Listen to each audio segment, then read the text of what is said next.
吴王，我们在坟场发现了他的身影。哦，那家伙终于敢现身了。哼，不怕死吗？库罗德，那就不惜一切代价将他抓过来。遵命。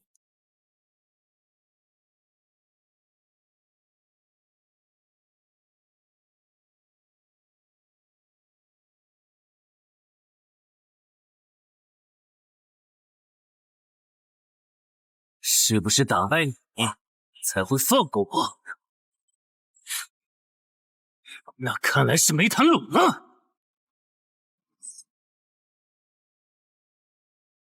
这下躲不掉，也来不及格挡。这就是你的实力。哼，还没分胜负呢。敬酒不吃吃罚酒。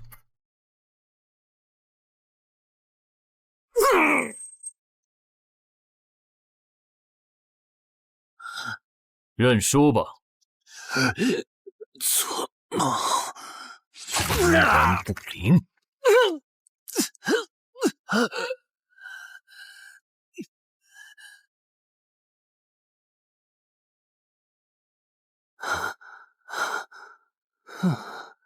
还好只是梦啊！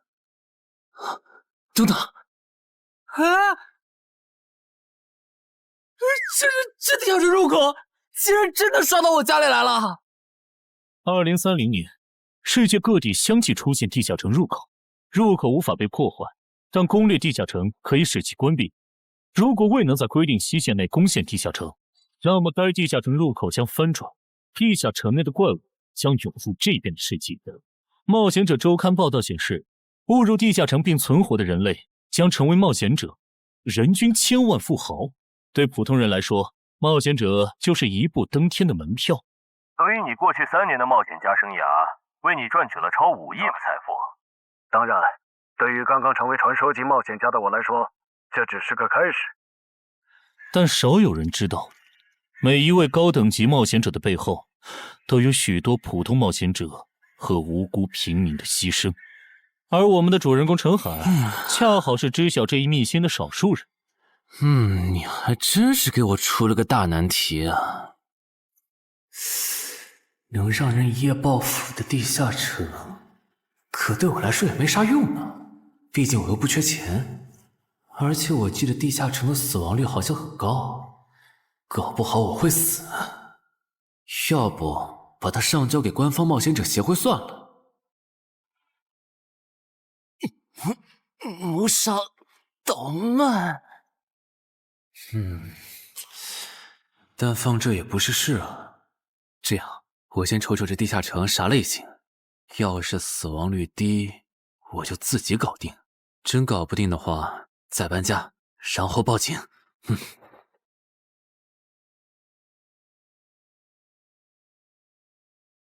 嘿，运气不错，是 Level 2的狩猎型入口。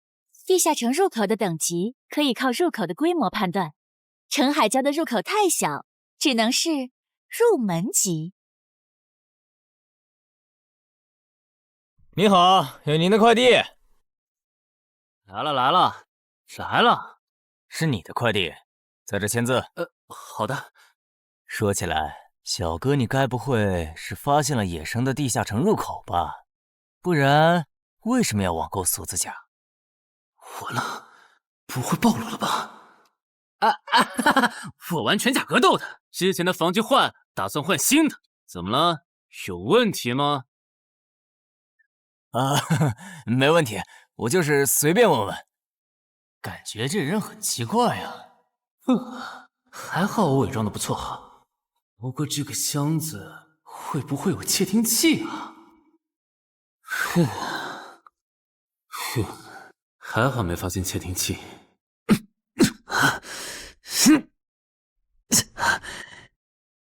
有点重，还有胸口也有一点点闷。走起来倒是不影响，还行。那出发吧。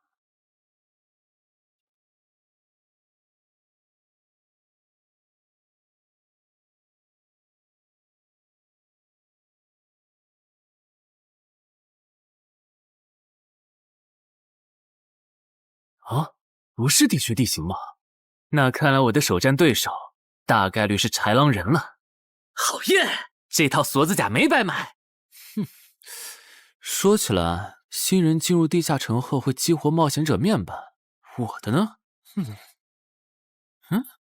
来了。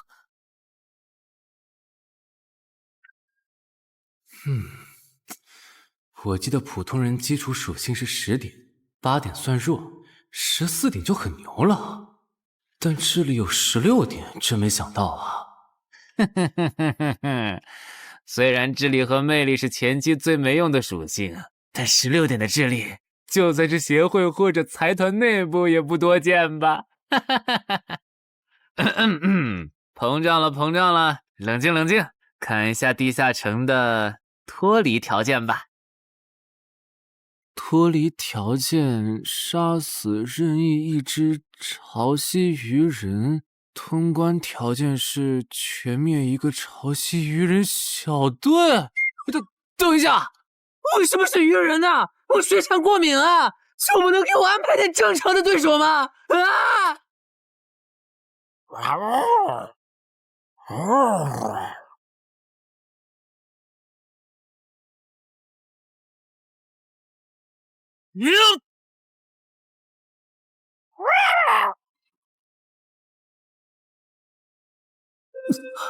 不是吧，这都被躲过去了。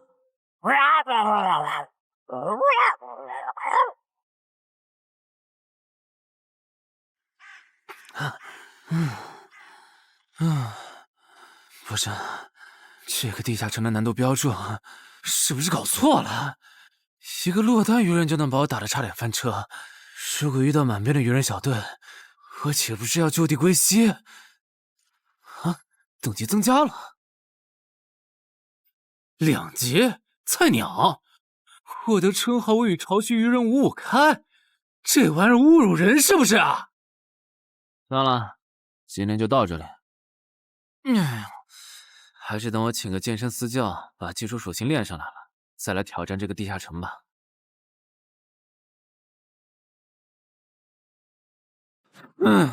累死我了，半年的运动量都干出来了。又咋了？哦，任务结算呢？我记得地下城的任务结算好像也能爆出奇物的。嘿嘿嘿，我的要求也不是很高，给我瓶加属性的秘药就行。菜怎么了？谁还不是从菜鸟过来的？气死我了！罢了罢了，有总比没有好。让我看看这个保温杯有啥功能。该物品每天可以凝聚500毫升纯净水，可升级。这垃圾东西谁要啊？气死我了！你好，我预约了安教练。哈，您就是陈海先生吧？安教练已经在 VIP 室等您了，请跟我来。好的。没想到东山这样的小地方，竟然也有专门为新人冒险者和冒险者候补提供塑身服务的健身教练。冒险者的6大基础属性中，力量、敏捷和体力是可以通过锻炼得到显著增长的。这1年的健身费也太贵了，都和我一本新书的版税差不多了。不过只要能让我的身体素质在短时间内得到显著提升，陈海先生，这点钱就花得值。陈海先生，您之前有过健身经历吗？没有。那为什么要花这么多钱请安教练？新手打基础的话，请普通一点的教练就够用了。还是说，陈海先生，你已经成为了新人冒险者，比较赶时间？这旁敲侧击的还真是够直接的。有条件的话，那肯定要请最专业的，以冒险者为目标，普通教练不能算是好的选择。这样啊？我总不能和你说实话吧？那您应该能和安教练聊到一块儿去。嘿，登山市最好的健身教练会是啥样的？好紧张。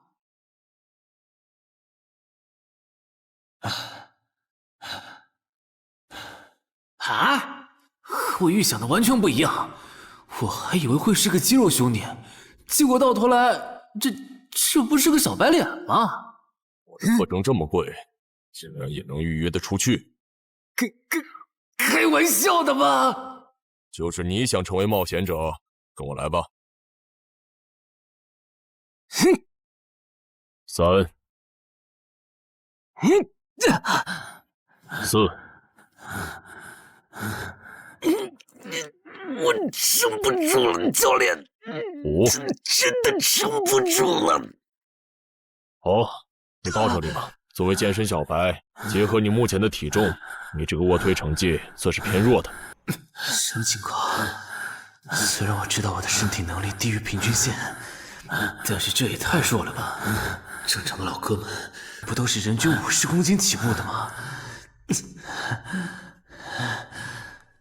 陈海先生的基础有点差呢。 35公斤的极限数值换算到冒险者面板上的力量属性，应该只有9吧？普通人的力量、体能和敏捷数值是相对平均的，不会偏差太多。他现在这个状况，要在1个月的时间里变成冒险者，几乎不可能。那一般要多久？这个看你，如果天天练的话，差不多1个季度就能达到3个11了。 就是比普通人略强，明白了。所以办卡吗？那就先办一个季卡吧。我去哪儿交钱？让给我就可以了。好耶，以后撸铁不孤单了。认识一下，我叫徐茂，是健身馆的签约冒险者，以后多多关照。哈，我叫陈海，畅销书作家，您也多关照。说起来。 一般只有家境很好或者跟协会签了长期合约的冒险者，才会找安教练这样的专业教练。因为我不缺钱呀，我写畅销书赚的钱在东山又花不完。既然以冒险者为目标，那肯定就要找最好的教练，打最牢固的基础。原来如此，我还以为你发现了野生的地下城入口，并且已经成为冒险者了呢。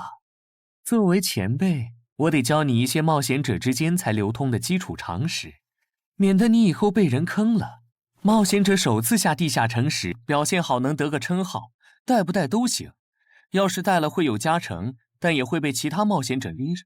有些专找低等级地下城入口的猎人，就爱顶着称号在可疑的人边上晃悠。要是被怀疑的人被称号吸引，表现不自然，那猎人就知道这人是冒险者了。 接着，只要跟着他，就能找到野生地下城入口。啊，这样吗？真是学到了。没啥反应，看来他真不是冒险者，就是个有点钱想当冒险者的弱鸡作家，那就没价值了。幸亏我先和抄袭任务5开这个称号太丢人了，没装上，不然今天肯定暴露了。安哥那边应该已经快拟完你的健身合同了。 咱们过去吧。好的。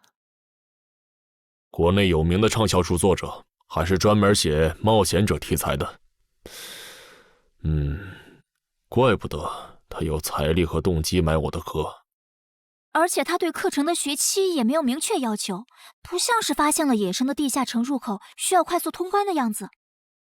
确实，陈海是冒险者，或者他发现了野生的地下城入口的概率确实很低。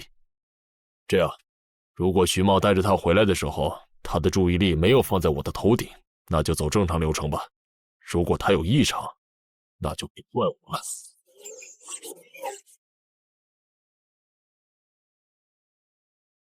合同拟好了，你看完如果觉得没问题就签吧。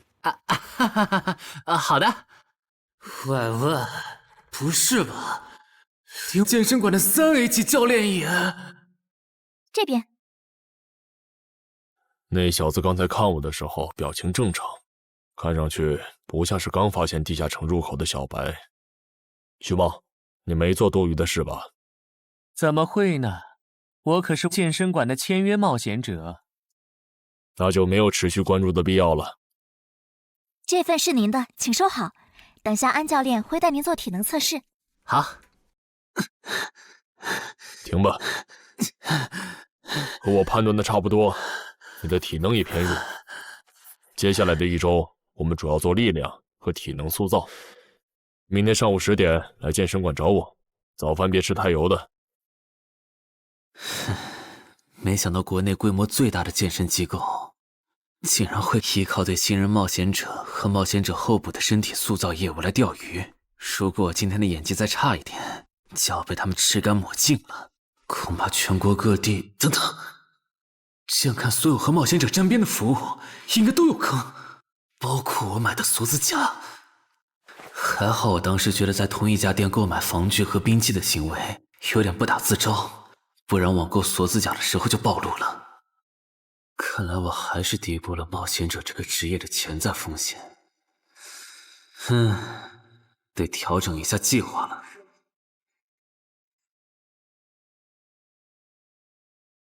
针对低等级冒险者的坑到处都是，今天运气好避开了一个坑，但我总不会每天都有这么好的运气吧？只能冒险来地下城提升冒险者等级了。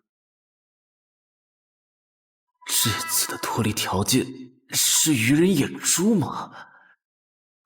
对了，不知道昨天那只的眼珠可不可以？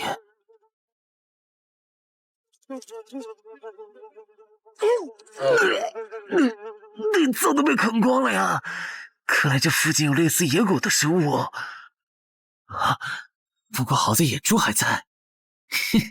好耶！今天可以不用战斗了，等下只要记录一下这地下城的地形。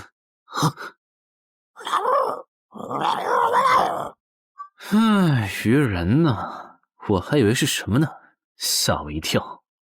只是一只落单鱼人的话，我根本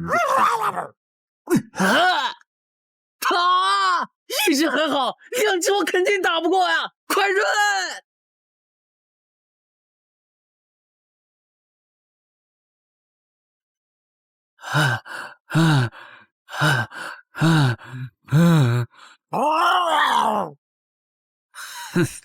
没发现吗？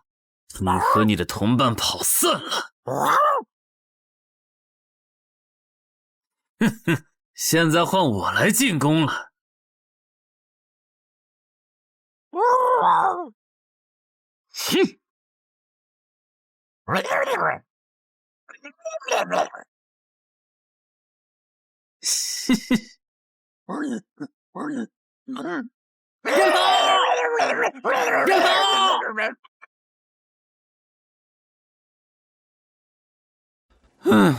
累死我了。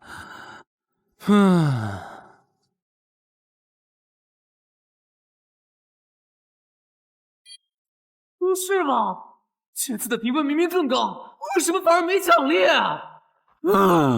入门级地下城的爆率原来这么低吗？不过如果其他冒险者也是这个情况，那么他们是怎么赚到钱的？还是说有什么常识是别人知道，但我不知道的？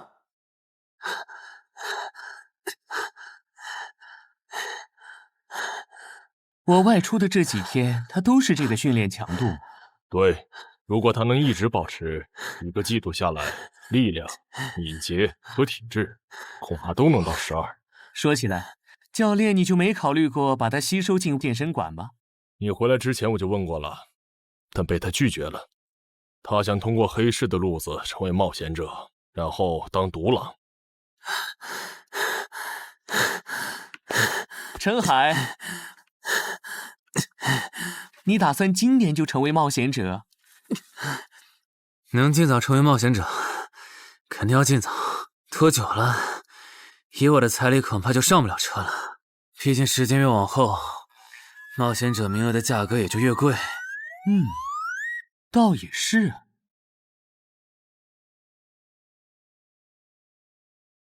算上前天安教练的招揽，我大概可以肯定，徐茂和安教练已经排除了我拥有入门级地下城入口的可能了。接下来可以找一个合适的时机。发什么呆呢？在想事情？没，可能是太累了，有点走神。对了，截止到现在，你的前期投入都赚回来了吗？还早着呢，照现在这进度，起码得等我到11级才有可能回本。为什么是11级以后？因为1到5级的冒险者挺好混的，有老手带着，完成任务就能撤退，死亡率极低。没想法的就可以这么混等级。而6到10级后，任务变难了，怪物的情报就值钱了。上阶段的混子在这阶段就去收集情报，死亡率虽然变高了，但还能接着混。只有到了11级，地下城的难度提升到混都没法混的时候，才是我这种冒险者开始盈利的时候。这个阶段的冒险者对实力的提升最为迫切。装备、奇物、技能书，一切能提高生存率的东西都能卖出很高的价格。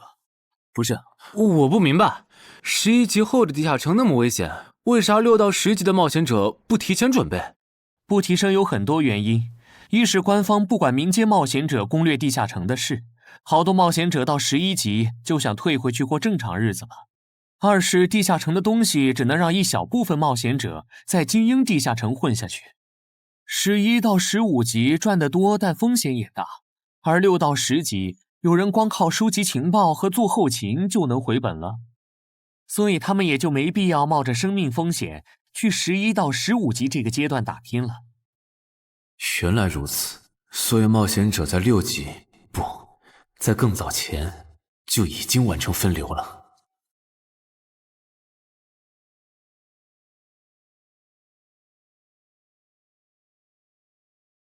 原来有很多人靠卖靠谱攻略和情报赚钱。不过更让我惊讶的还是这件事。同一个地下城，冒险者就算反复刷脱离任务，也只能得到1次结算奖励。这样看，这个地下城入口能为我带来的价值，就只有通关奖励，以及将普通人转化为冒险者这2点了。我还是尽量单刷这个地下城，先用徐茂教我的方法收集情报为主，然后再考虑要不要继续当冒险者了。脱离条件找到湖？啊，这次的脱离任务竟然不需要战斗，还好买了一架无人机做辅助，不然纯靠人力搜索找湖肯定是个大工程。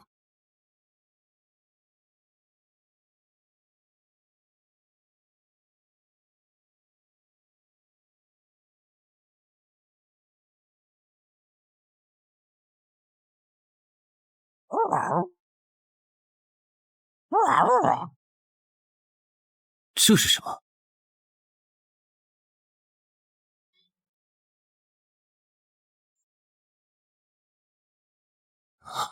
刚才那个应该是鱼人吧？虽然外形和气场和我之前遇到的鱼人有很大差别，但他应该也是鱼人，只不过等级应该更高。算了，先不管他。等我完成了脱离任务，再回来找那只橘红色鱼人。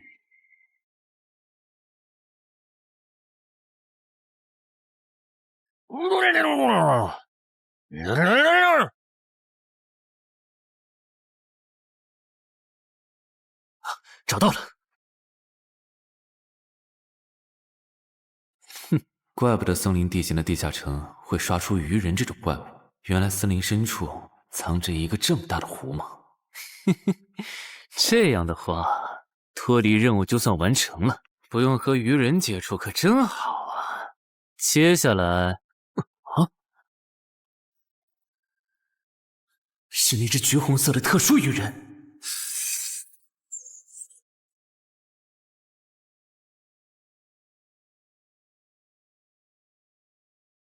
幸亏我刚刚反应快，不然可就重伤了。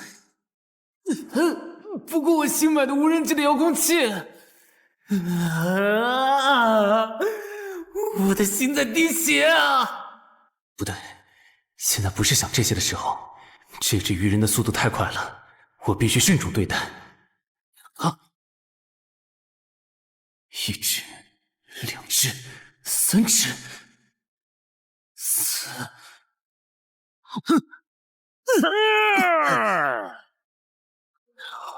好险！如果不是穿了锁子甲，我这条胳膊估计就废了。这家伙，真的是新手级冒险者会遇到的对手吗？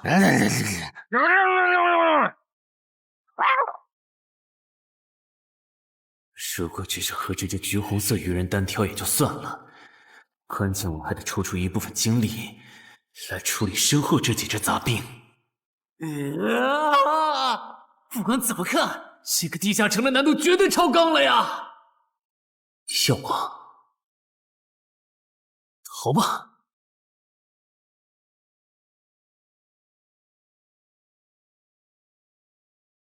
我说玄穗，你这样很像是在虐尸出气。有吗？归根结底，还不是这只哥布林太弱了，扛不下我的拳头。能扛住才怪呢！你这样的怪物在入门级地下城里，怎么可能会遇到对手嘛？有的哦。如果我能遇到传说中的 bug， 只要能从他们手底下活下来，我就能拿到补偿奖励奇物升级券。到时候我成为传说级冒险者，就更有戏了。奇物升级券和它的获取方式，无论怎么看，都只是博人眼球的谣言吧。脱离通关任务重置了，在高战力异常鱼人个体的追杀下活过3分钟，任务完成后将得到额外补偿，奇物升级券。不是吧？我都准备逃命了，你给我整这个，要玩死我吗？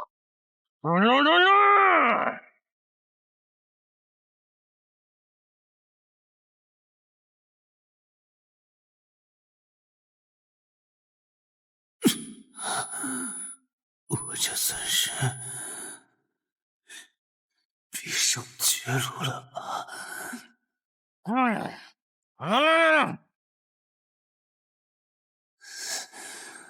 早知道当初就不该成为冒险者，好好当个畅销书作家不好吗？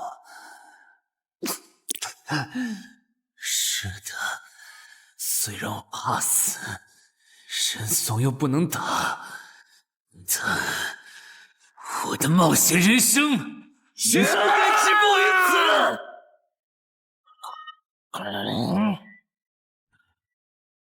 想想，我现在还有什么牌？我现在还能打出什么牌？啊！使用称号，我与潮汐鱼人五五开！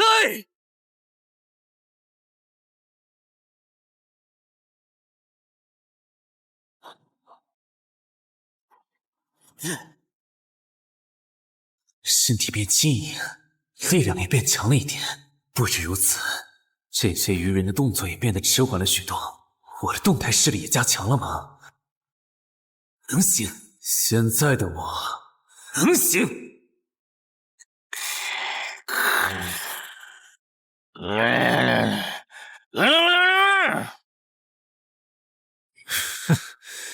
没想到高级鱼人说的话，我竟然能听懂。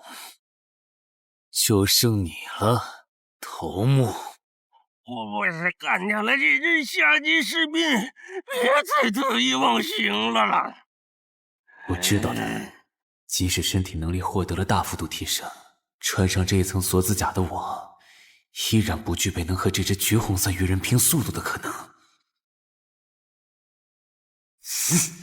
机会只有一次，对方的进攻方式、路线和目标都已确定，我要做的就是舍弃头部的防御，用它做诱饵，争取到一次以伤换伤，重创对方的机会。如果这一次机会我没有把握住，那么吃到教训的他必然不会再给我翻盘的机会了。这种生死皆在一瞬间的体验，真让人血脉喷张，身在其中无法自拔。就是现在！呀！我这不是挺能干的吗？我不可能这对开什么玩笑？我居然会被这种弱者可恶！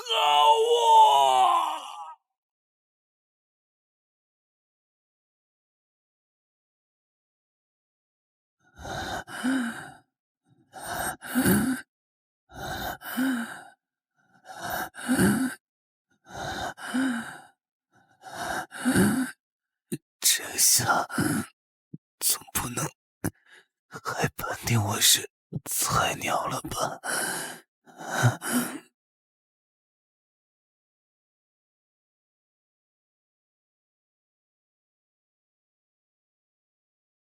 平平无奇的保温杯吗？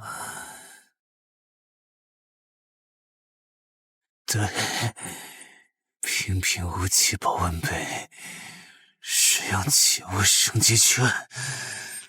啊！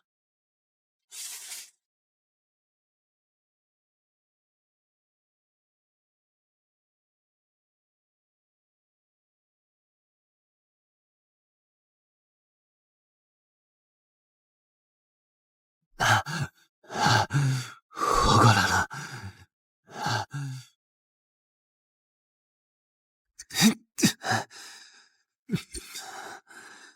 已经愈合了。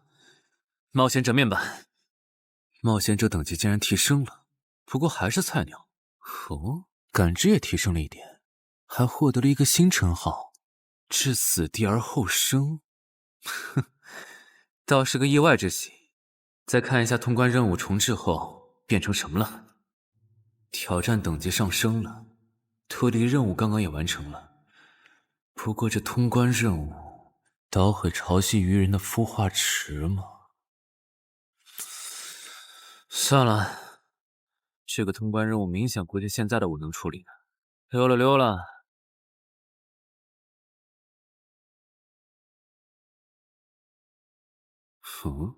是错觉吗？怎么感觉这个地下城入口变大了？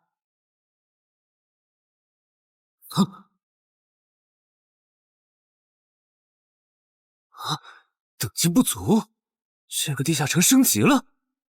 这么看来，我刚才完成的脱离任务，其实来自更高等级的地下城。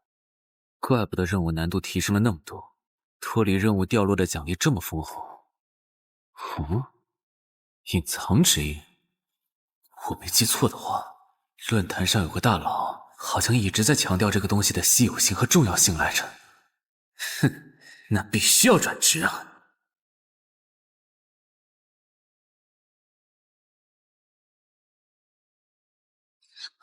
什么情况？感知竟然提升了，死亡行者也算是新职业了。越接近死亡的话，属性点提升就越大，可以1至4。刚刚是啥玩意儿？我家，这就是感知16以后的世界吗？即使闭上双眼，我的大脑依旧能够准确勾勒出客厅每一角。真不敢想象，20点感知的人类眼中的世界又会是什么样子。说起来，我与潮汐鱼人555开这个称号的效果，刚刚在地下城已经体验过了。这个至死地而后生的称号，效果又会是什么呢？被逼入绝境以后，就能得到力量、敏捷、感知，每个加4点的加成。这个称号的触发条件和死亡行者的触发条件差不多哎。等等，也就是说，死亡行者搭配至死地而后生，极端条件下可以给我带来8力量、8敏捷、9感知的提升。哈哈哈哈，这也太超模了吧！胆子再大一点，以后遇到打不过的敌人，我完全可以靠自残触发效果让属性提升。等干掉敌人以后，再用稀奇古怪的回血药水把状态拉回来。而且回血药水的用处也不止于此，有了它，我再也不用担心健身过度肌肉拉伤了。反正每天都能回1次血，完全可以想怎么练就怎么练。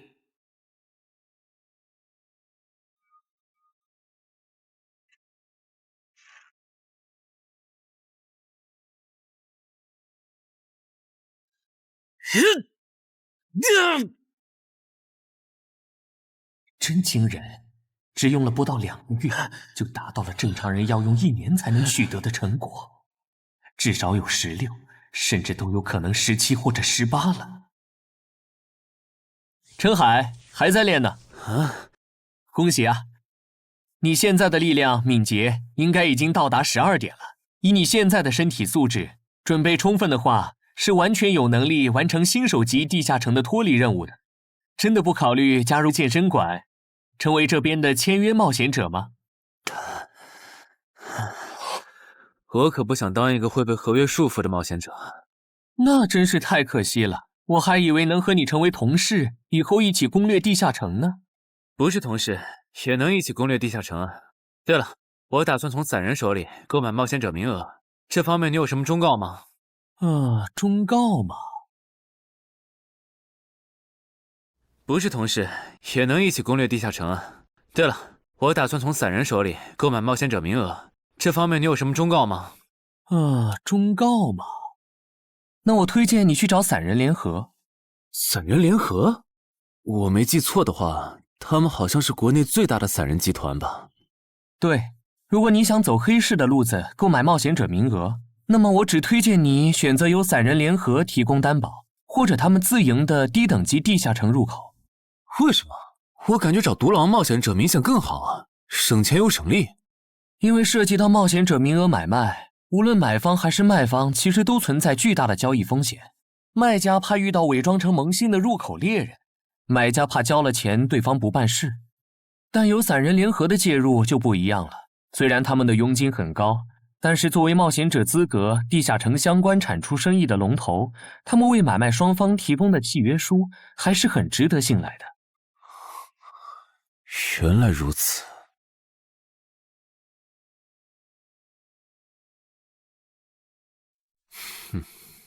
查了一下，整个漳州只有云霄市的这个老廖稍微靠谱点，找了散人联合做担保。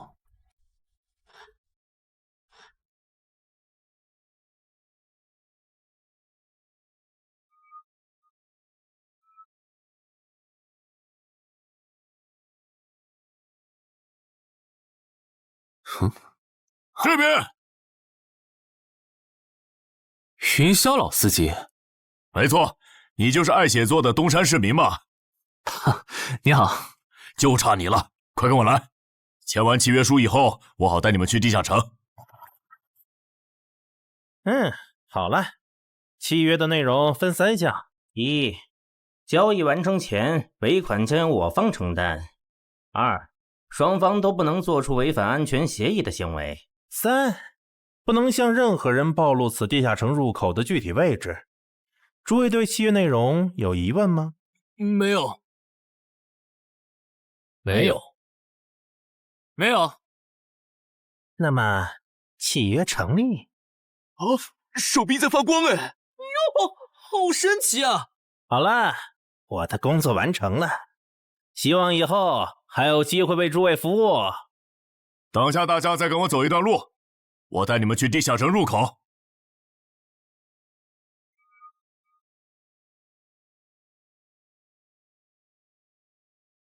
这个地下城入口的位置确实隐蔽，难怪没有被官方和云霄市的资本发现。好了，大家排好队，按顺序进入。我先走一步，给大家带路。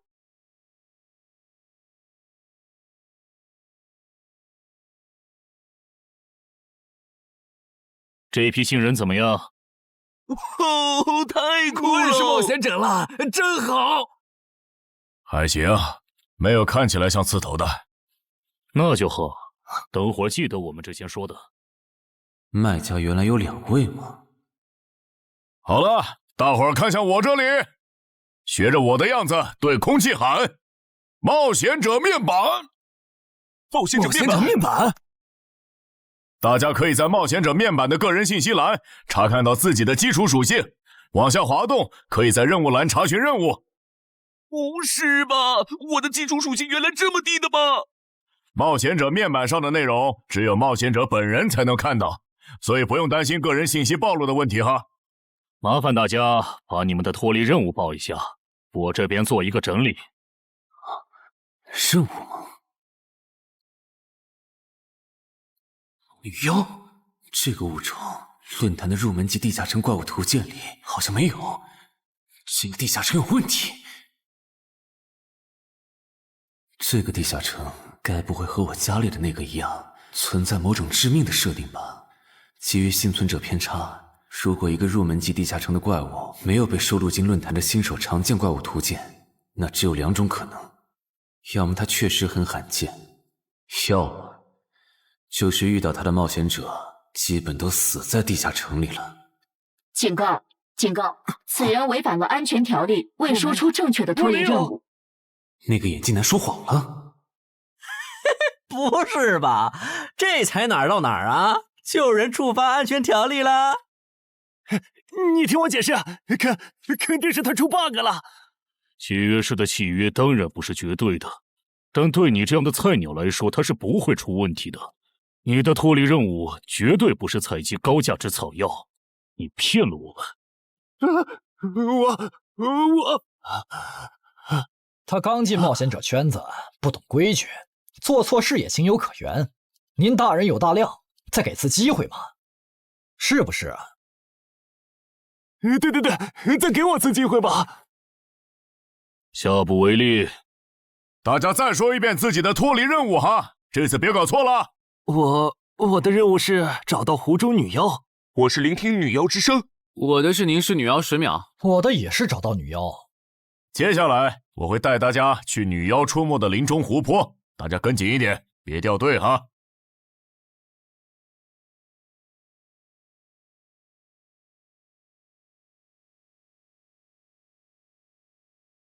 冒险者面板。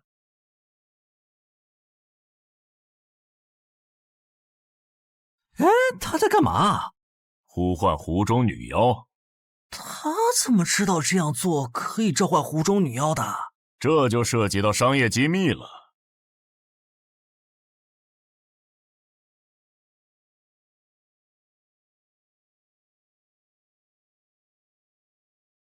女妖出来了！我的脱离任务完成了，我的也完成了。8、9、10。大家把耳塞戴一下，女妖马上就要唱歌了。不戴的话会怎么样？女妖的歌声会破坏你的大脑。刚成为冒险者的 Level 1萌新，一整首听下来，大概会当场暴毙吧。什么？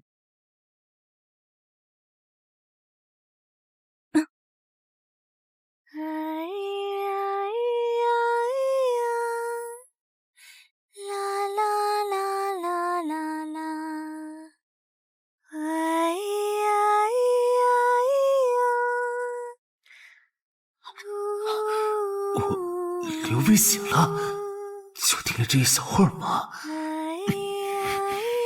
还好我戴了耳塞，歌声听得不真切，不然恐怕已经死掉了。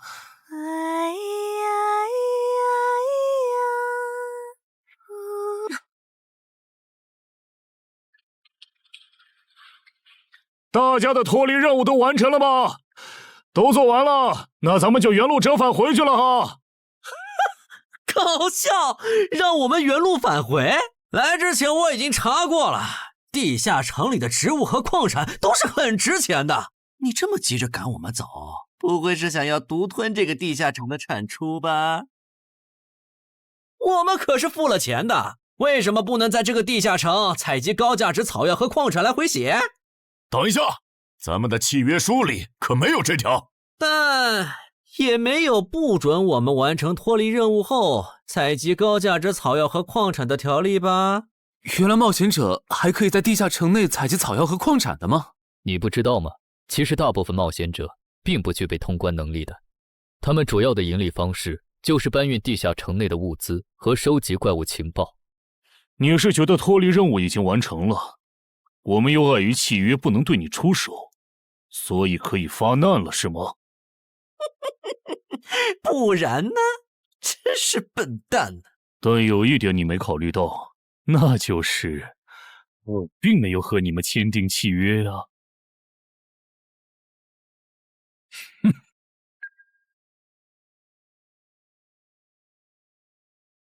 你们两个什么意思？没什么，单纯看不惯而已。我觉得这位朋友的理由其实挺合理的，只是一些药草和矿产，没必要那么计较吧。但是基于契约文书第1条的话，如果有人死亡，我们就拿不到尾款。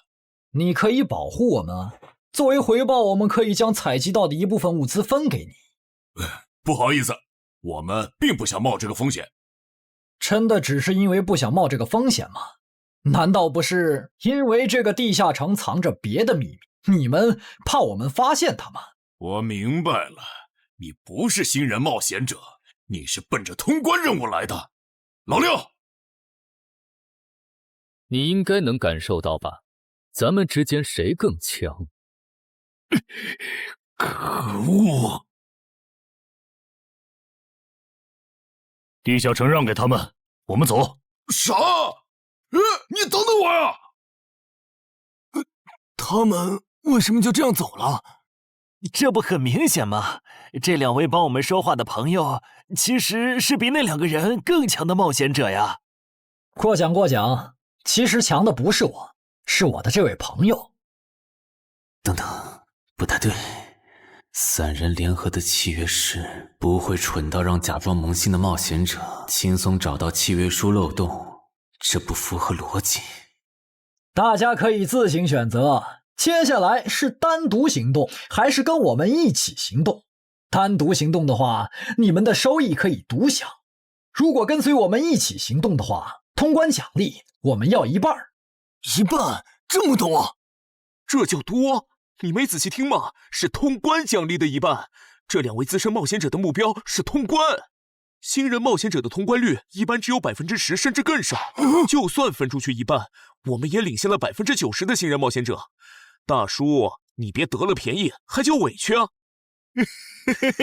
所以这个地下城没来错，其实是好事。对新人来说，第1次通关时间是重要分水岭。新人冒险者越早拿到通关奖励，未来的冒险者之路就会越顺畅。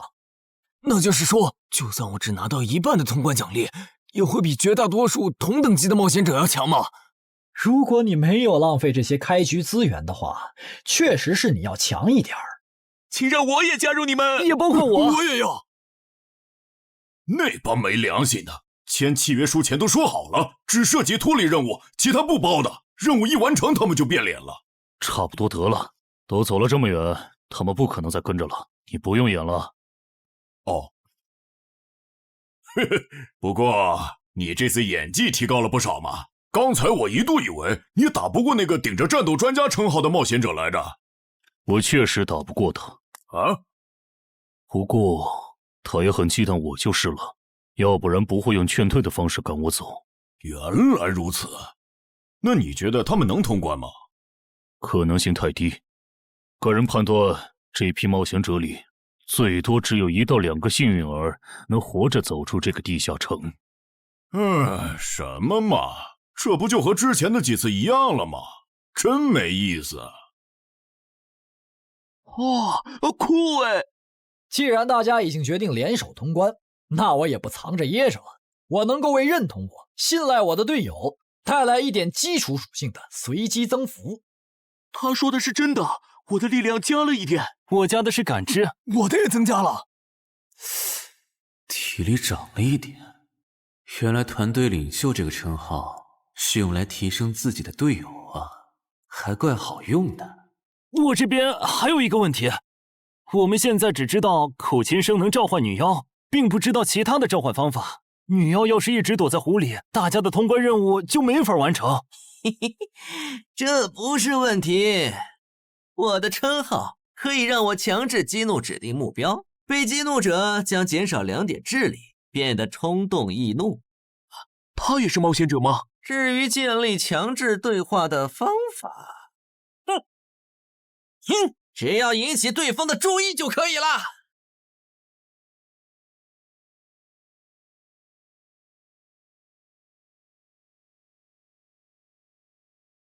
蠢货，你过来呀！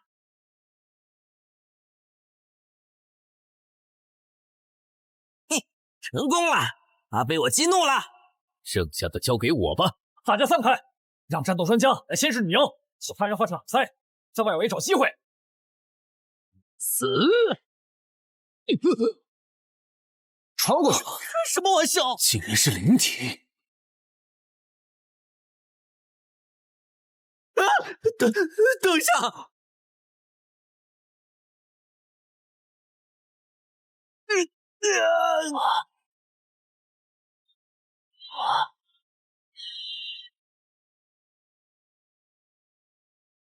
还好有2-3，只是鼻子出血。不是吧？这个女妖原来是个幽魂！娘，有把握吗？有，但是会比较费时间。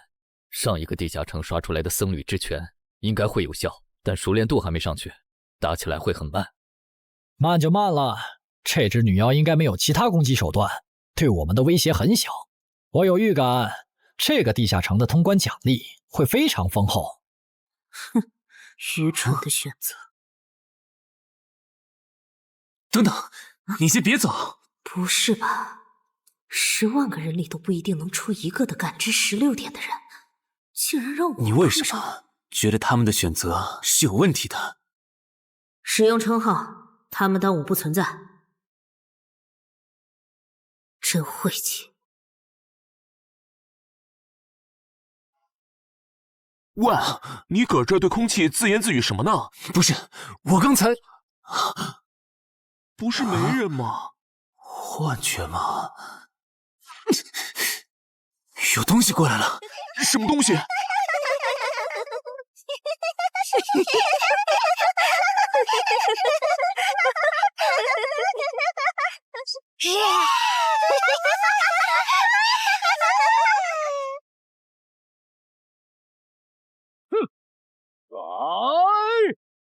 哇！有效果了！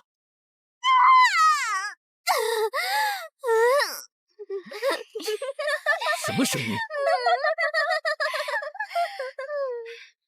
我们搞错了，这个地下城不止一个女妖，那2个卖家没安好心。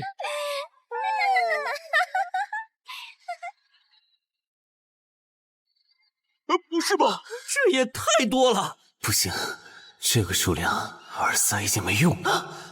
还傻站着干什么？跑啊！为什么总是让我遇到这种事？天河子爷那时候是，现在还是。看在你老婆和女儿的份上，我觉得应该放过你。谁叫我最喜欢看别人抱憾终身，活在憎恨和痛苦中的样子呢？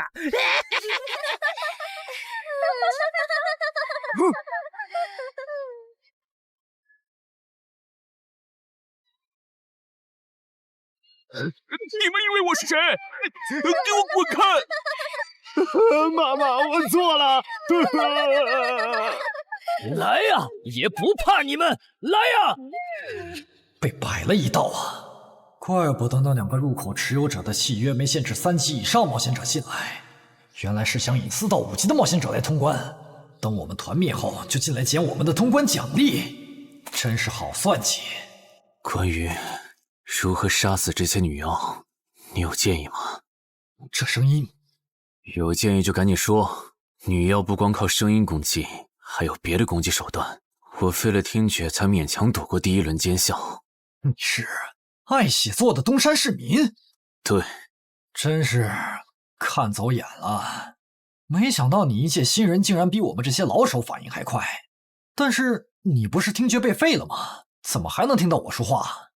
哦，我感知16，可以读唇。原来如此，这个地下城我认为是无解的。那些女妖能免疫一切物理攻击，老实说，这根本就不是正常4到5级的冒险者小队能处理的。哦，所以你也没有办法？还有一个办法，除了僧侣之拳，阿良还有1名被僧侣祝福过的神油，涂抹长剑后，应该也能伤到那些女妖。不过，这也就给你能伤到他们的力量。我不信新手冒险者能从这么多幽灵的围攻里杀出去，但总不能坐以待毙吧？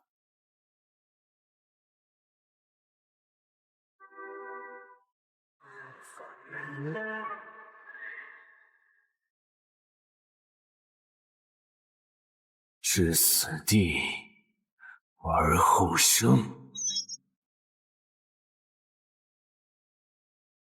能听到吗？我问过你的同伴了，他跟我说，要通关必须从你那里拿到被僧侣祝福过的神油。通关吗？能帮我拿一下吗？不好意思，我眼睛瞎了，恐怕没办法操纵冒险者面板取出你要的东西。这样啊？不过我还有一个办法可以让你得到它。什么办法？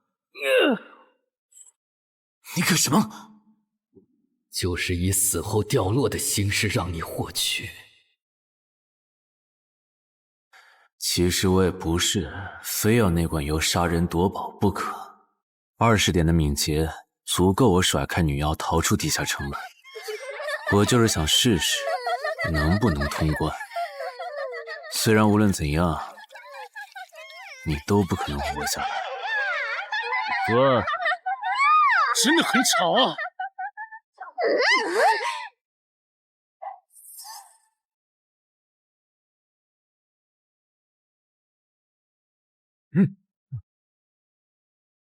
对邪恶生物伤害加抵0.5，那么还是反击吧。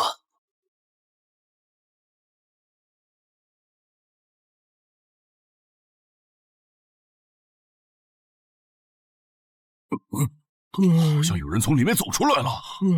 哪有人啊？你看错了吧？不是，我真感觉到了。果然，他们那不能攻略的地下城设陷阱，引同等级冒险者来做通关任务，把人坑死在里面，接着捡掉落的东西，或者等冒险者重伤出来就杀人夺宝。户主的儿子应该就是这么被害死的。石斧秃鹫是指利用高难度地下城坑杀同等级冒险者，然后拾取对方掉落的堕落冒险者。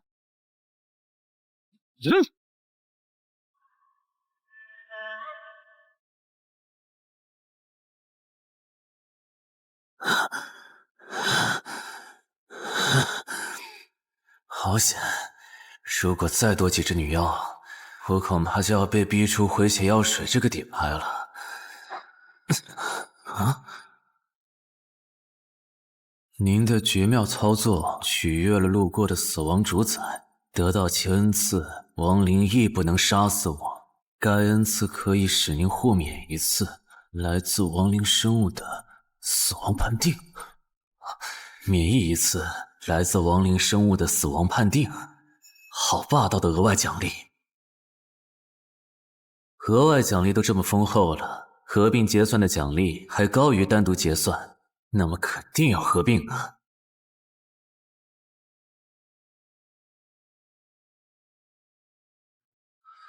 哼，果然，除了稀有级奇物和新称号以外，还给我报了2个专属技能。这个地下城的奖励太丰厚了，难怪它的难度如此超标。爱写作的东山市民，你还活着吗？怎么没声音了？哼，差点把他给忘了。你现在感觉如何？能站起来吗？有点难，那只能扶着你了。其他人是不是都死了？胖子、四眼、大叔，还有你的2位同伴，都死了。你应该不是第一次进入地下城吧？哼，我还以为你不会主动说破呢。如果我说我能保守秘密，并将我得到的奖励作为酬劳全部送给你，你能不能不灭我的口？但你死了，同样可以保守秘密。那你就得不到我的通关结算了。而且云霄老司机和他的同伴肯定在地下城入口附近蹲幸存者，我可以帮你吸引他们的注意力。相信我，让我活着走出地下城，对你来说是最有利的选择。看到了吗？这才是真有人出来了。哎呀，刚才那次算我看错行了吧？等等，地下城在坍缩，他们通关了。不对，小溪右边的冒险者，他绝对不简单，肯定是……狼。先干掉一个弱的，接下来到你了。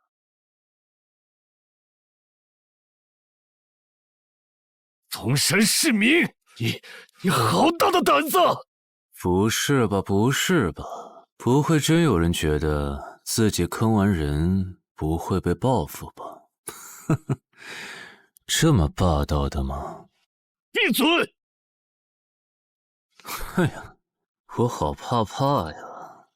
你这家伙找死！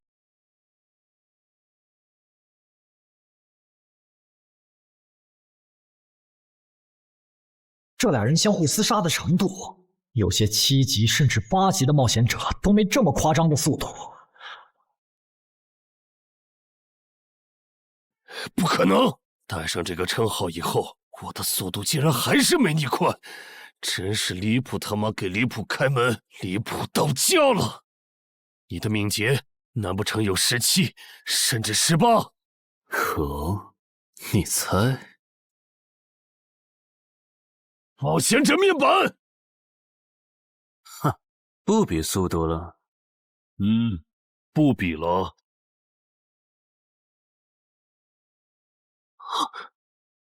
这本来是为那个战斗专家准备的，不过给你也没差了。来，好好感受一下我从黑市高价购买的变种蜘蛛毒素吧！什么嘛！你这毒抗完全不行啊，比普通人还差！连反击的力气都没有了吗？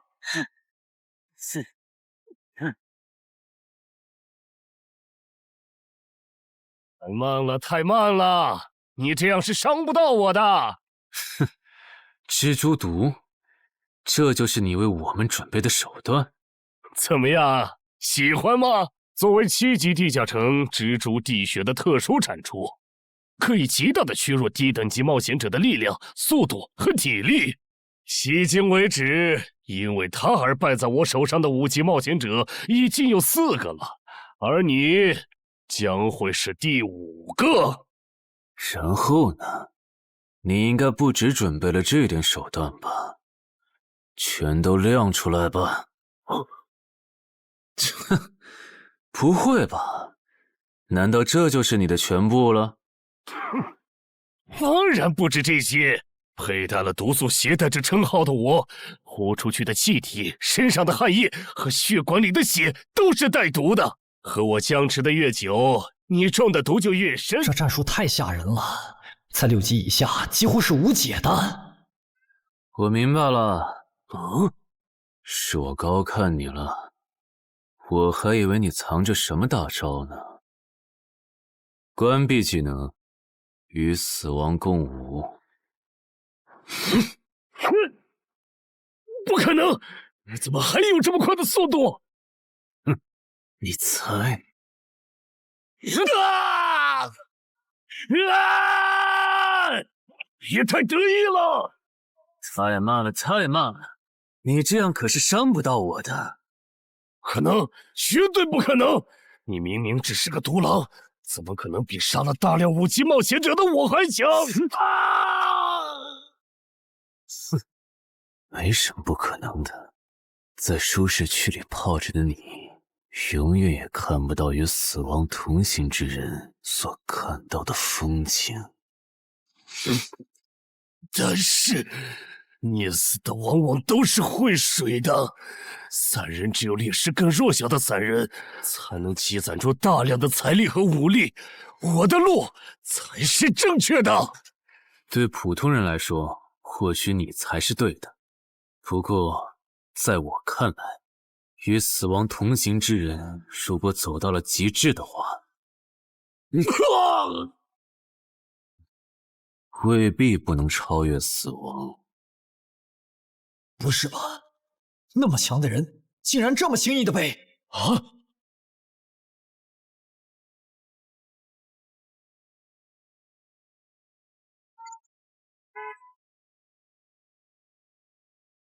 你这运气也太差了吧！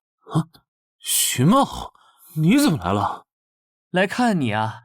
第一次进地下城就遇到了能免疫物理攻击的怪物，好不容易通了关，还被石斧秃鹫堵门。不过也多亏了这次经历，让我得到了置死地而后生这个称号。也是，还算幸运。那些传说级冒险者，哪个没在5级以前越级挑战过对手呢？对了，个人建议不要让别人知道你的主要称号，情报泄露是很致命的。冒险者要防的不只是地下城的怪物。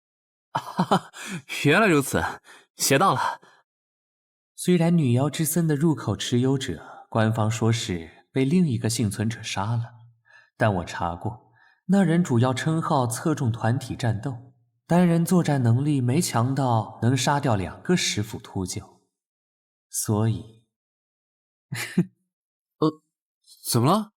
我脸上有什么东西吗？没什么，我只是突然想起来，高教练月底就要回东山了。你这边养好伤以后，记得回健身馆报到。关于你的塑身计划，要进入第2阶段了。好的。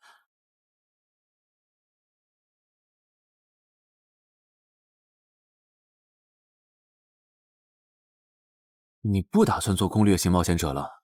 没错，这次地下城经历让我明白，我没当传说级冒险者的本事。与其在这阶段的地下城拼命，还不如到6到10级的地下城多弄点钱，然后就隐退。哎，不过你和我不一样，你有成为传说级冒险者的潜力，但前提是你得改掉独狼的习惯。为什么这么说？独狼玩法在10级前的地下城能提高任务结算评分，多拿奇物、称号和技能，但11级到15级的地下城难度大增，光靠个人根本过不去。如果你想成为传说级冒险者，10级前就得组建自己的攻略团队，不然在11级到15级时，要么会掉队，要么就会被官方财团收编，就没机会再往上提升了。团队嘛，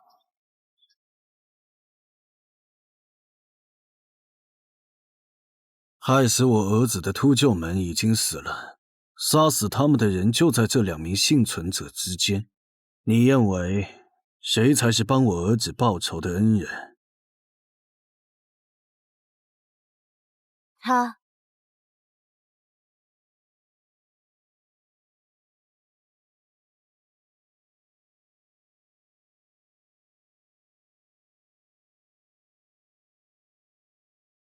陈海，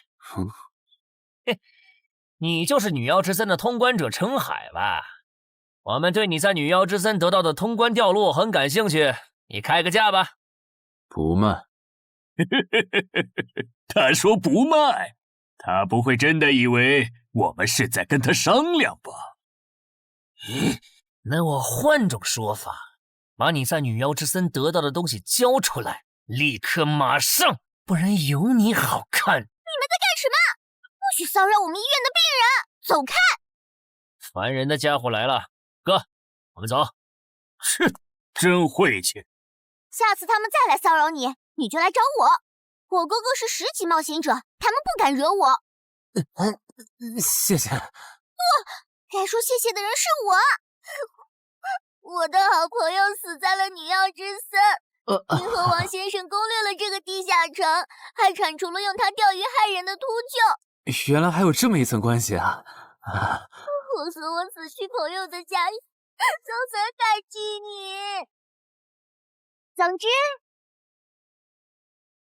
这是地下城暴走后的随机拉人现象啊！还会拉我啊！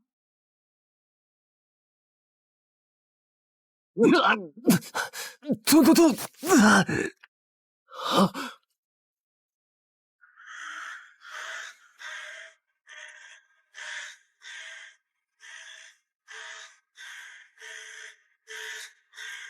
大家不要惊慌，我们只是被拉入了翻转后的入门级地下城。不是吧？我就来医院看个牙的功夫，怎么就被拉入地下城了？现在请大家跟我一起打开冒险者面板，确认你们的脱离任务。展开面板。啊！ 5级的生存类地下城，哇，这次可能要死很多人。什么？云霄市医院发生入门级地下城翻转现象，有20人因此凭空消失。周德也在这20个人里。情况如何？失踪人员名单已经整理出来了。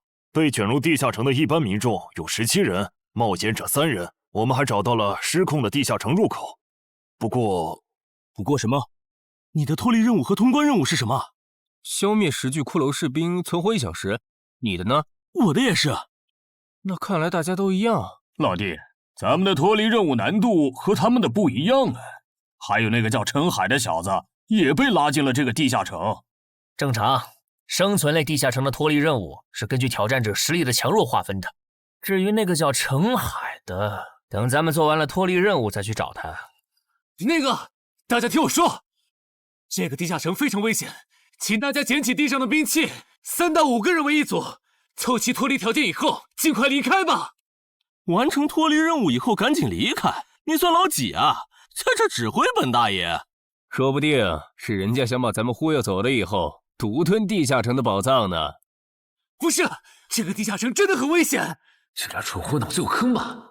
对地下城的危险没有认知也就算了，还在这带节奏。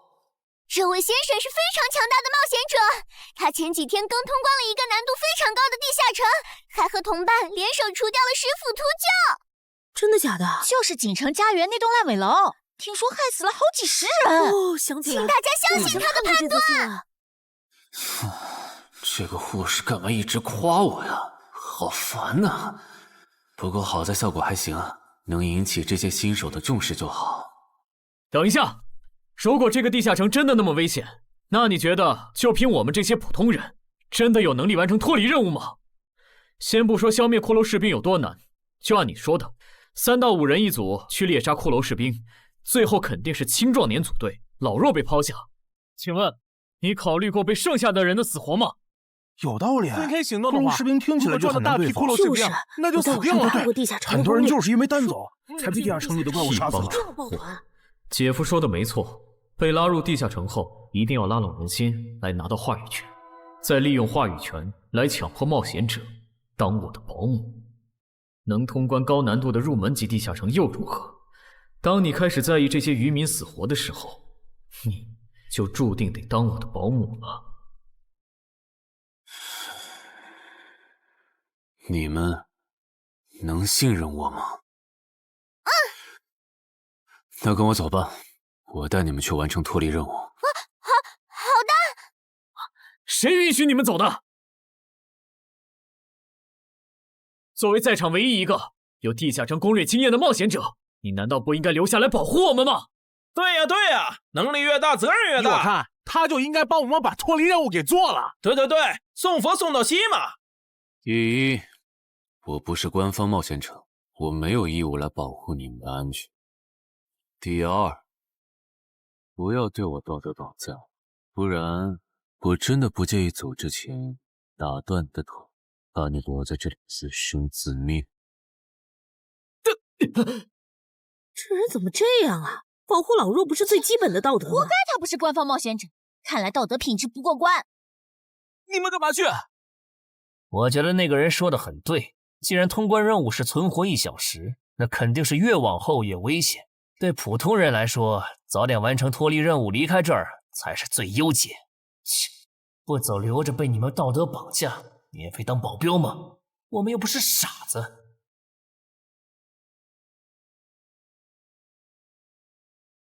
怎么是他？这个地下城有什么问题吗，尚科长？这个地下城最大的问题在于，接下来的1个小时，能有几个人活着走出来？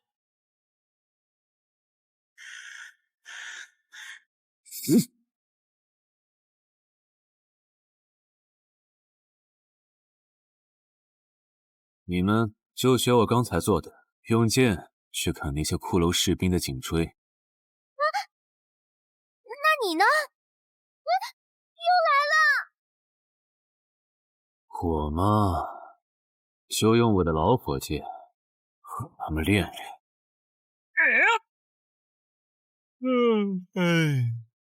打完这批记得换班啊，老哥。好嘞。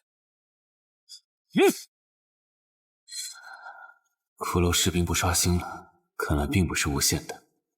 好消息是新人的压力小了，坏消息是我这样的老手完成任务更难了。这周围的骷髅士兵被咱们刷光了，换地方吧。受伤的人往后退，剩下的2人一组，交替清理从地里爬出来的骷髅士兵。再战40分钟，大家就可以回家了。好，亏我之前以为当冒险者有多难，结果就这儿啊！是啊，这些骷髅根本就没有那个老手渲染的那么危险。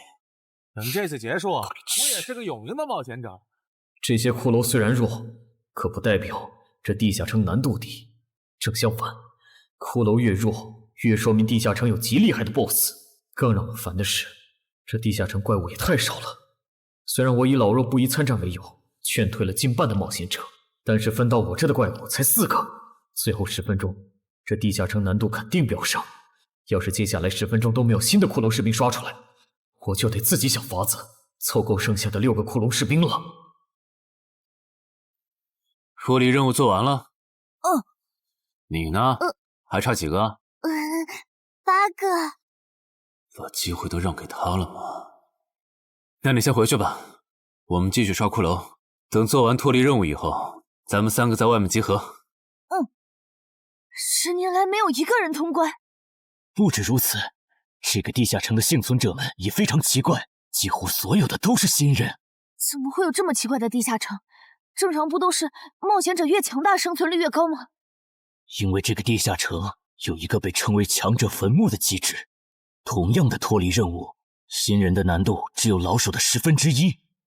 当新人完成脱离任务离开的时候，实力远超冒险者的地下城 BOSS 会主动追杀冒险者。好多老手都栽在这机制上。周德，快点察觉到，这个地下城的本质是谁最先完成脱离任务，谁才能活下来的竞速比赛。好心的冒险者哥哥，护士姐姐，再见。拜拜。再见。等下遇到的骷髅士兵，我多分给你一点。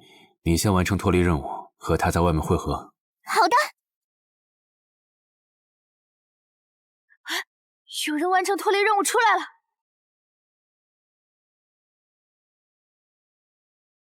怎么是小孩子？有人离开这个地下城了。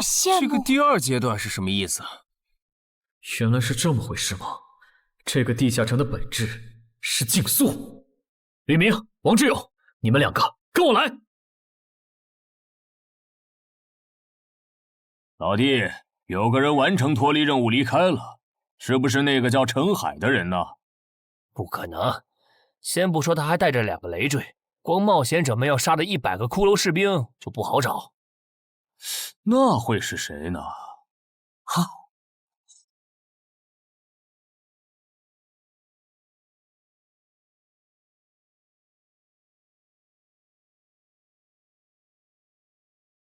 叫我们跟着他出来，都走这么远了，也不解释一下。如果遇到大群的骷髅士兵，咱们3就完了。闭嘴吧，他这么做肯定是有原因的。你没注意到吗？他是看到任务栏变更以后才叫我们出来的。恐怕他比我们更清楚这个地下城发生了什么。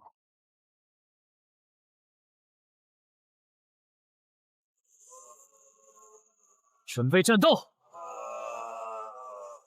他们3怎么走得这么久还没回来？周德当初就不该气走那个冒险者。脱离了。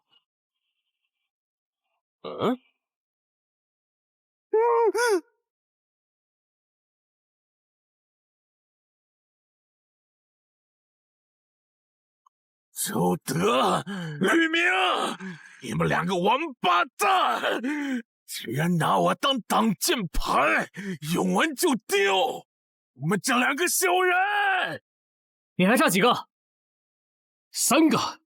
那快了，我们再找些小股的骷髅士兵杀，应该能赶上。等等，不对劲，幸存者的数量在减少，营地那边出事了。说什么？陈海哥，这阶段是什么意思啊？哼，可能是难度提升，接下来会出现更强的怪物的意思吧。这个你别管，你的脱离任务做到哪儿了？我看看啊，陈海哥出事了，其他人都死了，现在只剩4个幸存者了。什么？左二，右二，去左。都说了，是这个地下城的 BOSS 降临了，要想活命，必须就地折返，在 BOSS 找到我们之前，完成脱离任务。别开玩笑了，就咱们2个人，怎么可能在那么多骷髅士兵的围攻下完成脱离任务？王之勇在的时候都做不到。听不懂人话吗？我们已经没有时间去找骷髅士兵了。还差右二。剑锋，救我！你好了吗？马上！陈海哥，好了。常先留下，你先走。可是，退下！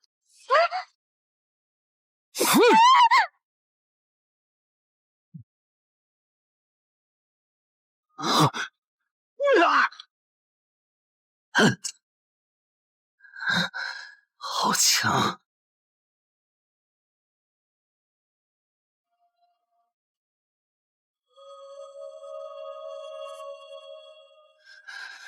明白了吗？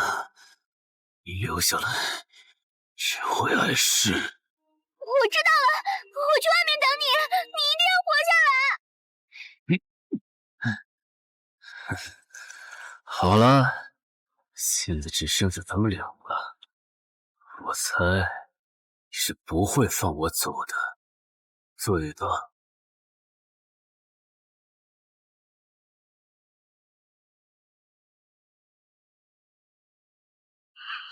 是护士姐姐，里面还有幸存者吗？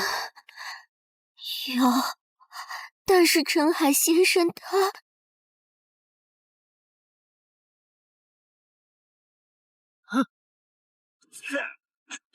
好强！这样下去不行，速度和力量我都不是他的对手。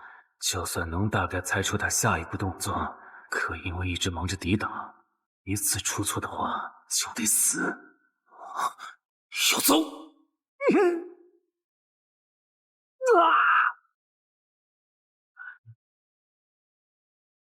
这么巨大的实力差，你还能跟我过几招？在我这儿撑这么久，了不起！好像在跟我说话。不对，现在不是该思考这些的时候。想一想，再想一下，到底该怎么做，我才能活下来？没戏了，把这边的情况汇总给漳州吧。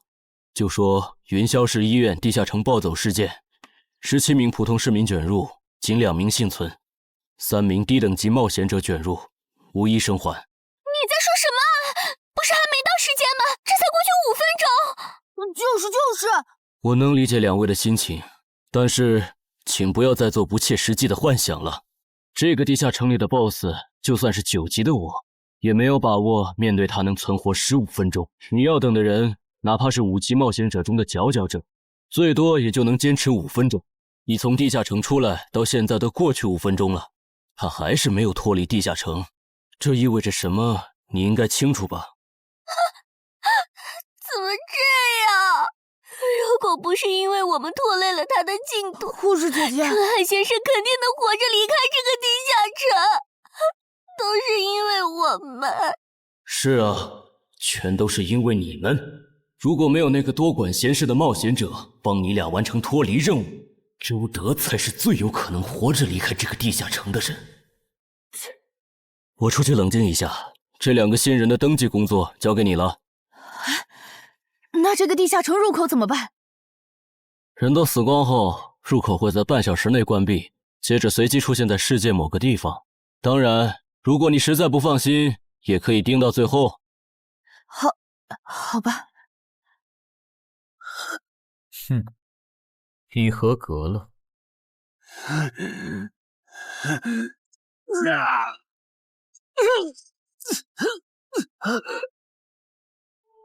我很期待你成为亡灵后的表现。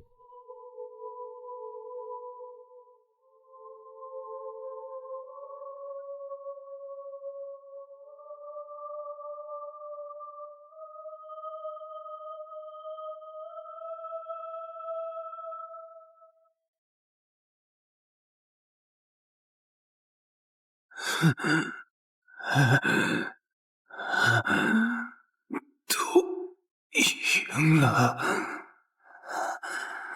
对这个 BOSS 来说，完整的我更有价值。在他回来之前，使用死亡主宰的恩赐。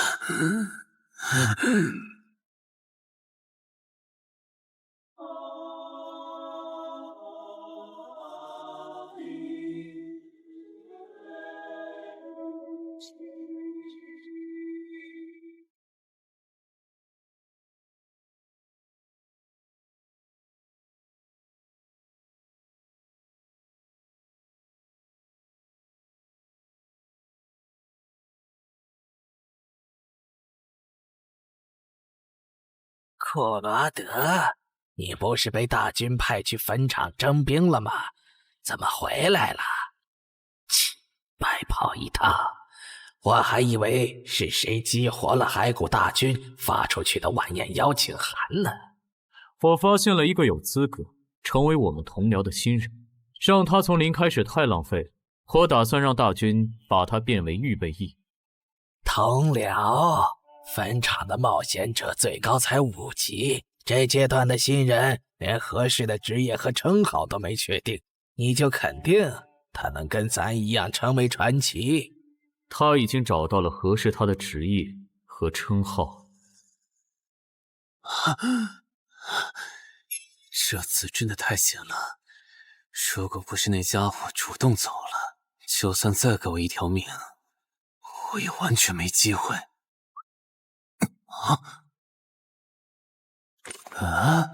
通关任务都显示完成了，为什么没有弹出来脱离选项？不会是必须完成脱离条件以后，我才能离开吧？在那个怪物意识到我没死之前，那得抓紧了。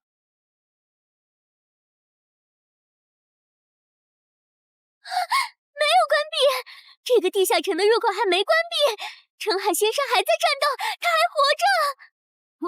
我去找尚科长。周德死在地下城里，他姐知道后一定会迁怒同期的幸存者。如果处理不当，尚科长，怎么了？慌张成这个样子？那个地下城入口没有关闭，结束的时间明明已经到了，但是他还在。怎么可能？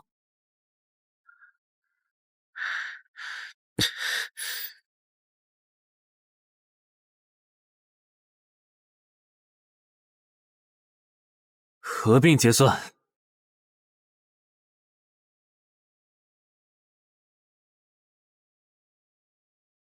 原来那个亡灵骑士叫库罗德呀。不过传奇级，坟场才5级，怎么会有这么超纲的 BOSS？ 说起来，这个地下城的 BOSS 强度这么高，以前真的有人通关过吗？哼！尚科长，你看，尚科长，这地下城暴走后，超过关停时间仍然存在，怎么会这样呢？有2个可能：一，被卷入地下城的冒险者完成了通关任务，但却没有完成脱离任务；二，地下城升级。一定是第一种，一定是不可能的。坟场很早以前就已经被世界冒险者协会定义为几乎无法被攻略级的地下城了。相比有人通关，我更相信是地下城内部发生了什么变化，导致地下城升级。有人出来了！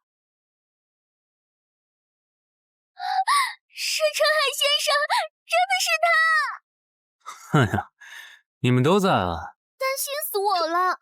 如果因为我的原因，你没能不顺走去地下城，真的被他打通关了。我会就一辈子的。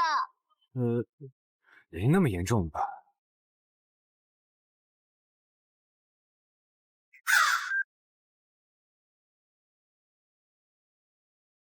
吴王，这是你驻守坟场以来第一次主动觐见吧？库罗德，你知不知道，就在刚刚，你成为了全球首个通关坟场的冒险者。首通？我？对，你要火了。坟场这个地下城虽然等级很低，但是在冒险者圈子里很有名气。你首通的经历应该会吸引到很多资本和散人工会的招揽，当然也包括官方。所以现在是招揽环节？是的，你在女妖之森和坟场的表现已经充分证明了你的潜力。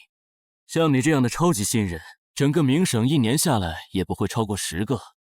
作为云霄市地下城负责人的我，当然不可能错过。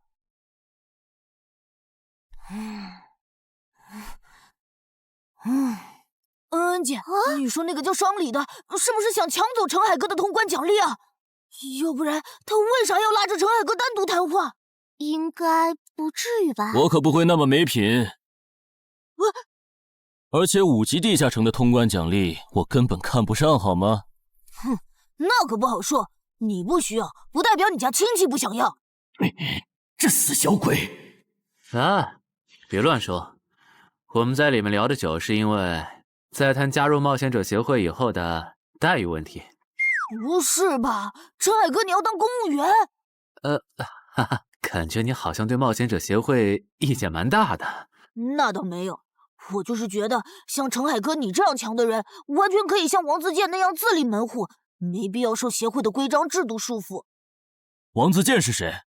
是不死冒险者里的男主。不会吧？你明明是个冒险者，竟然没看过这个吗？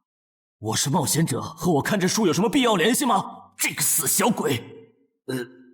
要不要告诉他们这本书其实是我写的？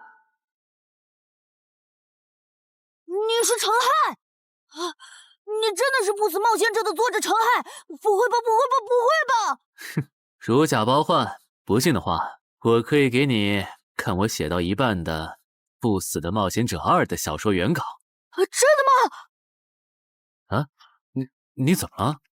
怎么感觉你受委屈了？陈海先生，你能不能不要加入冒险者协会？为什么？我以前听我哥和他朋友说过，那些加入官方的冒险者很多都后悔了。你哥有说是什么原因吗？没有，但我还记得他们谈话时的表情非常的严肃，甚至还发生了激烈的争吵。这样吗？我会慎重考虑的，谢谢你为我考虑这么多。不，我才应该道谢。那个杀千刀的对我弟弟见死不救，你还把他放进来？商礼，你是不是成了云霄市的负责人以后飘了，忘了自己是怎么上位的了？我没忘，我请他进协会不是为了护着他，他通关的地下城很特殊，过不了几天他就会被财团或大工会拉拢，好多事就不好办了。要是有潜力的成了官方冒险者，等他们跨过15级大关以后，到时候他们面临未知的危险，你是知道的。不行，那样太久了。他虽然有潜力，但不一定能突破15级变成传说。我要他下周就死。好吧，我知道了，那只能借刀杀人了。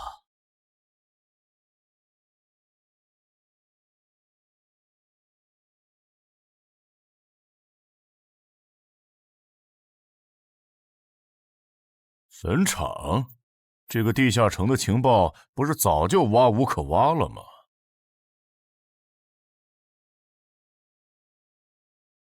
这样就可以了。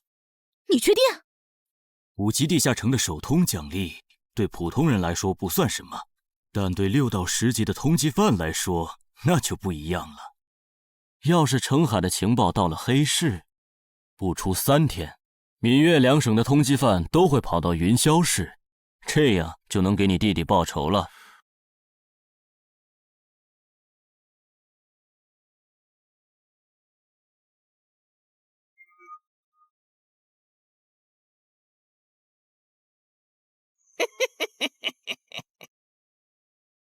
我的个人信息要3天后才能录入官方的冒险者系统吗？是的，我记得程先生你是东山人吧？要不我这边先给你安排一下暂住的酒店，这样你这几天就不用两边跑再折腾了。哼，不用，刚好我要回东山办点事，那我3天后再来云霄。好的好的，那咱们3天后再联系。前提是3天后你还活着。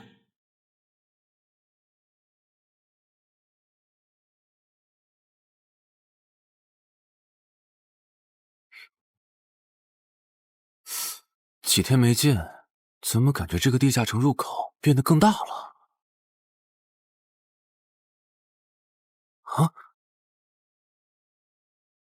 准入等级6级，也就是说，这个地下城的等级现在介于6到10级之间了。我现在是5级，按照之前的升级速度，只需要再打1个到2个5级地下城，就能升到6级了。上次翻论坛的时候，我记得东山这边好像有一个5级的地下城正在招募人手，我看看还在不在。好耶，还在。哼，你好，请问你们的招募条件是？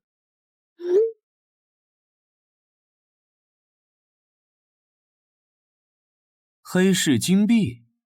你问这个干嘛？我闲着没事翻论坛，发现论坛上的冒险者彼此之间做交易时使用的货币不是现金。冒险者之间做交易，除了用地下城入口和掉落物，就是用黑市金币当货币。黑市金币有什么特殊之处吗？为什么不能用现金交易？黑市金币是挑战10级以上地下城的主要收获。我以前问过安教练，他说这东西10级后有大用处，可具体咋用没跟我细说。原来如此。对了，等级没到10级的冒险者一般是从哪儿弄到黑市金币的？我也想搞一些。新手的话，你可以试试把不用的掉落物拿到鬼市去卖。你要卖吗？要的话，我晚上可以带你去东山的鬼市。要，谢谢徐哥。东山这边的鬼市只有每周一的凌晨2点到4点有。你别看这边人很多，实际上只有1/10是冒险者，甚至更少。这些摊贩也是卖的东西真真假假，很容易上当受骗。听起来有点像古玩市场。差不多吧。总而言之，东西先别急着卖，多转转，弄清楚物价后再卖东西。我这边还有点事，就不陪你继续逛了。好的。看不出他这人还怪好的。好了，到我来扫荡了。小哥，来看看这些，可都是宝贝啊！瞧一瞧，看一看喽！精品装备仅此一天，价高者得。小哥，来看看我的矿石啊！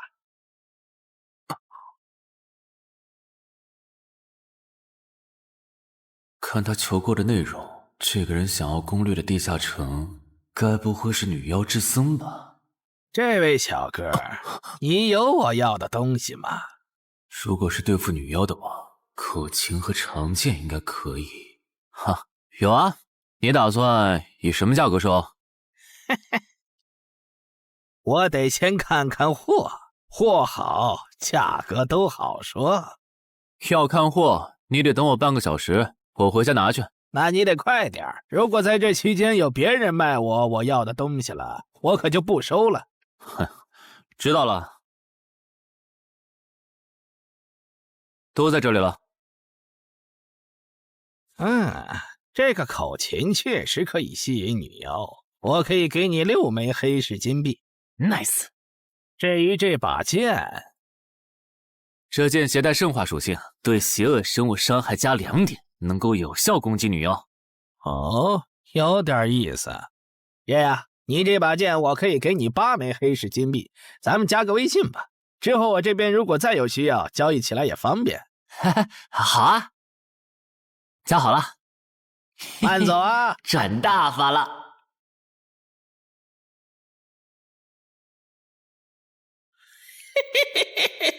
疏于防范了哟，坟场通关新人。唉，都过去1个多小时了，那个叫四海为家的怎么还没来？算了，不等了。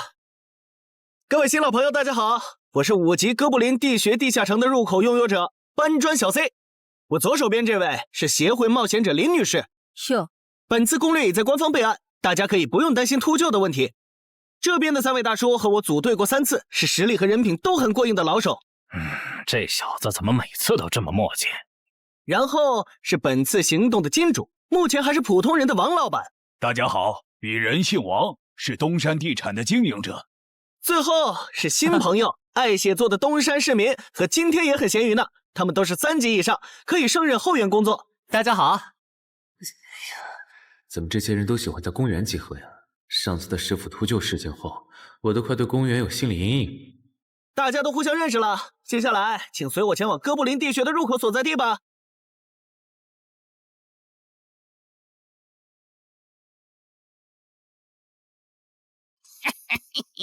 我就知道他没用黑市金币购买装备，一定是用来换东山这边的低等级地下城的攻略门票啦。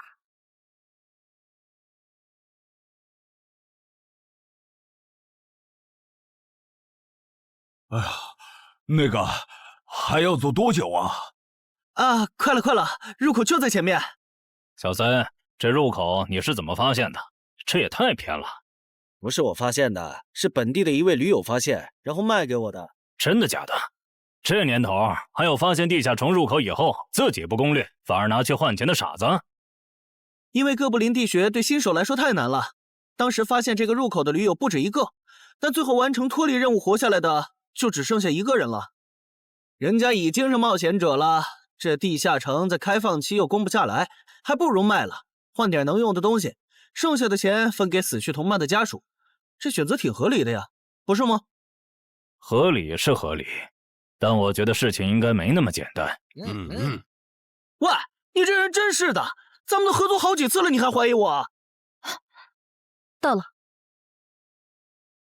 形状、颜色、大小完全一致。没错，这个就是5级的地下城，风险评估过了，可以进。好耶，这一下你放心了吧？哦，喂，我再跟你们说一遍啊，进了地下城，里面的哥布林归我们管，你们就负责保护王先生，都没意见吧？我这200斤肉就交给2位了。脱离任务呢？通关任务大家都一样，但如果我的脱离任务是狩猎哥布林，那我们会优先满足你的脱离任务，然后再考虑通关。这么容易就能拿到通关奖励，那我更没意见了。我也是。你们脱离任务是什么？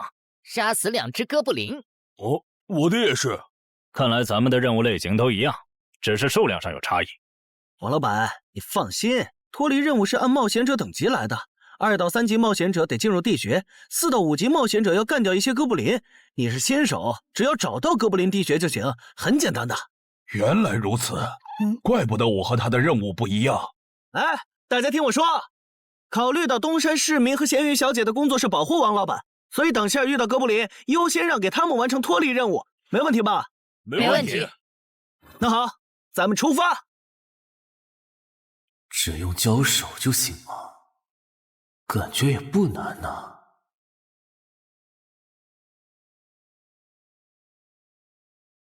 这个你不要吗？不要，你杀了吧。这就是5级地下城里的怪物吗？感觉也没多强啊。那是因为现在遇到的都是小怪，真正难搞的 BOSS 得深入地穴以后才能遇到。一般情况下，哥布林地穴的 BOSS 哥布林勇士得3、5个老手一起上才能干掉。哦，原来如此。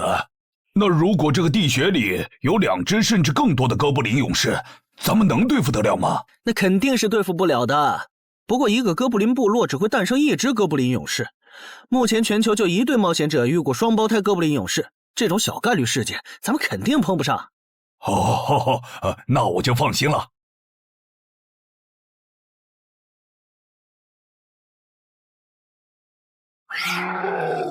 速战速决，别让他们逃回去报谢。明白。麻烦了。啊？你指哪方面？从我们踏入地穴到现在，已经遭遇了4波哥布林。总显这地下城的小怪数量多得不正常，我们可能中大奖了。搞不明白你们这些富人究竟在想什么？你都这么有钱了，为什么还要成为冒险者？说来惭愧，鄙人成为冒险者主要是为了减肥。减肥？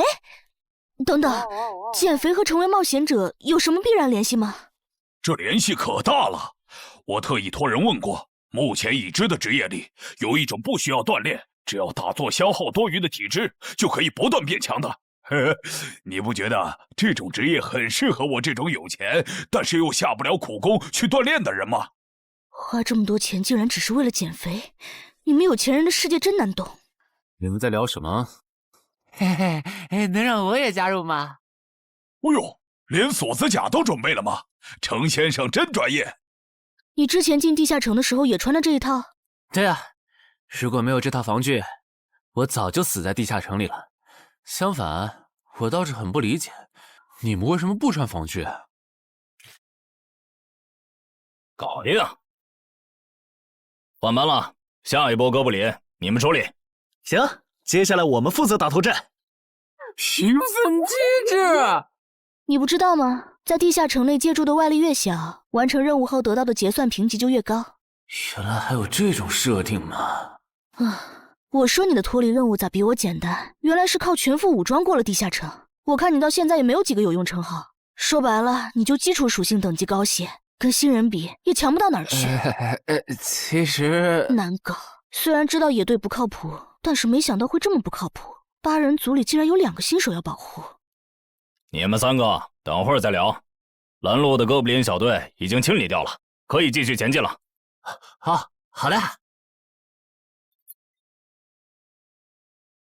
怎么有3个岔路？正常的5级地穴不是最多只有2个吗？看来我之前的担忧没错，咱们遇到了 bug。这是还不能透露给大众的地下城情报。平均每50个低等级地下城就会有一次实际挑战难度比当前等级高，甚至高很多的特殊情况，也就是 bug。bug 主要分3种情况，第一种是小怪数量的提升，第2种是 BOSS 数量的提升，第3种是 BOSS 强度的提升。比如我们现在遇到的按照他这个说法，就很接近第一种。我之前经历的地下城好像多多少少都有点问题。请问，出现 bug 的地下城结算奖励会比平时多吗？这个要看地下城的实际攻略难度提升了多少。听说运气好能出14、15级冒险者都眼馋的宝贝。所以我们如果继续深入，可能会遭遇更多的哥布林。是的。听起来有点危险呢。要不这次就算了，咱们回去吧。反正我也成为冒险者了。不能回。这个地穴的哥布林数量虽然变多了，但 BOSS 的强度没变化呀。我们只要把 BOSS 解决了不就行了？只要速战速决，在大多数哥布林发现我们之前，找到并杀死这个地下城的 BOSS， 其实和正常通关没多大区别。BOSS 的强度没变化，只是你的猜测。要是 BOSS 强度大幅提高，无法快速击杀，等他的援兵一来，咱恐怕就得被困死在这地下城了。所以就要放弃啊？这点风险都不肯担，那还不如尽早转职当后勤算了。这是一点风险？情报不足就去挑战等级比自己高的地下城，简直就是找死！那个，要不这样好了，咱们举手表决，想要继续的留下，想退出的就原路返回。这主意行啊，2不耽误。来去自如，这你满意了吧？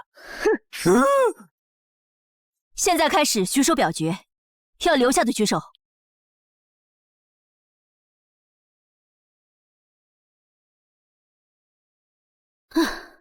所以说野队就是野队，完全没有风控意识。不是，你有毛病吗？他们等级高，想拼一下我能理解，你实力还不如我呢，你凑什么热闹？但我还是想试试。既然大家已经做出选择了，那就在这里分道扬镳吧。王老板，你的通关费用我晚一点退给你啊。哎呀，不用，就当交个朋友了。走了。哎呀，你等等我！一定要走左边吗？我觉得右边更好啊。那就猜拳，谁赢了听谁的。要是平局怎么算？靠谱吗？这两人平局就走中间呗。我怎么感觉上贼船了？石头，剪刀，不，好耶，我赢了！哎呀，早知道出剪刀了呀！可恶！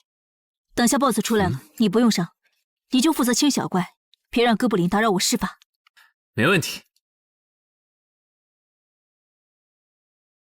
那个，你为什么那么不看好他们呀？这个地下城真的有那么危险吗？你怎么知道我不看好他们的？啊，我毕竟是做生意的嘛，基本的察言观色还是会的，所以我选择退出主要是因为这个称号，它的效果是为佩戴者指出前方的危险。之前的地穴，我就靠它发现地穴深处有俩能要我命的家伙。我听了官方冒险者给的消息，我认为这个入门级地下城是少见的双 BOSS 地下城。一般单 BOSS 地下城要3到5个同等级冒险者才能打通，那双 BOSS 的话，咱们这点人肯定不行。你信不信？我要是跟他们把话说开了，明天情报商人那儿就会有我和我这称号的情报。为啥要我牺牲自己的利益去拦着他们作死？大家又不熟。再说了，作为临时队友，我在保证自己安全的情况下，都尽力劝他们了。不听那是他们的事。那你为什么肯和我说这些？你不用担心，我不会害你。你又不在冒险者这行混，没必要为点情报费招惹我这种有潜力的人。说出来也没啥。哦，这样啊。怎么了？不能再继续前进了，外面有更致命的危险。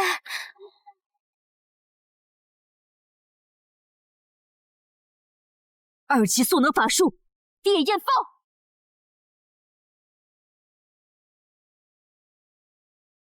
原来林开战前套给我的元素护甲是干这个用的呀！不愧是官方冒险者，虽然同为5级，但他的称号、职业、技能和装备都已经毕业了，而且还是最难凑齐的一套法系职业。干得漂亮！换班，下一波哥布林你们来处理。好的。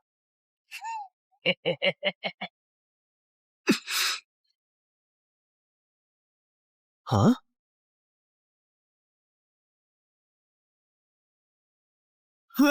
你们看，那是不是 BOSS 啊？怎么感觉有点不太一样啊？应该不是吧？这么矮，和哥布林勇士完全不沾边啊！等等，这是，大家小心，这确实是 BOSS， 只不过不是哥布林勇士，是哥布林萨满。给我冲！大家速战速决，在哥布林勇士出现以前结束战斗，不然我们就危险了。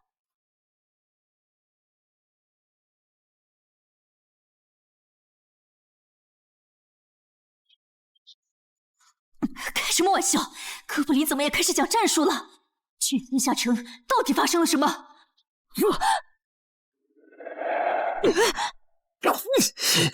快走，我来会会这家伙。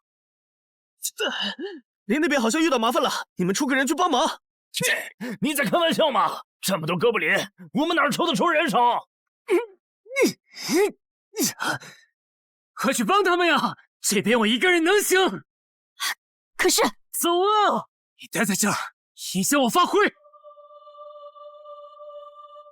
我会尽快解决掉哥布林萨满，然后来帮你。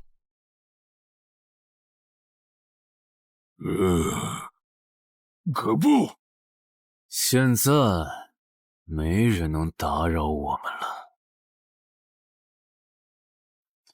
来，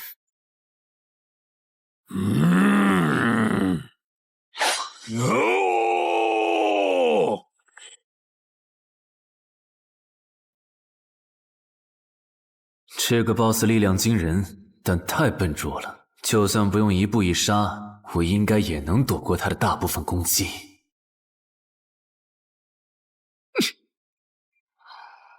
融化了吗？哼，太简单了。虽然你狂化后的速度和力量涨了，可出招没个计划，反而更容易躲了。所以，这就是5级地下城 BOSS 的强度吗？说实话，有点扫兴。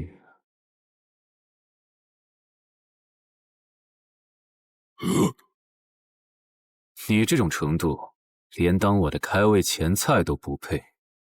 可不！可不！连死战到底的勇气都没有吗？这样看，我以后不用对5级地下城抱有期待了。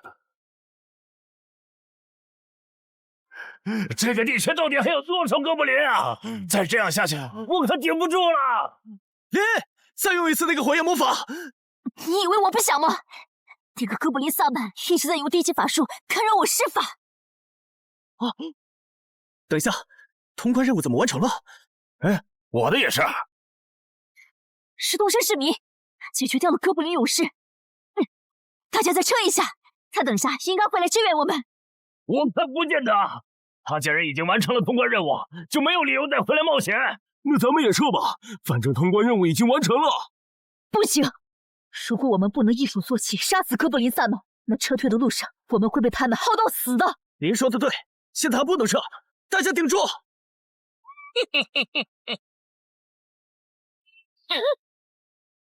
啊！石洞山市民！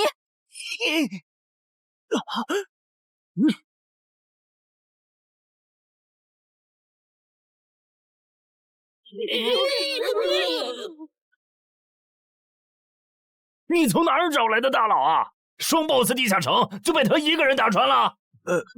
不是我找的。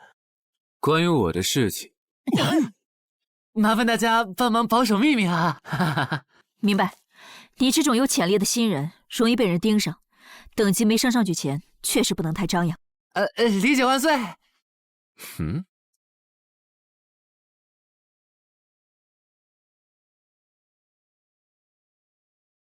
不能出去，外面有更致命的危险。啊，更致命的危险？就是有一个危险程度远比双 BOSS 大的冒险者守在外面，我们出去就会被杀。那怎么办？回去找其他人，说服他们一起抱团冲出去。啊！你们竟然把2个 BOSS 都杀了！这俩可都是他一个人干掉的，我们都没出多少力。怎么是他？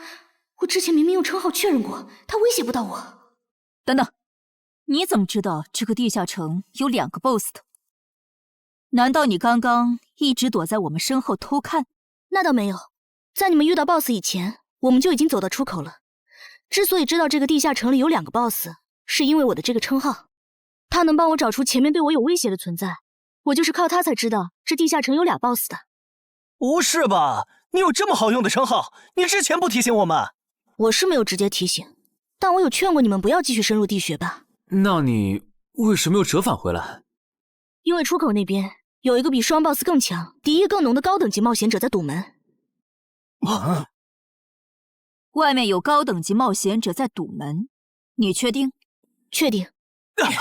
先是地下城难度超标，再是高等级冒险者堵门，可疑的地方太多了。说，是不是你搞的鬼？不是我，不信咱们签单向契约确认。等等，堵门的高等级冒险者，不会是那个爽约没来的四海为家吧？那个，我想问一下，你的称号可以预知危险，那如果我对你流露出杀意，你能判断我和堵门的人谁更强吗？能。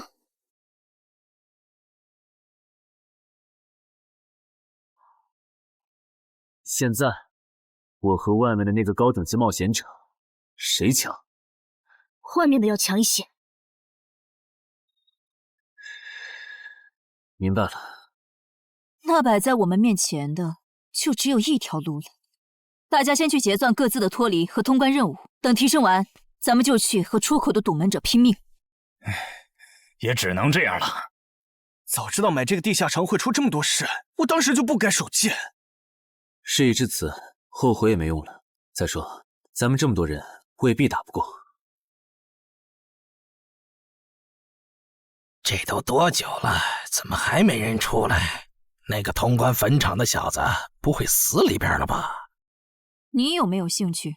不好意思啊，我想再王老板考虑一下。没想到第一次进入地下城，就让你遇到这种事，实在不好意思啊。结算出来了，这次没有掉落史诗级奇物，看来双 boss 的地下城难度也远不如坟场啊。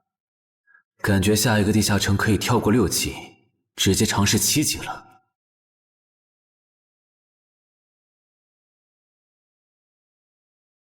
不算置死地而后生的话，能在一会的战斗中派上用场的，应该就只有扮猪吃老虎、奇迹生还者与传奇过招、自适应、暗行艺术和守护者。与传奇过招这技能比置死地而后生差点，能让我状态拉满，但要扣4力量、4敏捷、2感知。至于暗行艺术，应该适合扮猪吃老虎搭配，靠扮猪吃老虎走到目标的视野盲区，然后换暗行艺术逐渐接近目标，最后再切到置死地而后生，从而打出完美的偷袭。至于守护者，最合理的应该是依靠与传奇过招的感知加2，提前确定目标的下一步动静。要是目标跑去攻击别人，就切换称号守护者去阻拦他。围绕这2个称号展开的战术，感觉都还可以，但如果硬要选一个，还真不太好选。先瞅瞅新得的职业技能和奇物有啥效果，再决定下一步吧。这个向死而生不错呀，就凭它能够提升步伐和身体柔韧性这点，搭配一步一杀的技能效果，我以后就可以在闪躲的同时攻击敌方要害。好技能啊！还有这个假死技能，考虑到在现实世界冒险者死后是不会产生掉落的，我完全可以利用这个技能装死，然后找机会偷袭反杀，兵不厌诈。只要那个堵门的不是脑子有毛病，非得跟尸体较劲，我就能狠狠地阴他一把。当然，这是万不得已的选择。要是可以的话，我肯定想光明正大的赢。哇，这次掉落的东西都很棒啊！骨笛、萨满旗帜和传承之书，以后去地下城就能有个哥布林跟班了。而且这个哥布林的秘药搭配上骨笛，运气好的话，能拉来一只哥布林勇士当打手。保险起见，我就不继续囤升级券了，先把战斗力拉到最高再说。我目前持有的奇物中，等级最高的就是这家伙了。把奇物升级券用在他身上，肯定是最优解。就这样，对传奇亡灵库罗德的头盔使用奇物升级券。只能升到史诗级。那算了，先用装备熔炼炉把这几个用不上的给熔炼了，看能出什么好东西，再决定奇物升级券用在哪儿。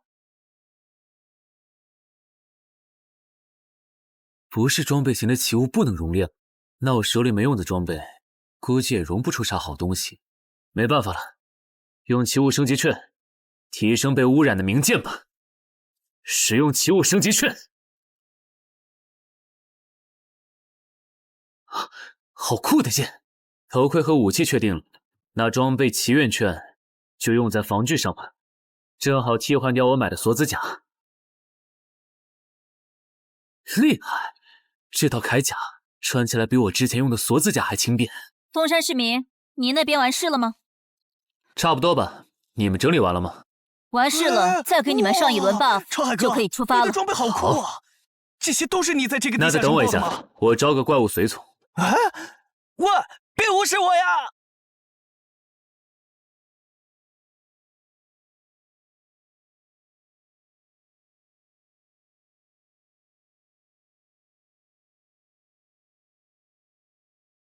哥布林，你招个这样的怪物随从，没什么意义吧？这小东西连半个战力都算不上，不帮倒忙就不错了。别急，我还没完事。接着，喝了它。这不，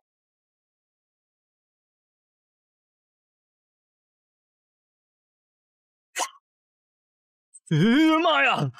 你在这喝啥了？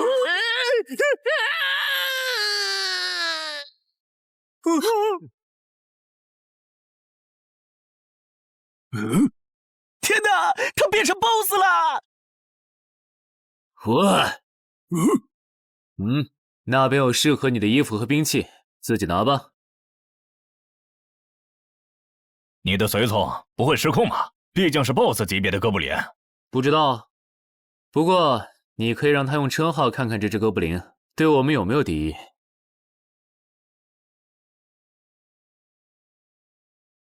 看了，他对我们没有恶意。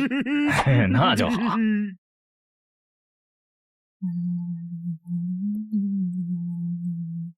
法师护甲，尤其属性强化，雄之坚韧。好厉害！体质竟然加强了2点。属性增益只有1个小时。法师护甲能给没穿护甲的地方加点防护，虽说比不上你身上这套的防护力，不过有总比没有强。我呢？好运！你没事吧？没事，休息一会儿就好。嘿嘿，终于出来了！啊，怎么还混进去了一只哥布林勇士？说好的有人在出口堵门呢，这也没有啊。估计是藏起来了，你用称号看一下他在哪儿。好。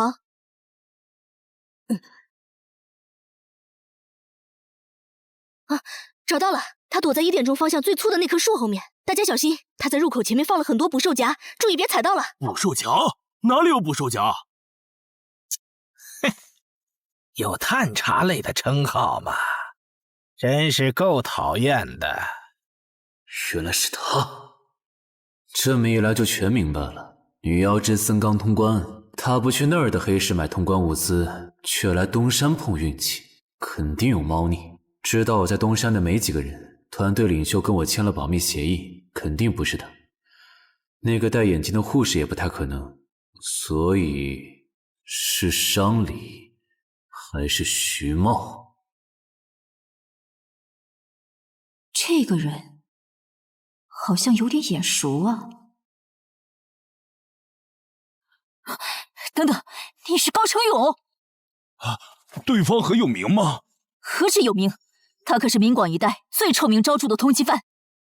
别看他只有7级，死在他手上的冒险者，光是已确认的就有上百号人了。他不光是想抢别人的通关调度，还想刷出针对人类的称号，说不定现在已经刷出过量杀戮人类这个称号了。看来你很了解我吧？是协会的官方冒险者吗？果然，他已经刷出了那个称号。这样吧，我们做个交易，那小子留下，你带其他人走。这条件可以啊，要不咱们……别信他！协会的档案里，高成勇有放过目标然后再猎杀的记录。要是你们真的信了他的瞎话，等他干掉陈海，再用追踪手段把你们一个个找出来，你们连还手的机会都没有。没错，虽然他嘴上说放过我们，但对我们的恶意一直没有降低。他在说谎。切，连恶意也能侦测吗？这样好了，既然他的目标是我，那就由我和哥布林勇士主攻，你们看时机牵制。大家都是一根绳上的蚂蚱，这种时候就别心存侥幸了。当然，如果你们中有人实在怕死，那就赶紧滚，别拖我后腿。我们会做好辅助工作的。看不出来你人还挺好的，要是我绝对逼着他们一起上。打你，我们俩足够了。哼，我就知道你们这些走大运拿了 S 级评价的新人，就会自命清高，觉得别人都是你们成长的垫脚石。但现实可不是这样的哟。新人在1到5级时很难搞到成体系的称号、职业、技能和装备。你的武器和铠甲这么豪华，我猜大多是装备吧。不巧哦，我的技能偏克你这类新人。可是出迟缓术。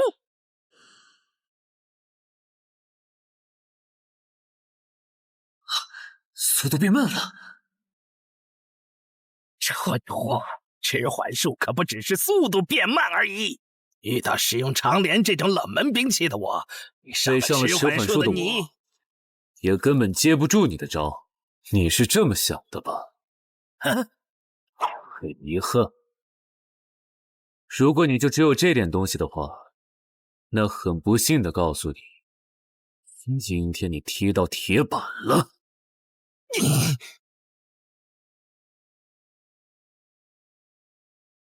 开什么玩笑！我百试百灵的组合技，竟然被他这么简单的破了吗？这真的是只经历了3个地下城的新人该有的水平吗？嘿，那个高成勇也没有你说的那么厉害啊！一上来就被陈海大佬没收武器了，感觉陈海大佬都用不上咱们了。不是高成勇不厉害，是陈海太强了。现在的他，恐怕和明省分部重点培养的那位超新星是一个水平。如果我说我认栽，那把长镰我也不要了，能放我一马吗？换位思考的话，你会吗？说的也是。消失了，那件披风的效果是隐身。唉，一想到超新星要死在我手里，我就感到惭愧呀。如果你没遇到我这样的新人杀手，大概会成为传说级冒险者吧。可惜，今天你就要死在这儿了，是你选择的死战。陈海，小心，那人没走，就在你周围。你这娘们儿！你在看哪儿呢？你不可能！你怎么知道我在这里的？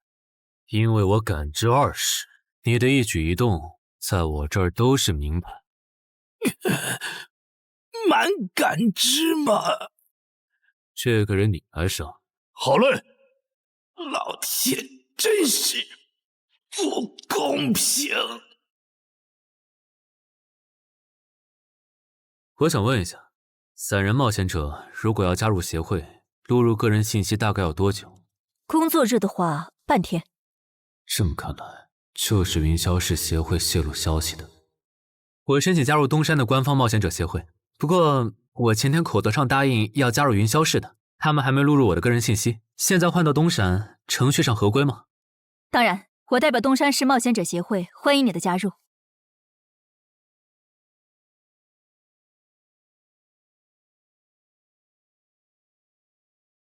喂，我考虑了一下，还是决定不成为云霄市的官方冒险者了。为什么？你的个人信息明天就能录入进系统了，怎么又变卦了？因为我刚刚除掉了一个 A 级通缉犯，叫高成勇。东山的冒险者协会知道后，邀请我成为本地的官方冒险者。这样嘛，也挺好，成为家乡的官方冒险者，做事会更方便一些。对，我也是这样想的。那我挂了。以后常联系。废物，都是废物！你那边说完了？说完了。哎，你怎么还没走？因为林姐也邀请我加入东山的冒险者协会了，等下要和你一起录入个人信息。这样啊？说实在的，你也被协会邀请加入，我都有点怀疑官方冒险者头衔的含金量了。我不就是在地下城的时候嘴了你几句吗？至于这么阴阳怪气吗？小心眼。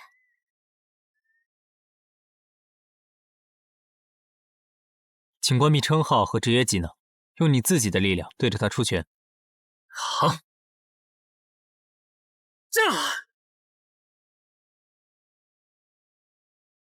不愧是官方，测基础属性的工具比健身馆的强太多了。12点，那我呢？他们测完了吗？测完了，他的力、啥玩意儿？都是12。17点，只有12吗？这跟他之前的表现差太远了，我以为他至少14甚至15呢。只有12点却能杀掉9级的高成勇，主流的职业称号肯定做不到。等我激活了职业和称号，再测一次，肯定压过你。陈海先生，你的个人信息已经录入了，这是你的证件。这么快？特事特办，你可是以一己之力打穿了双 BOSS 地下城，还单枪匹马完胜高成勇。另外，6到10级官方冒险者每年得通关2次协会指定的同级地下城，不然就得从攻略组调走去情报或资源采集组，把时间花在身体塑造和实战训练上，半年通关1个地下城就行。没问题。还有就是总部时不时会有借调任务，借调时你表现出色就有奖励，奖励能换协会里的称号线索、转职证书和奇物。不过一般只有9级以上的冒险者才会被借调，你暂时不用考虑这些。有一个问题。你说。称号线索是什么？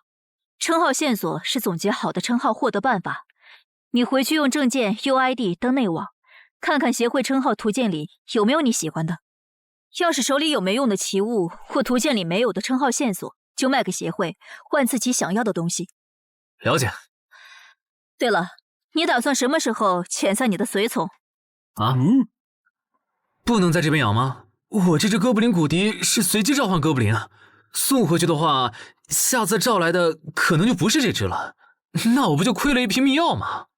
这你不用担心，除非你的哥布林勇士在那边的世界战死，或者你打算随机召唤别的哥布林。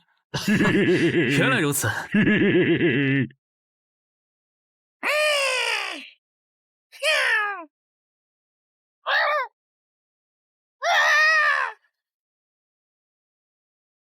跟我来吧，我带你们去认识一下同事们。好。大佬好，我叫梁家坤，是东山这边的冒险者候补，目前的力、米分别是。喂，你别每次见到厉害点的冒险者都跟报菜名似的，把自己的力敏数值甩出来啊，这样很得罪人的。哎，有什么关系嘛？我的数值总不可能比澄海大佬的还高吧？不，你的就是比他高。你是东山这边的入口管理者？在东山专家级地下城没打通前，干不了入口管理者的活。好，所以入口管理者另有其人是吧？那他没来是因为在攻略东山这边的专家级地下城？那倒没有，他没来是因为在处理昨天突然涌入东山的通缉犯。据说好像是因为东山市出现了坟场的通关者，那些人都是奔着他来的。这样吗？坟场那个老手坟墓啊，哟，那可是出了名的 bug 级地下城，能产出奇物升级券。啊！你们这样看我干什么？我说错话了吗？你还没意识到吗？意识到什么？那个，我就是坟场的通关者。什么？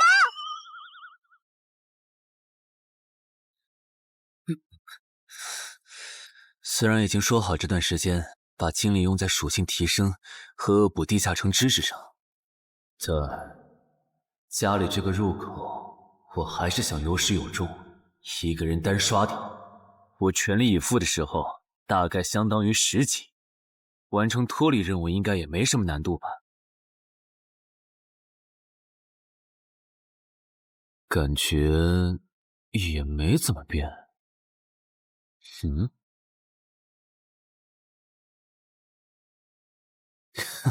原来冒险者面板还能升级吗？那是不是等11到16级的时候，我的面板还会有变化？怎么感觉升到6级后的限制反而变多了？等升到11级，不会还来一些新的限制吧？就先这样，搞定。账号弄完了，让我看看这次的脱离任务是什么。脱离任务从单选变成2选1了，这对不打算通关的冒险者来说倒是个好消息。不过，豺狼人，原来这片森林除了鱼人以外，还有别的怪物吗？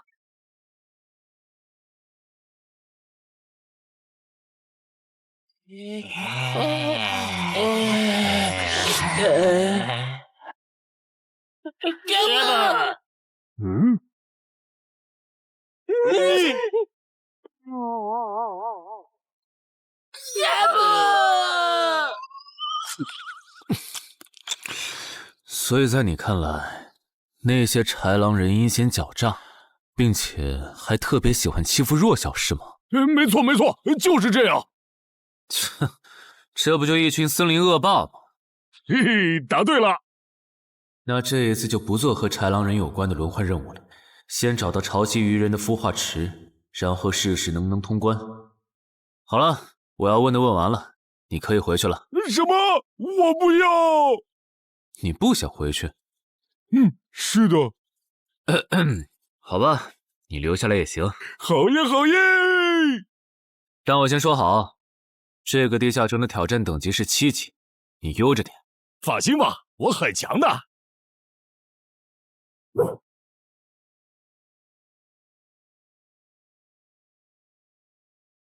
结果你还真组了个野队，让人家带你通关。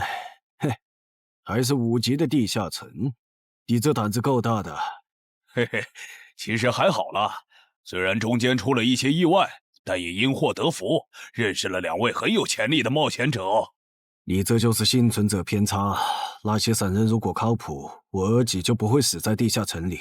我知道，所以我是确认有官方冒险者兜底以后，才决定下去的。说起来，前几天的新闻我看了，你儿子的死好像不是意外。怎么可能是意外？我儿子下去之前，我给他准备了2件保命的奇物，可他还是死了。那2个弱鸡入口拥有者却活着，开什么玩笑？可惜那2个杀千刀的没撑到我出手，就栽在别人手上了。不然，我一定要让他们后悔来到这世上。那这人也算间接为你儿子报仇了，咱得报答他呀。他叫什么名字？叫陈海。我这次来东山，就是要当面感谢他。陈海？你认识？我组的临时野队里也有一个姓陈的，可能就是他。什么？科长！都打起精神来！那些豺狼人斥候说不定就藏在附近的灌木丛里，你们这样懒散很危险的。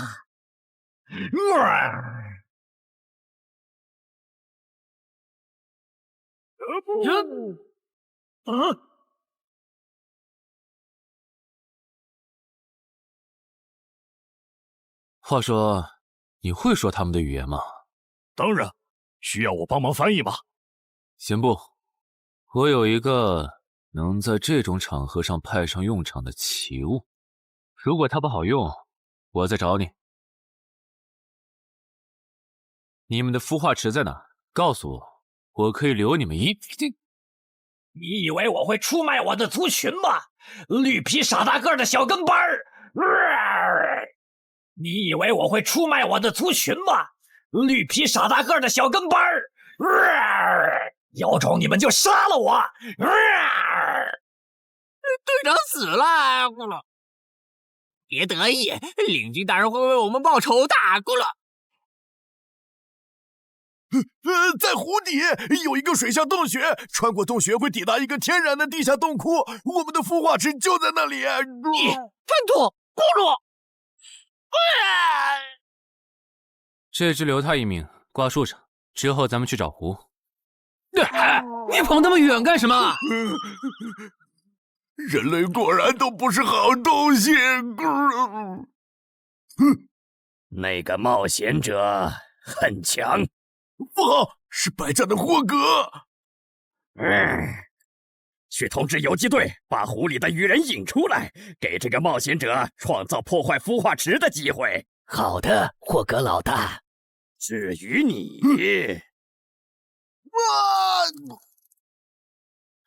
哇，这湖比之前用无人机航拍的时候感觉还大。得先找到水下洞穴，然后游好久才能到孵化池。就这要求，能把99%的冒险者都给淘汰掉。不过好在我有海之炎能水下呼吸，虽然不会游泳，但头盔里有库罗德水下战斗的经验。老大，我不会游泳，我可不可以先回去啊？你不会游泳？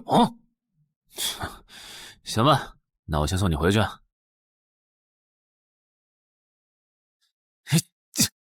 呦，哎呦，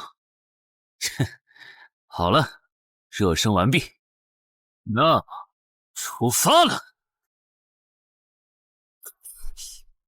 果然，依靠海之炎和库罗德的头盔，就算是我这种旱鸭子，在水里畅游，那还不是小菜一碟。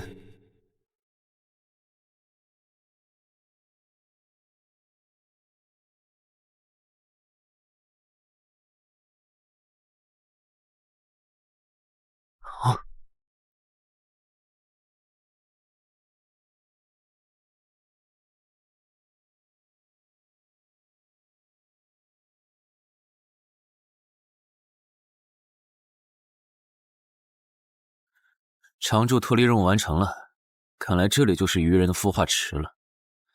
但是，怎么没看到守卫？算了，不管出于什么原因，现在是通关的最好机会，这一点不会错。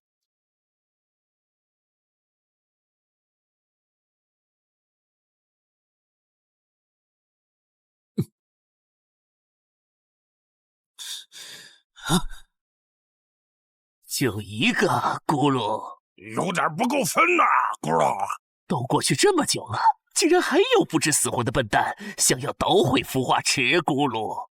是啊，不过没想到的是，这次来的竟然不是豺狼人，而是人类啊，咕噜。原来守卫一直藏在上面吗？不对4，他们应该不会给我穿装备的时间，用至死地而后生，速战速决吧。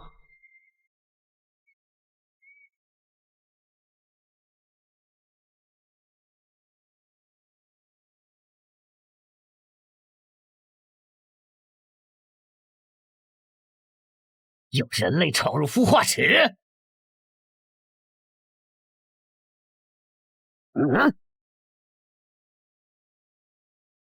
霍格老大，鱼人撤了，应该是湖里的鱼人哨兵发现那个人类冒险者了。派个机灵点的去湖边盯着，如果那个人类冒险者逃出来了，就通知我。好的，霍格老大。这几只守卫的强度比哥布林勇士高不少，他们应该就是这个地下城的 BOSS 吧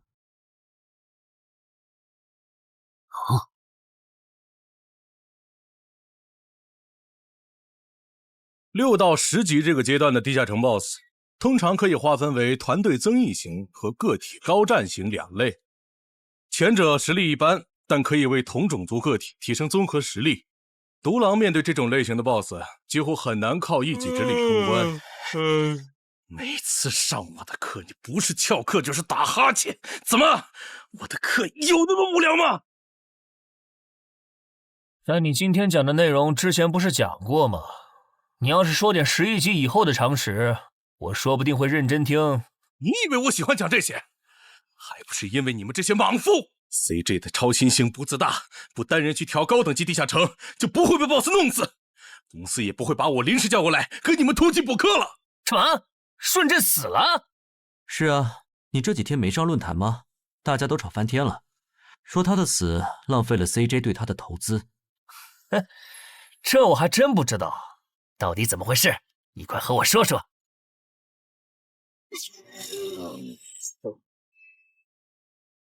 小心，这个人类是极其罕见的高感知个体，偷袭对他没用，大家一起上，咱们耗死他！那个鱼人 BOSS 什么情况？都被我杀了这么多精英鱼人了，他怎么还在旁边观望？难道这些实力比哥布林勇士还强的鱼人，在他眼里都是小喽啰吗？这个人类的实力和霍格好像差不多，好在他是一个人来的，可以用数量耗死他。这种的杀戮速度，等精英怪把他体力耗得差不多，剩下的精英种恐怕也没多少了。到那时，霍格如果察觉到我方兵力空虚的话，恐怕……算了，还是冒一点险吧。终于感到心疼，要亲自出马了吗？奇迹生还者，等这一刻很久了。领军大人小心，这个人类冒险者和霍格一样强。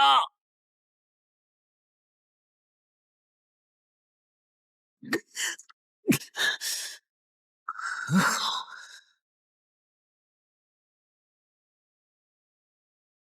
领军大人，别管我，他伤得更重，还不擅长水下作战。就算没我帮忙，你们也能轻松杀掉他。把脑袋给我带回来。是，领军大人。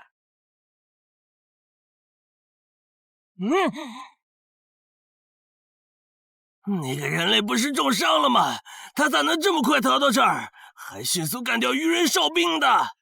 他是被人潜到身后，然后一招毙命的。那个人类很擅长水下作战，所以领军大人的判断可能是错的。什么？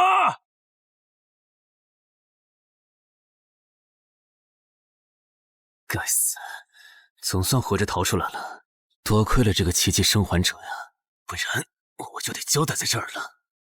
果然和我预想的一样，那个鱼人 BOSS 沉不住气，要是他再稳点，我就会被耗死了。怪不得团长说，独狼到了更高级的地下城会越来越吃力。哼，一挑多肯定没胜算呢。看来我还是得找些厉害的队友了。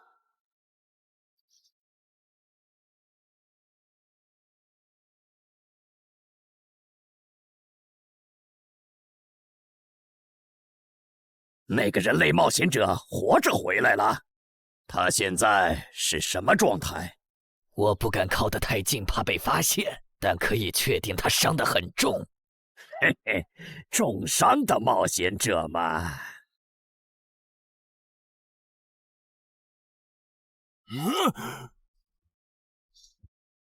下次再找你们算账。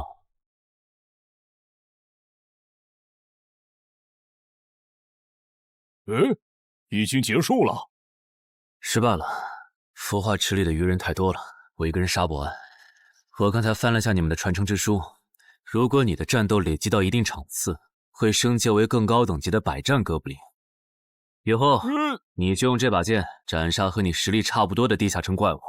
等你成为了百战哥布林，这剑对你没啥用的时候再还给我。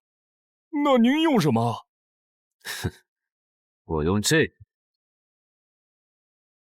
啊，对了，你以后得练一下游泳了，后面我还要再打一次这个地下城，到时你得出力。好吧。这一定是豺狼人干的。激活技能，与死亡共舞。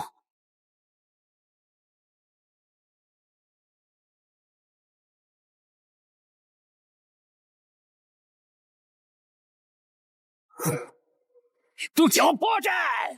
好快！切！豺狼人！还好，为了以防万一，把感知拉到20，不然刚才这只豺狼人就得手了。这个人类不是受重伤了吗？可他刚才的动作根本就不是重伤之人能做出来的。他不会是在钓鱼吧？他跑了。不一定是逃跑，也可能是在示弱，引诱我们过去。那咱们还追吗？如果追过去的话，感觉很可能会进了他们的包围圈。算了，不追了。等找到足够强的队友，做了充分的准备以后，咱们再回来和他算账。好的。哎呀，没想到6到10级的地下城的难度会比5级的高那么多。下次得提前掌握好情报再去通关，不然风险确实太大了。是任务结算呢。哼，说起来，这一次我虽然没有通关，但宰了那么多鱼人，怎么说也该有个 A 吧。水产过敏怎么了？不对，你怎么知道我水产过敏的？还有啊，我是人，你给我一袋动物口粮是什么意思啊？就算他吃不完，这会难吃。什么？他加入东山的冒险者协会了？你给我站住！你当初是怎么信誓旦旦的跟我说他死定了的？连高成勇都栽在他手上了，我能怎么办？听你这意思，我弟弟的仇你是不打算管了呗？哈，也是，你已经靠我爷爷成了云霄市入口管理人，上了岸的你哪能冒着被革职的风险对隔壁市的超新星下黑手呀？我真是看错你了，早知道爷爷当初留下来的资源就该用在周德身上。你干什么？转手我爷爷留下来的遗物啊！我弟弟死了你不帮忙，那我就把你想要的遗物给能给我报仇的外人了。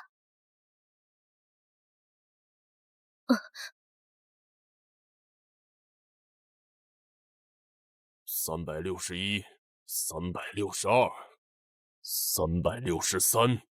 安然，黑市上出现了个你可能会感兴趣的悬赏。说内容。有人用传说级冒险者的遗物作为奖品，悬赏东山市某位超新星的命。徐茂又惹到谁了？不是徐茂，但这个人咱们都认识。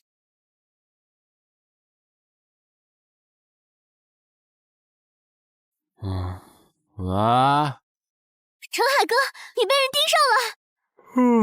我知道呀，这问题不是已经解决了吗？这次不一样，有人在网络黑市高价买你的命。哎呦，你别不当回事！发出这则悬赏的人出价很离谱。火哥说，如果不是你救过我，他说不定也要分一杯羹。具体怎么回事？你再详细说一下。就是我哥他们在网络黑市上看到。还真有你的悬赏。能查出来是谁发的吗？不用查，就从这则悬赏的报酬反推，发出者大概率是已故的传说级冒险者周建明的直系亲属。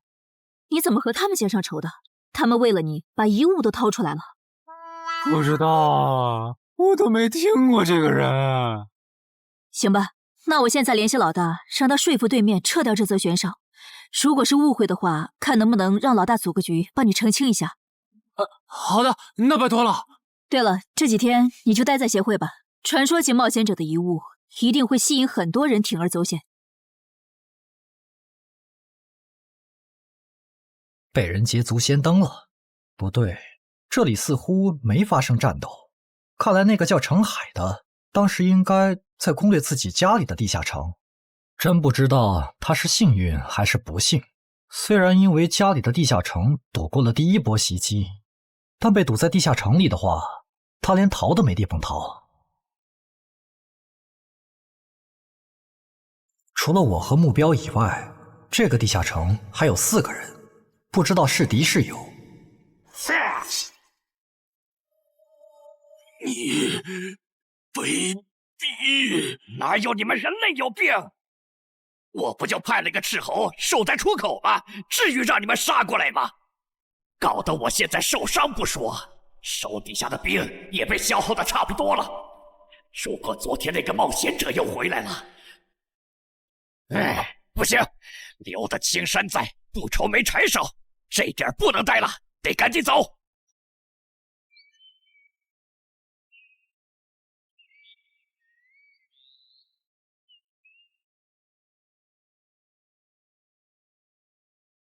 3个猎人，也就是说，目标那边顶多只有1个同伴吗？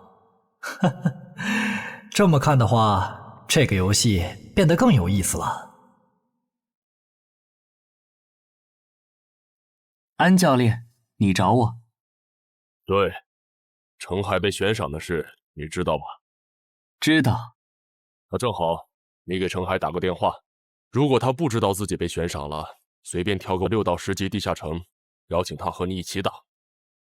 剩下的不用我说，知道该怎么做吧？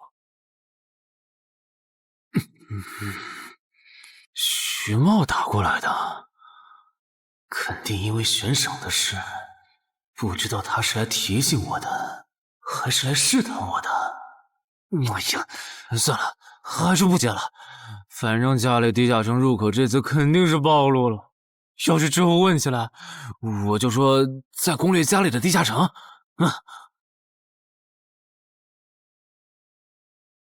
咱们来晚了，那个叫程海的应该是被前面的人逼进这个地下城里了。我们还进去吗？进。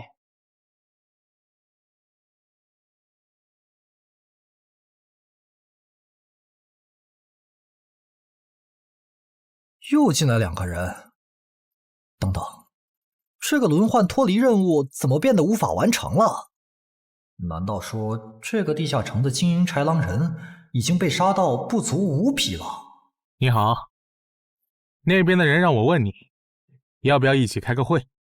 那边的狂战士好像有事要跟咱们商量。也就是说，你和你的同伴是最先进入这个地下城的，程海不在这里。对。那我不明白了，你们没堵到人，为什么不离开，反而在这儿扎堆守着湖呢？因为我同伴的主职业是海兽祭司，他因为职业特性的原因，发现这个地下城刚刚诞生了一只英雄级鱼人，他想趁着对方还未成长起来，和他签订主仆契约。那你们呢？你们为什么不去做轮换脱离任务？因为我们进入地下城用无人机找程海的时候，只发现了守在湖边的他。等我们赶过来以后，他既不承认程海在湖里，又不肯交代他守在湖边不走的理由，那我们能怎么办？只能陪他在湖边耗喽。这不能怪我呀，我总不能说我的同伴下水了，但我不会游泳，只能在岸上等他吧。你这家伙！啊，我怎么了？先等一下，你们的事情我大概了解了，但这应该没有商量的必要吧？有必要。刚刚同伴死了。啊？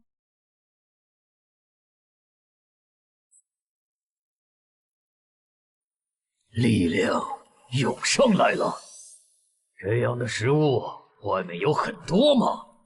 除了偶尔出现的人类冒险者，附近的森林里还有一批豺狼人。很好，把他们带过来。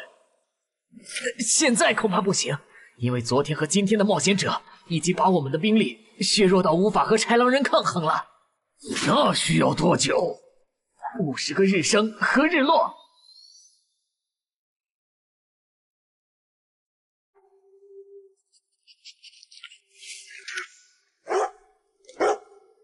没想到独狼闪怒竟然死在了这个地下城。他不是一直这样忙吗？遇到克制自身的地下城，就会因为没有人帮他兜底而陨落。是这个道理，但这白痴为了断其他人的后路，单独猎杀豺狼人，结果把自己给玩死，是我没想到的。那我们之后怎么办？鱼人的孵化池大概率在水中，我们的职业和奇物都不适合在水下作战。完不成脱离任务的话，我们会被困在这个地下城的。这个地下城的最大挑战者数是15，除了我们和这个白痴以外，还有12个名额。只有其中有擅长水下作战或者能帮助我们完成脱离任务的，我们就能脱离。所以，回出口。我都说多少遍了，我的同伴是海兽祭司啊！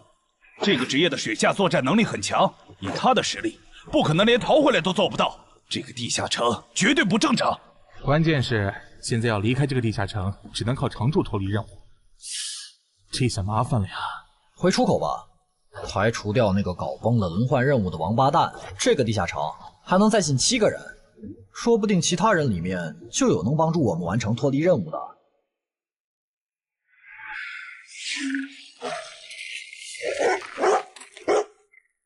刺杀者王二，他不是去月省了吗？怎么会出现在这里？你们得手了？没，目标可能根本就没进来，咱们被耍了。可以啊，海哥，我还是第一次听说有6级冒险者的悬赏金能和史诗级奇物挂钩的。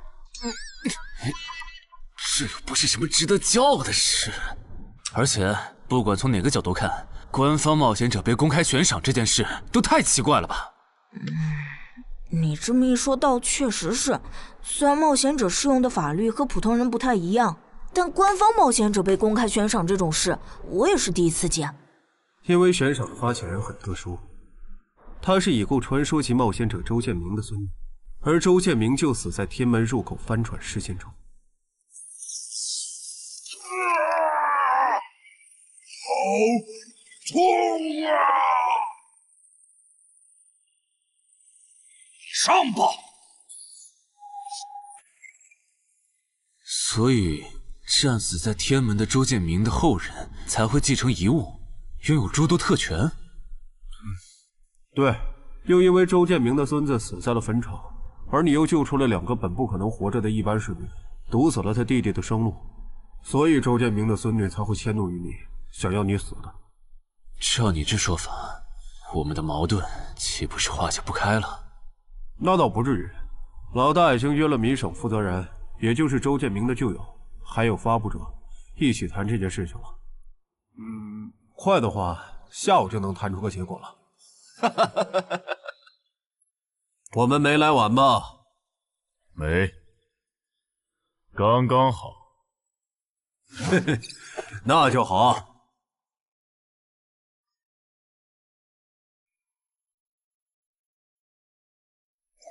啥情况？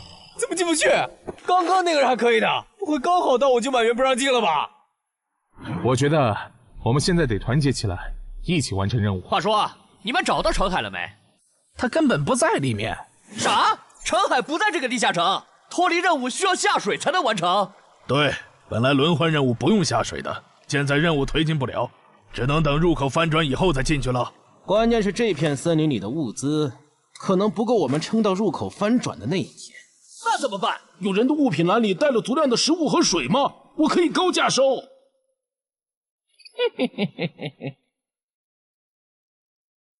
本来也没抱多少希望，不过没想到连刺杀者王二那样的高手都被困在这个地下城里。这样看，少了这些竞争对手，等我完成脱离任务出去以后，说不定真的可以燃制周建明的史诗级遗物了。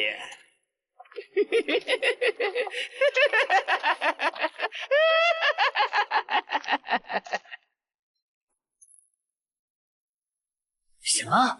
有远方的愚人部落派使者来拜访我们？是的，对方自称是寇涛愚人的大祭司。大祭司？吞噬者大人，要和他见一面吗？见，不过以防万一，把放出去的愚人都叫回来吧。寇涛愚人啊，我还真挺想知道他是怎么找到我这里的。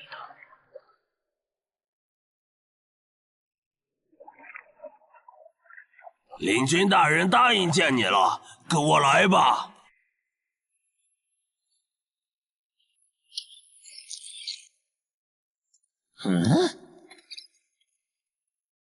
这就完成脱离任务了，真是得来全不费工夫。你在看什么？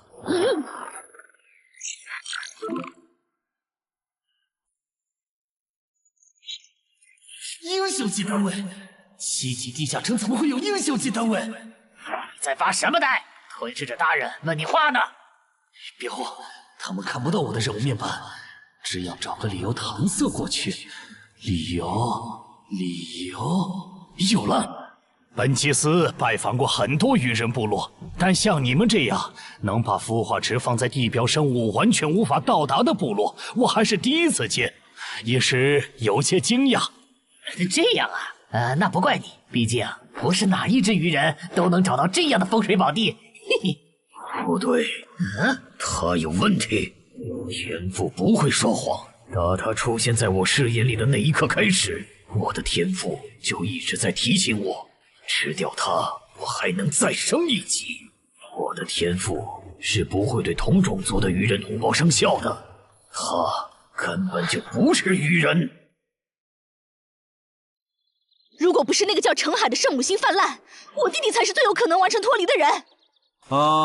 官方冒险者应急预案操作手册第4条，被卷入生存类地下城翻转拉人事件，需优先帮助弱势群体完成脱离任务。嘿，程海的操作完全合规，不是他的问题。但他那个时候还不是官方冒险者。周畅，你先别说话，我就问一个问题。您说，如果一切顺利，你觉得程海能成长到哪个程度？优秀的中间，独当一面的地区负责人，还是传说？以散人冒险者开局，1个月到6级，还单杀了新兴猎手高成勇。不管从哪个角度看，程海都比同期的我要强。再结合他在坟场的表现，我觉得他至少都能胜任地区负责人，甚至有望冲击传说。好，那这事儿就这么算了。我这边稍后会督促华东委托集市的负责人下掉那则悬赏。黄伯伯，差不多得了。我之前看在建明哥的面子上，一直纵容你和你弟弟，但再怎么照顾也是有限度的。我们这一边的传说种子，可不能因为你的一己私怨而夭折。程凯哥，好消息！你的悬赏被撤掉了。好呀。哎，程海的悬赏没了，这才24小时不到吧？谁这么效率？看来只是悬赏被撤回，不是有人有事。他刚微信回我了。所以是郑仁君出面私保了吗？没想到他这么看好这个新人。黄伯伯，那则悬赏是您点头了以后我才发的，为什么那个郑仁君说几句您就改口了？他郑仁君的面子有那么大吗？如果只有东山方面的施压，我其实还能帮你扛几天，但现在是除了协会内部，还有别的方向的压力也给到了我这里。那个叫陈海的人脉比你想的要广。别打了，我知道的我都说了，给我个痛快吧。大人，已经审完了。哦，森林里有12名冒险者，实力和豺狼首领差不多，他们不擅长水下作战，不用担心会打过来。现在被困在森林里，无法撤离。森林里食物少，撑不到50天。有点意思。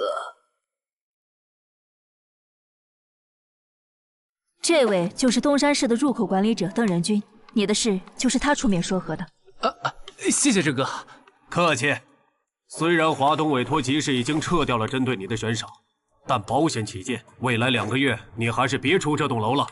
外面指不定会有高等级通缉犯冒险来杀你，然后找悬赏发布者领赏。有道理，那我不出去了。等一下，那悬赏陈海哥的人呢？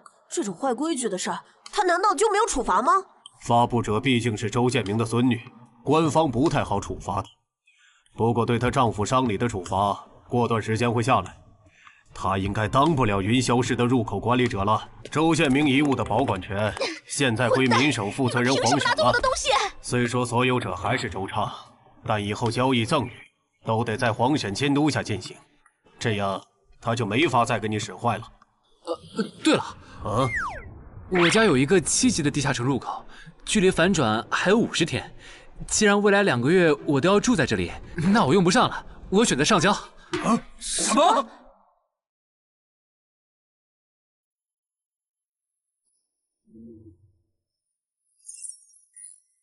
确实是6级到10级地下城，而且挑战人数已达上限，现在进不去了。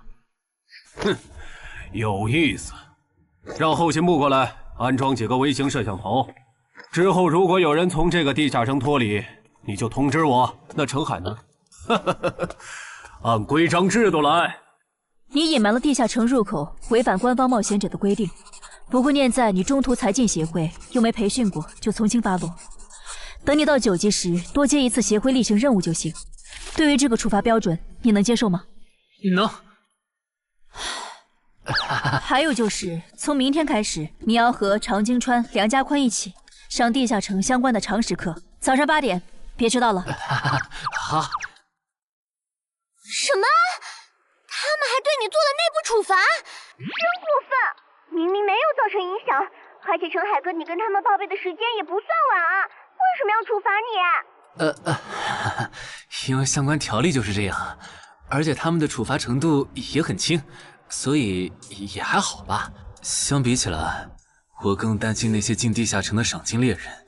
我家地下城有点邪门，他们要是掉以轻心，很可能被坑死在里面。陈海哥，你人太好了，明明是他们要害你，你却还在为他们考虑。你搞错了，我只是怕他们被困在地下城，到时候导致入口翻转，连累到我。说起来，你刚才说除了东山冒险者协会和你哥哥所在的散人联合以外，还有其他人也在帮我施压。我哥哥说明省的富豪曹火旺对悬赏你的事特不满，他认为传说起冒险者后代比老弱妇孺更受保护的话，以后冒险者肯定会变成特权阶层。听说这事还惊动了华东地区的负责人，所以关于你的悬赏才会这么快被撤下来。好，那替我跟你哥哥道声歉，等风头过了，我做东，咱们一起吃个饭吧。曹火旺吗？一起吃饭。小妹真是的，为了个不知道从哪儿冒出来的野小子，竟然让大哥你用掉了这些年积攒下来的人情。人家毕竟救了咱们妹妹，我这个做大哥的不能就这么看着。怎么又有电话？喂，我是曹火旺。你可能不认得我。没，我听朋友说了，是您出面施压，我的悬赏才会这么快被撤销的。你已经知道了，那我就开门见山了。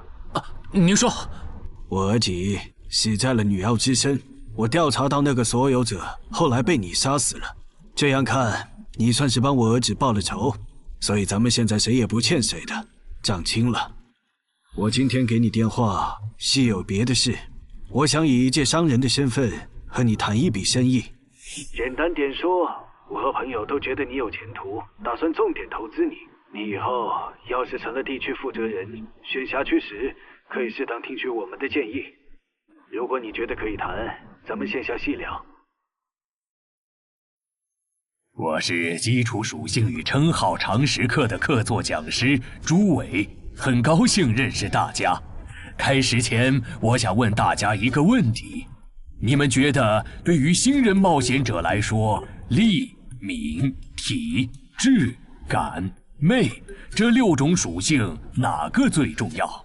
这还用问？肯定是力量，毕竟脱离和通关任务大多需要击杀指定怪物才能完成。现在都知道，进地下城得备好防具和开刃武器，有兵器帮忙，哪怕身体弱得像软脚虾，也能击杀低等级怪物。对新人来说，力量够就成，多了那也是白搭。反倒是敏捷更能提高冒险者的生存率。这位学员说对了，在协会统计的数据中，刨除掉称号、职业和装备，对低等级冒险者的存活率和内战胜率影响最大的属性就是敏捷。敏捷影响冒险者在地下城内的存活率，这点好理解。但冒险者之间的内战为什么也是敏捷占主导？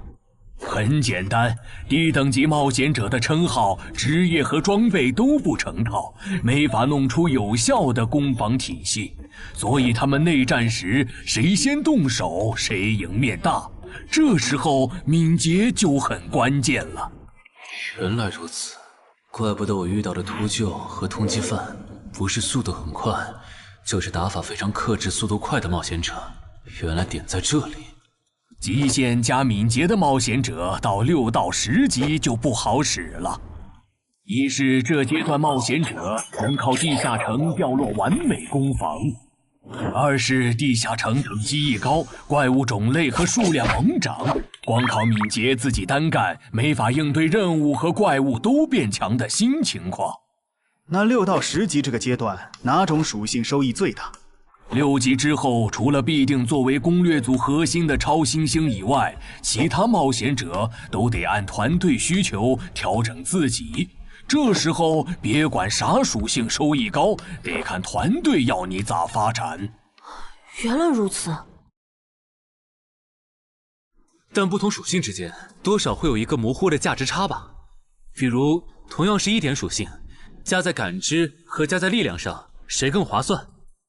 这个确实有，目前公认的排序是魅力大于感知，大于智力，大于体质，大于敏捷，大于力量。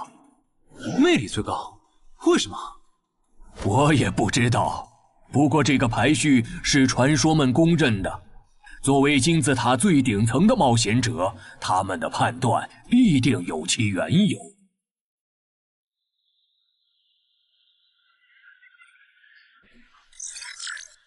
这英勇骑士转职成功，加1点魅力，还是隐藏职业。可我主职业就是近战，副职业再选同类，会不会最后效果1+1小于2啊？想什么呢？没什么。不想说就算了。对了，林姐让我问你，下午的冰击课你来吗？啊？这次好像有粤省来的武术大师指导我们。停！第7局，长经穿胜。强度优势这么大吗？算上达人绷带的效果，我等于是被14比0了。关键他的速度没我快，体力也没我好啊。你已经连输7把了，还打吗？咋了？我还没累呢。你呢？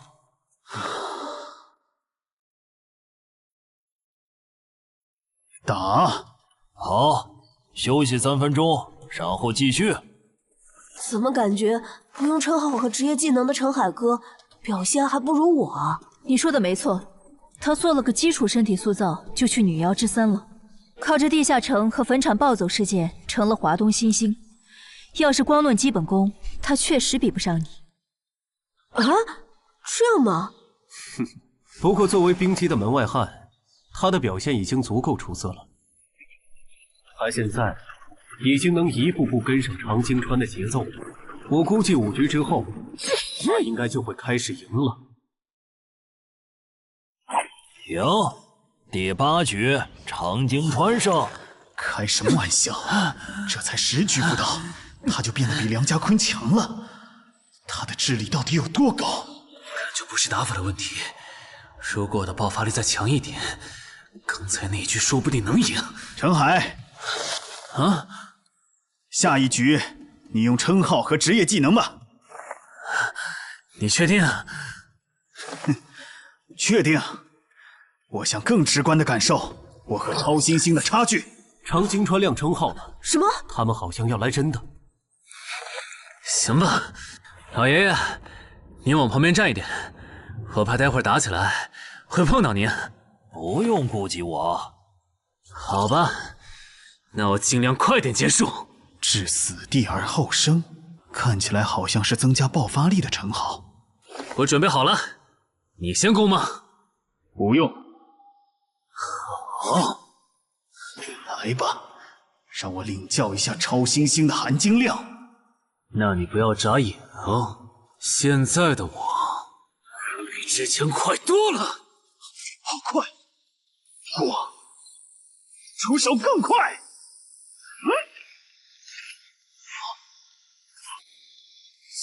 不可能，好快！你输了。今天就到这里吧。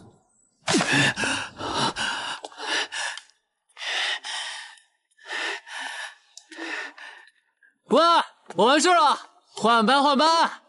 我和他的差距原来这么大吗？其实你枪练得不错，出手的那一下，就算是我年轻那会儿，也不见得能躲掉。别灰心，你只是运气不好。遇到了能阅读你下一步动向的特例。阅读下一步？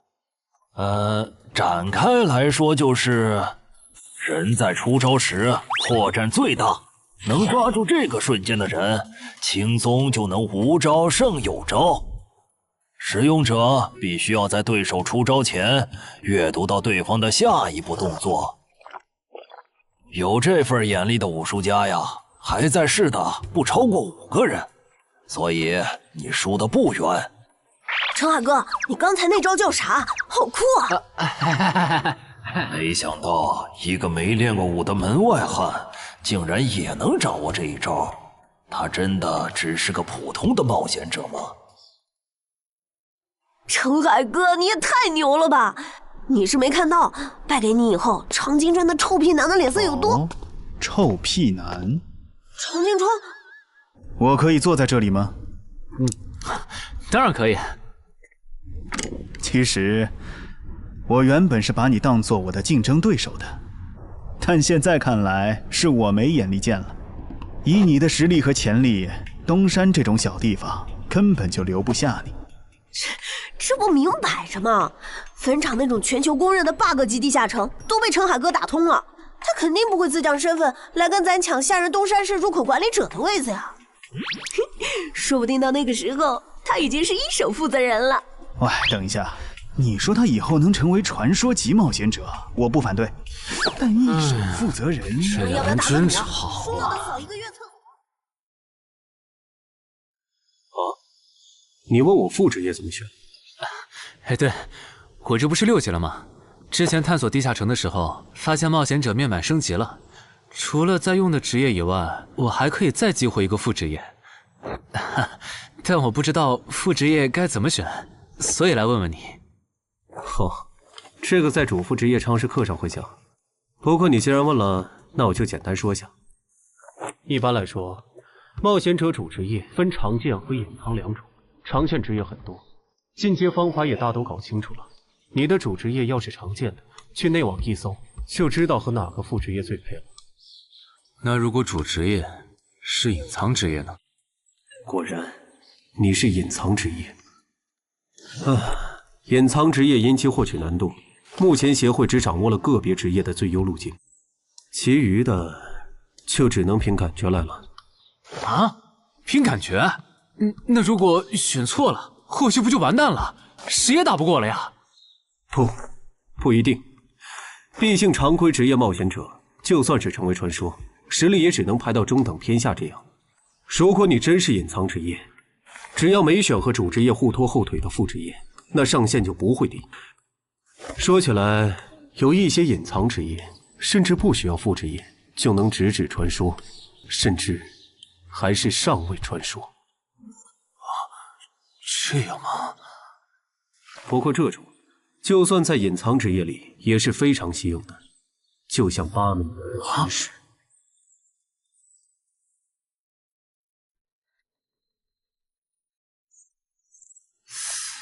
内网竟然没有死亡行者的相关资料，那看看英勇之骑士吧。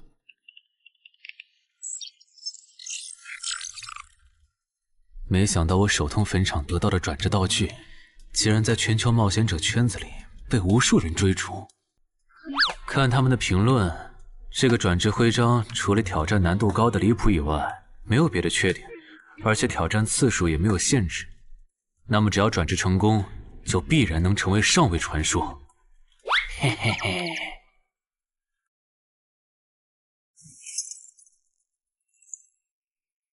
使用英勇之骑士试炼徽章。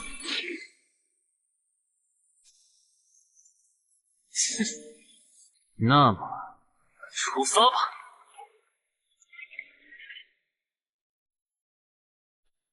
啊！不是吧？让我挑战他？啊！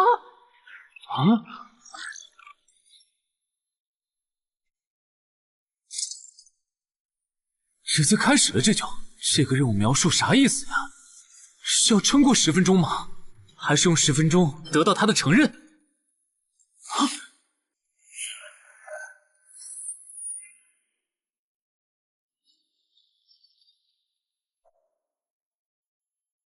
这家伙该不会比库罗德还强吧？第一把先试试水，先弄清楚我和他的差距。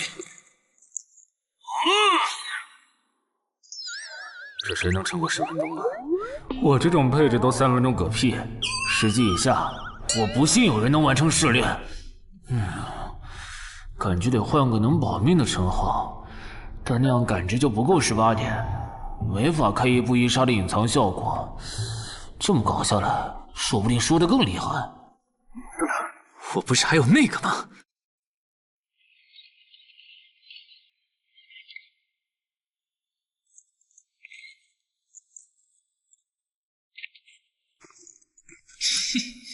讨厌，这个傻大个的弱点是感知，他看不到穿了隐身衣的我。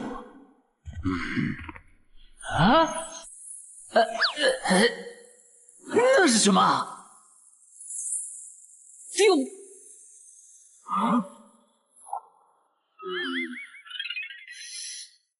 他怎么能有看破隐形到位的技能啊？不行，我就不信邪了。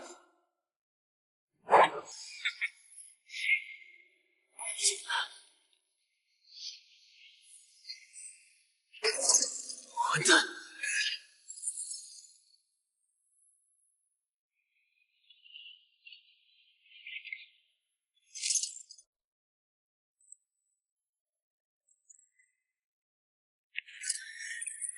再来！啊！那些冒险者还在我家？对，虽说不知道发生了啥，可要是时限到了，这些冒险者还不出来，那咱就得掌握更多这地下城的情报，这样以后入口翻转的时候才能处理好。换个地方聊吧。还是没找到乔敏吗？没有啊，周围都找遍了，没有他的痕迹。那看来他不是下湖了，就是去更远的地方找豺狼人了。希望是后者，不然我们的麻烦就大了。我希望他是去找豺狼人了。远期那边应该也发现了，这地下城难度会越拖越高。等孵化池孵出大量的鱼人后，都会死在这儿。你说什么？你家地下城的通关任务是捣毁潮汐鱼人的孵化池？对啊，怎么了？我先冷静一下，李，你来给他解释。好，目前官方已公布的地下城翻转规则，你都知道哪些？基本上都知道。入口翻转后，攻方守方位置互换，我们这儿会变成鱼人需要攻略的地下城。没错。那你知道来咱们这边的地下城土著也需要满足指定条件才能回到他们的世界吗？什么？你的意思是那些土著也会有脱离和通关任务？是的，而且绝大多数情况下，两边的脱离和通关任务会很接近。比如捣毁潮汐鱼人的孵化池，换算到咱们这边，恐怕是破坏人类的重要设施。嗨，你再听嘛！这下摊上大事了。他已经吓傻了。你说东山市下个月会有一个7级地下城翻转？对，地下城的土著是鱼人和豺狼人，类型是探索，通关任务是捣毁鱼人的孵化池。所以他们想要征调咱们的徐茂。是的，报酬是官方掌握的同等级地下城的随队通关名额。等等，郑哥不是14级的冒险者吗？处理一个7级的地下城不是很简单吗？因为你家的入口翻转后，我就没法随意出手了。啊？你不知道正常，这涉及到未公开的地下城翻转规则。当入口翻转后，我们的世界就会变成鱼人眼中的地下城。因为入口翻转前后规模不变的铁律，所以在有鱼人完成脱离任务之前，等级高的正人军不能动手。原来如此，怪不得坟场明明只是5级地下城，但却存在传奇个体。怪不得小鬼头脱离后，坟场就立刻进入到第2阶段，这样就解释得通了。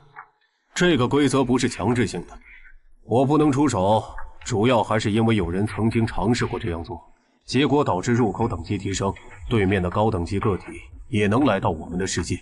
简单说，用同等级处理同等级翻转问题，是各国冒险者协会试过好多回后得出的最优方案。那军队呢？郑哥这样的不方便出手我理解，但军队和热武器明显更靠谱吧？用军队和热武器对付入口翻转，攻略地下城确实最效率，但过去10年来，所有这么做的国家，最后都后悔了。为什么？因为那意味着 bug 要出现了。军队和热武器要是掺和进来，地下城的实际挑战难度就会远超它本来的等级。如果军方很快镇压了翻转的地下城，那后面入口的挑战难度会接着涨，一直涨到跟这片区域守方的战斗力正好对上为止。再说了，从11级地下城开始，枪就不咋管用了。再往上，16到20级的地下城，里面有些怪物甚至得用核弹才能干掉。总结一下，军队插手，问题只是被推迟了，并没有真的解决。等到问题彻底爆发的那一刻，我们得直面那些能跟最厉害热武器硬刚的人。现在你明白了吧？不是我们不能用军队来解决地下城翻转问题，而是那代价对于人口众多的我国来说，有些过于沉重了。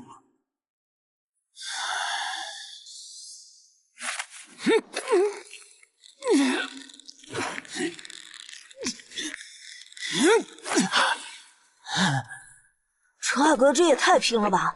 天天这么练，他身体遭得住吗？林姐没和你说吗？说什么？陈海家的地下城下个月要翻转了。什么？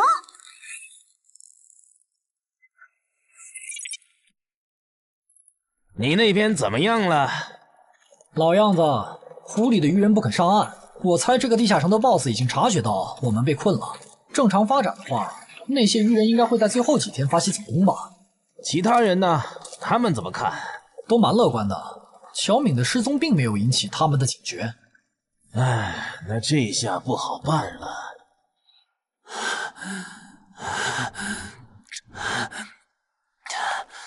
给。啊，今天周4，你不用上学吗？上啊，谁让有些人闯祸，把地下城入口给搞翻转了呢？想上都上不了。应东山市入口管理人的要求，原定课程现在换成入口翻转规则普及课。因为本节课还有大量未准许披露给民间的内容，所以开讲前需要大家签署这份保密契约书。谁先来？我，我签完了，下一个谁来？给我吧。然后给我。那我收尾。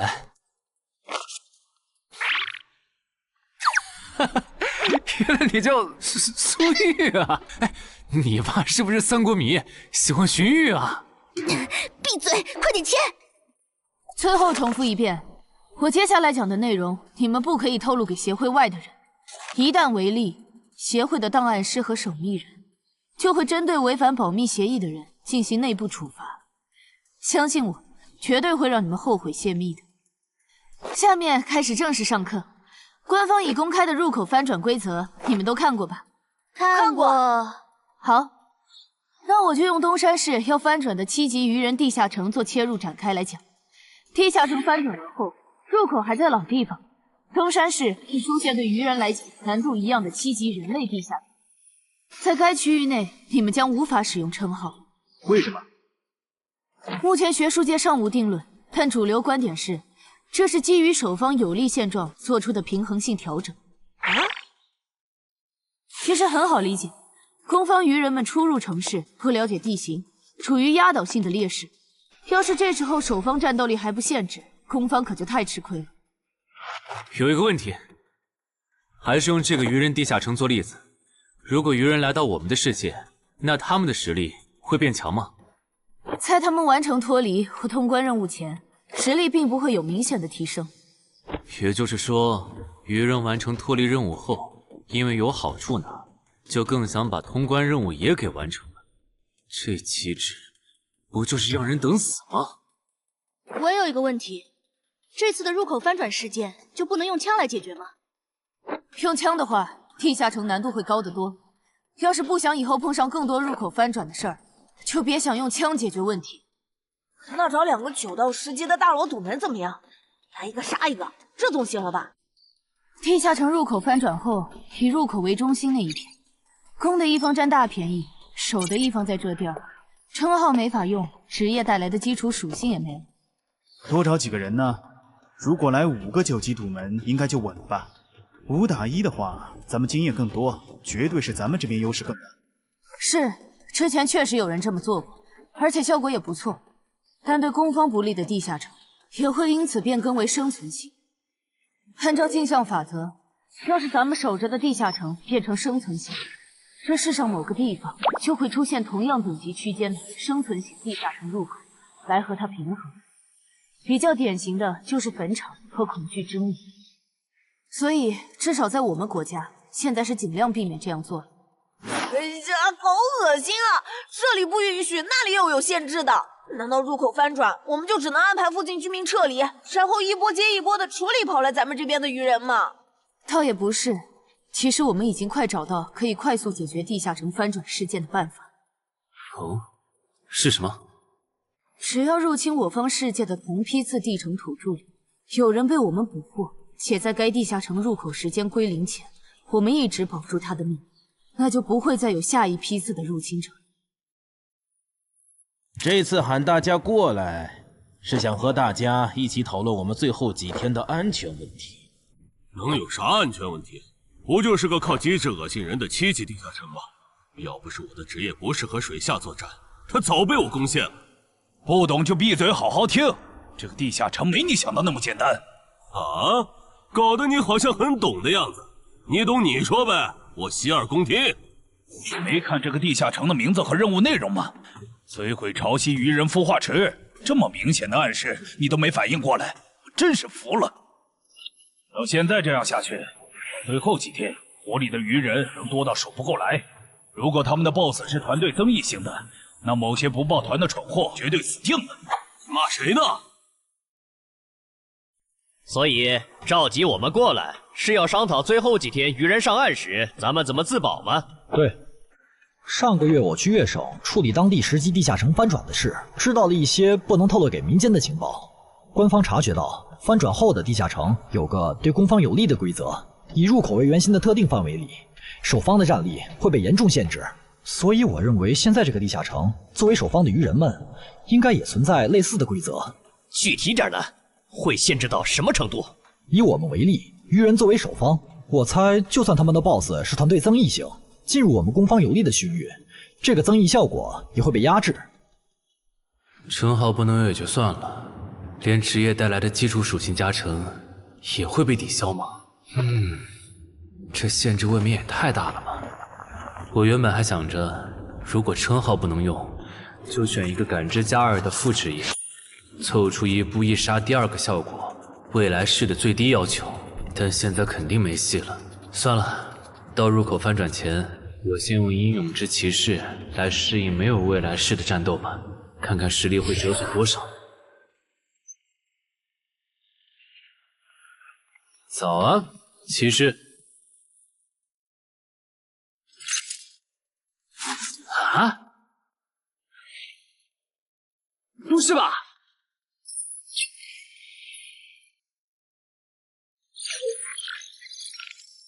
没了未来式和称号加成的我，实力原来会下降这么多吗？这么看的话，我还是得找个能加感知的副职业，至少要把未来式点出来。你找姚文忠？对，我想找一个能加2点感知的副职业，想问他有没有推荐。还有，协会内部是可以用贡献点兑换副职业的转职道具的吧？能是能，但这种和智、感、魅有关的副职业转职道具，所需要的贡献点有点多。你除掉高成勇得到的贡献点肯定不够。我知道，我来之前已经查过了。我有2个称号未被收录进官方的称号图鉴，我可以提交他们的获得线索来换取贡献点。行，那我叫姚文忠帮你整理一下。你现在就要定副职业，不再等等吗？距离你被强制征召进地下城还有半年呢，没准过几个月，新隐藏职业的最佳升级路线就能搞清楚了。不等了，我家地下城翻转后，我主职业的核心技能就会没了称号加成，得再加2点感知才能开启。这2点属性对接下来的我是刚需。行吧。这是协会掌握的能加2点及以上感知的副职业，你看一下吧。寻物师，你确定就要这个？不改了？啊，就它了，寻物师。行吧，那我现在就去联系福州的冒险者协会，让他们派评估师来东山看一下你手里的称号值多少贡献。如果价值大于寻物师的职业证书，我就向总部打申请。那麻烦姚哥了。您就是陈海先生吧？你可以叫我蔡吉，我的副职业是评估师。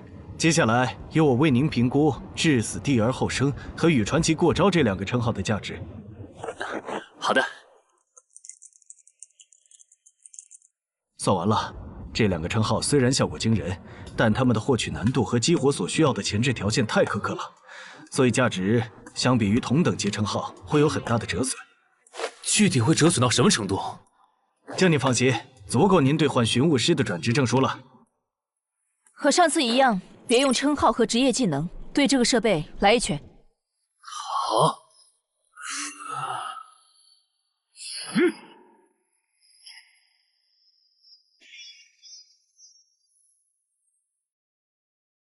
陈海哥的基础力量怎么只有13？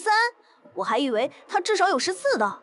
你别看他现在只有13，等他家鱼人地下城翻转的时候，他保底能练到14，也有可能是15。虽然陈海哥很拼，但13到14这个阶段，就连姚哥都用了2个月。陈海哥再快也不至于到15吧？不信算了。说实话，我挺眼馋你这个达人绷带的。等你以后用不上它了，能不能考虑一下平价卖给协会？可以啊，不过那得等我的力敏双16以后。原来你们在做力量测试啊！我说怎么找不到你们？陈海，你的副职业转职证书到了。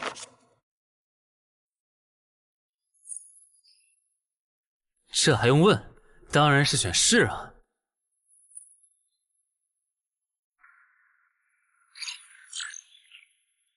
等等，不会吧？不会吧？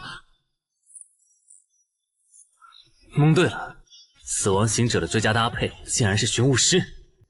我原以为死亡行者的效果1和效果2已经够超模了，没想到他的效果3更加离谱。考虑到大多数人靠锻炼得到的粒米的极限数值是16至17，如果到达极限以后再去挑战这8项试炼的话，发了，这下发了！明天不，我现在就去健身房撸铁，以后只要练不死就往死里练。至于英勇骑士那边就暂时不去了，反正我现在也完不成那个转职任务。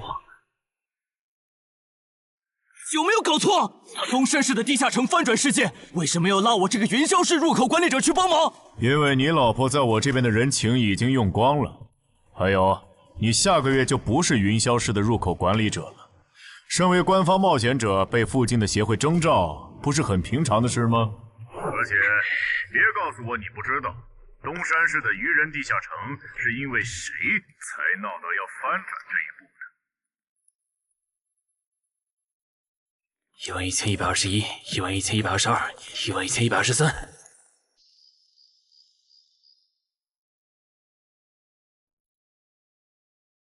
大家再坚持坚持，最后一天了，扛过去，咱们就能回家了。曼哈努斯大人，巢穴现在有守卫24只，精英鱼人69只，哨兵队长和士兵共800。很好，我要用他们来提升我的等级，杀死森林里的冒险者，把他们的尸体拖回来。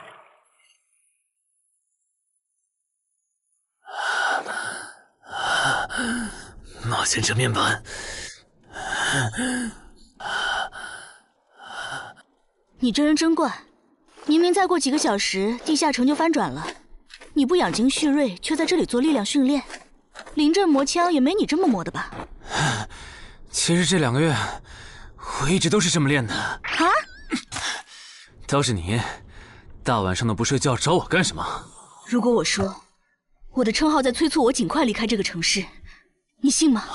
什么？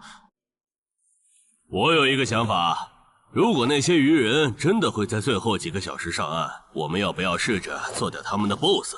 只要 BOSS 死了，剩下的鱼人就算数量再多，也不过是一群小喽啰。不是，你有毛病吧？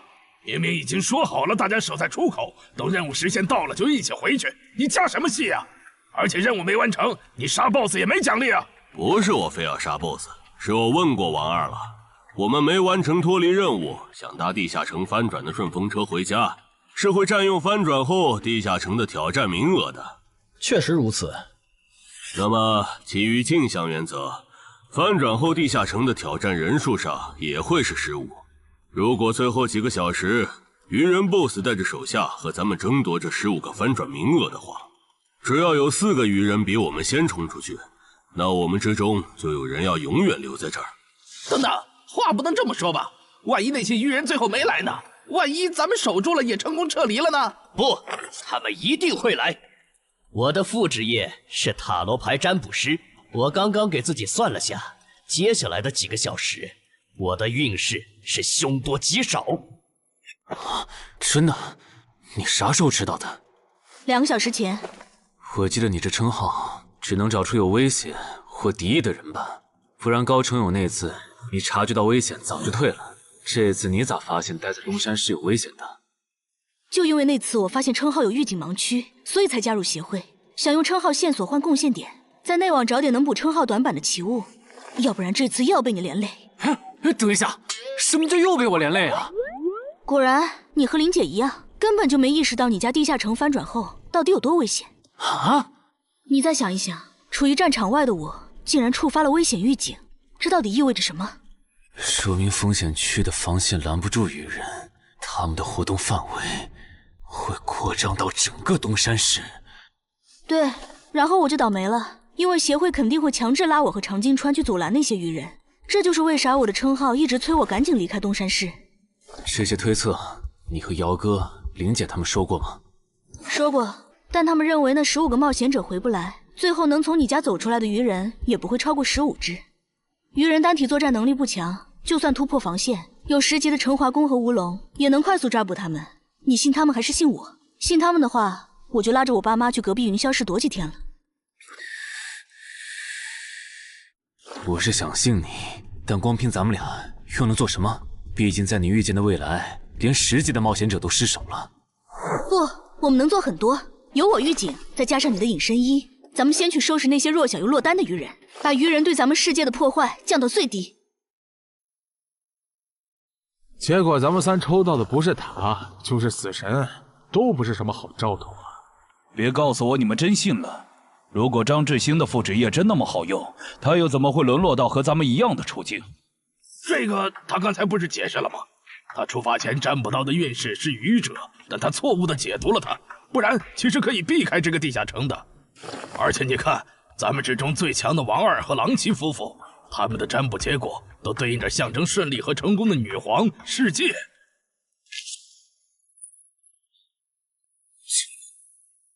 我抽到的牌和你一样，也就是说，如果我保持现状，最后下场也会和你差不多，对吧？对，咱们很有可能走不出这个地下城。那你再占卜一下，如果按我的计划，大家合力干掉 BOSS， 把剩下的愚人赶回狐狸，我的运势会不会好转？行，等一下，先别占卜。你的计划还有完善的空间。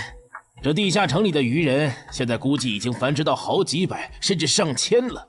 如果他们的 BOSS 是团队增益型的，那我们和他们贸然开战，绝对会死很多人。所以你的意思是，咱们干脆什么也不做，就在这儿等他们打过来喽？也对，反正你们俩抽到的都是安全牌。哦，你理解错了。我的意思是，普通 BOSS 按你说的来，团队增益型 BOSS 就得先引走大部分愚人，再集中精锐力量斩掉 BOSS。前期侦查、辨别 BOSS 和发射信号弹也得有人做。侦查部分最好由我来负责，我有潜行技能。没问题，这样就可以提前确认 BOSS 的类型，然后按照事先准备的预案来执行了。感觉朗奇的方案要更可靠些，我按他说的占卜吧。可以。这么做确实能低风险的解决掉一部分落单愚人，但如果可以的话，我还是不想让失控之事发生。我打算再劝一下姚哥，但这需要你配合。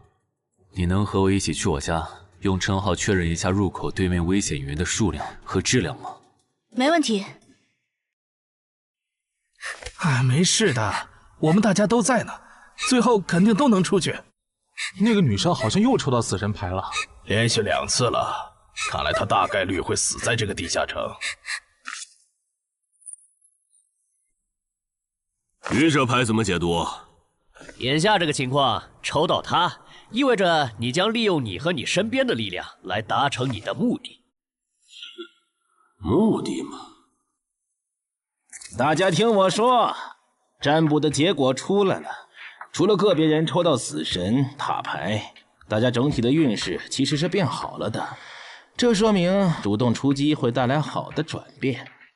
既然这是让大多数人都受益的决策，那我的建议是执行。至于抽到死神和塔牌的，就麻烦身边的人分精力照顾一下了。王二，了解，我现在就出发。要是这 BOSS 是团队增益型，咱就得派一半人去当诱饵，让其他人找机会干掉 BOSS。有人自愿去诱饵组不？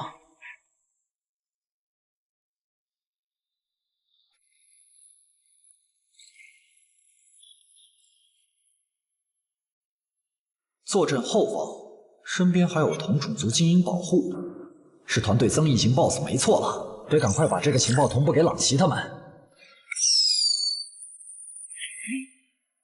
开始了吗？愚人的总攻，红色的是团队增益型 BOSS。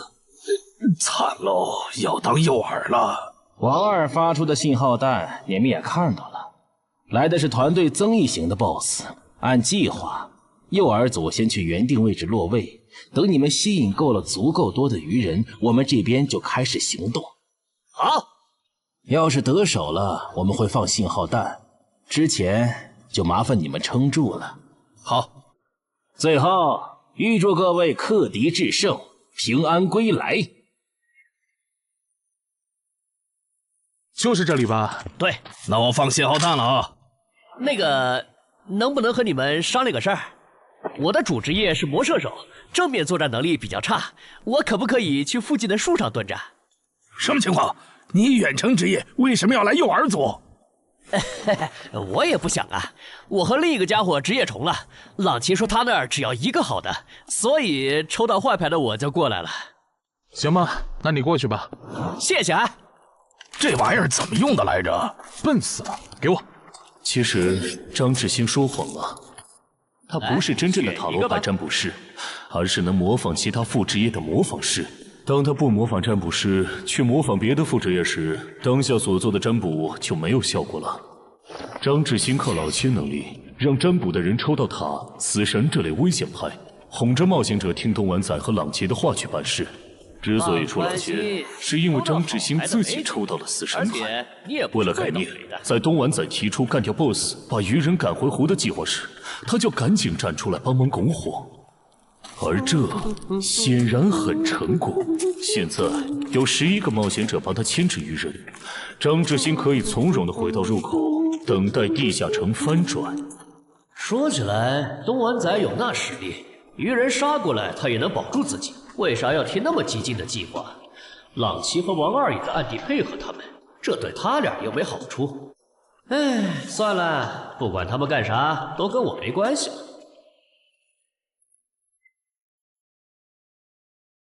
这好像是个一次性的异世界奇物，李军。这个就是刚才发送红色的发光物的武器，其作用八成是提醒他的同伴们我们上岸了。领军大人，你看天上，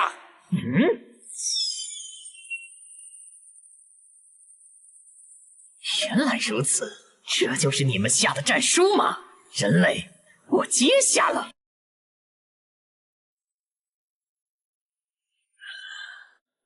过去这么久了，怎么还没有冒险者的尸体被带回来？可能是因为那些冒险者藏得很深，领军大人光是找到他们就要费一番功夫。您再等一下嘛。那就再等一下，如果还是没有，我就亲自上岸狩猎。鱼人怎么还没来？你说他们会不会没看到我们发出的信号弹呢？应该不至于吧，毕竟这玩意儿这么显眼。护住我身后，鱼人来了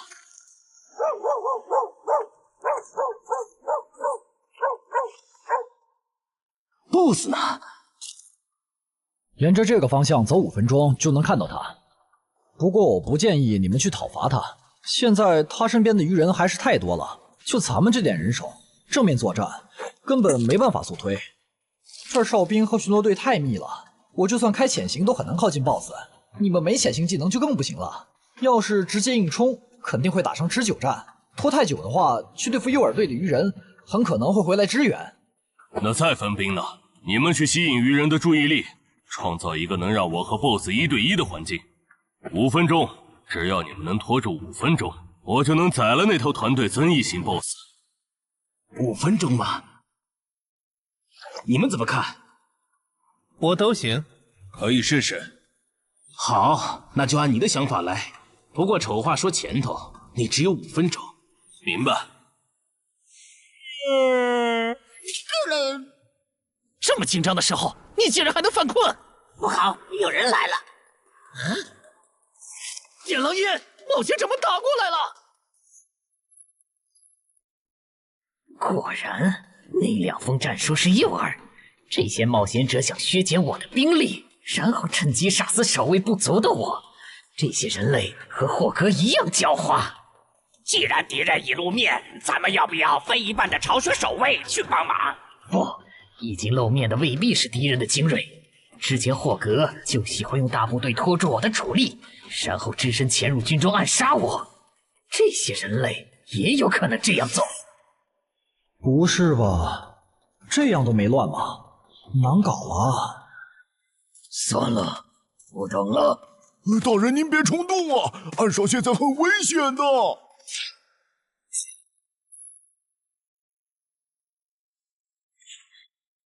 危险？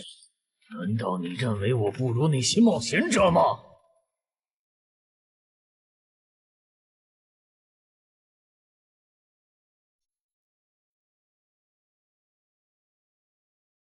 好香的味道，太香了！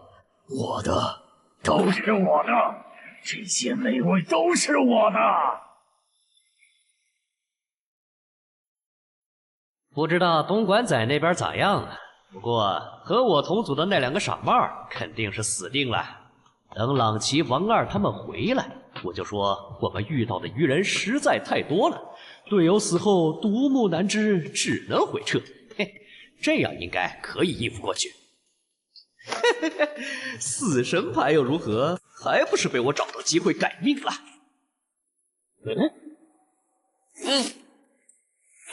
那个鱼人怎么回事？绝不能放他活着离开，至少在地下城翻转前，不能让鱼人知道入口位置。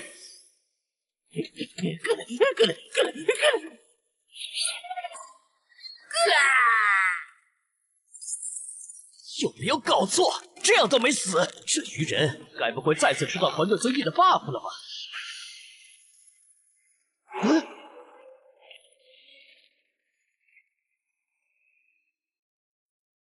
靠北呀！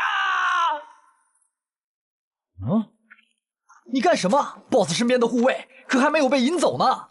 无所谓，大不了一起杀了。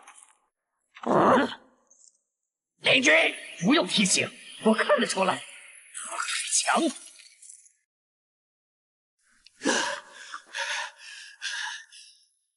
靠北，被摆了一道。这些鱼人跟谁学的诱饵和埋伏？我差点被他们给阴死了。不会吧，BOSS！虽然先吃你有点浪费，但没办法，谁让你落单了？而我又需要快速提升等级呢。这个地下城的 BOSS 怎么会出现在我这儿？东莞仔和朗奇他们到底在干什么呀？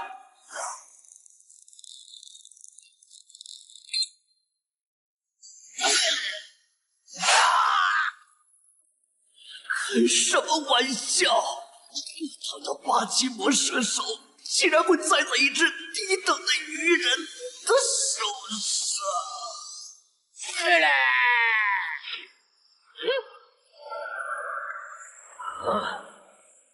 竟然还可以这样！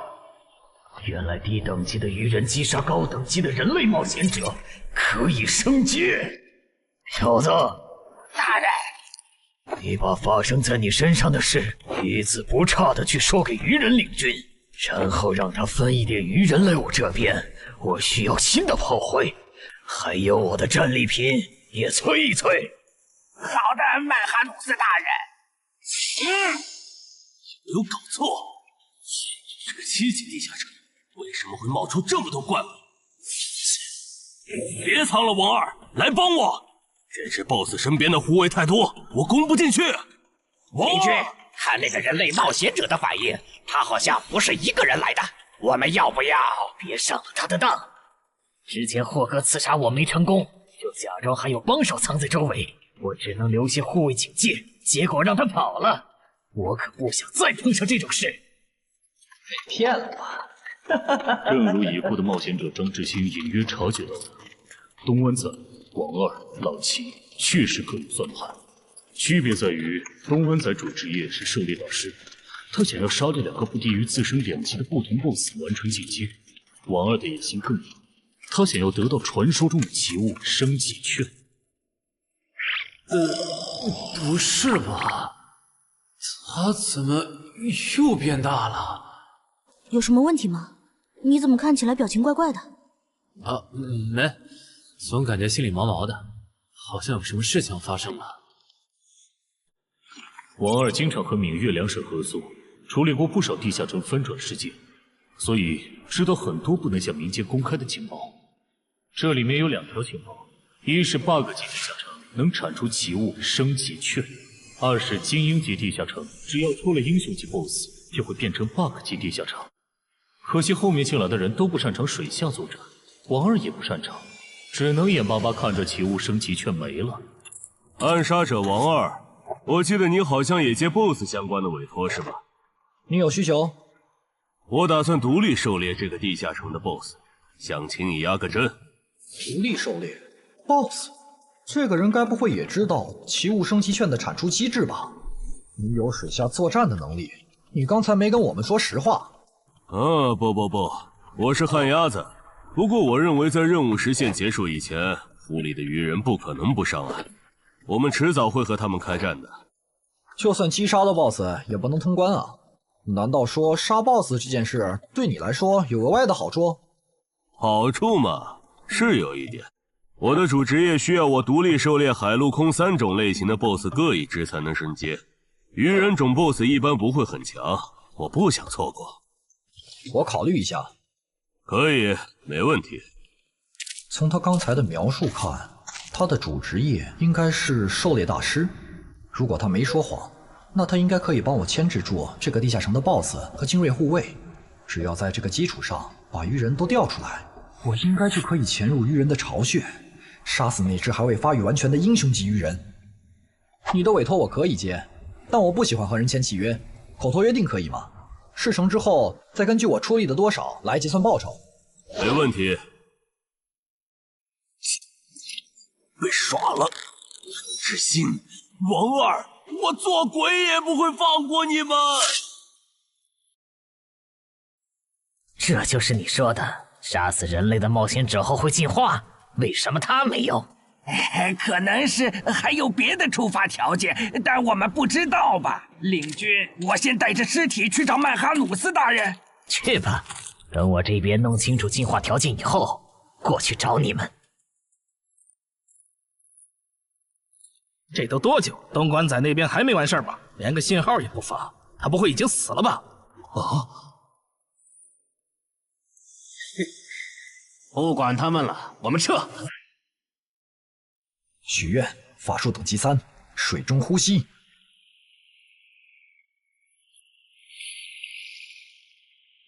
啊！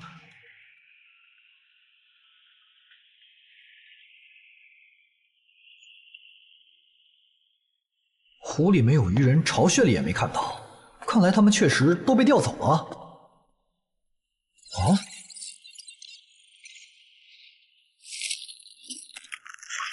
曼哈努斯大人，这是您要的尸体。可以，但我要的炮灰呢？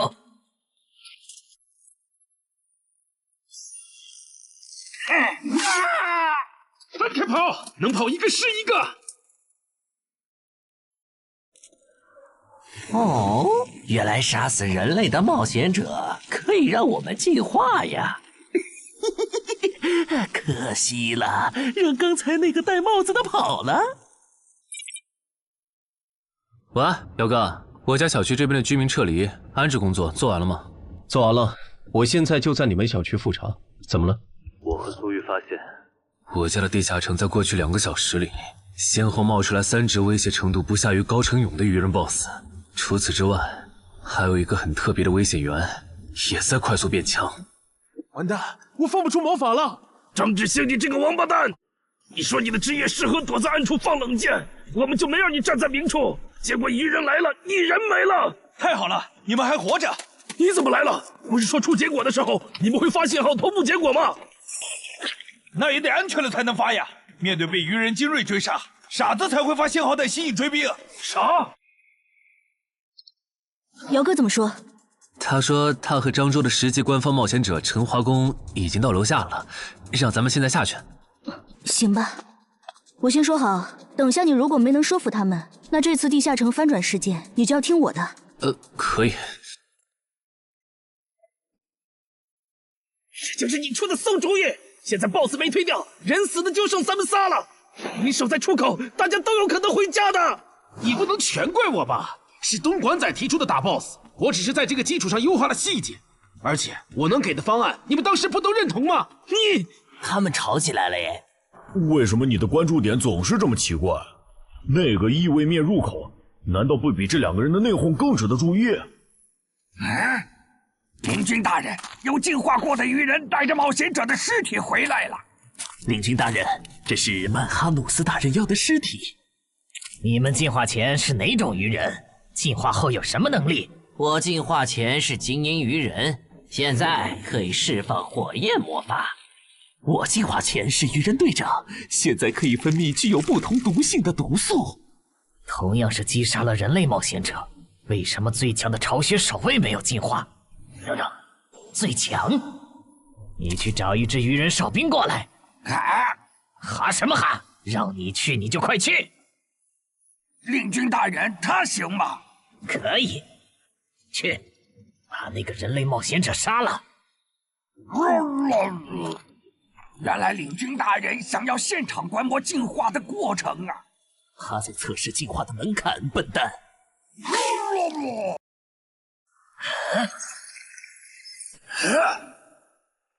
原来如此，所以进化的先决条件是等级差吗？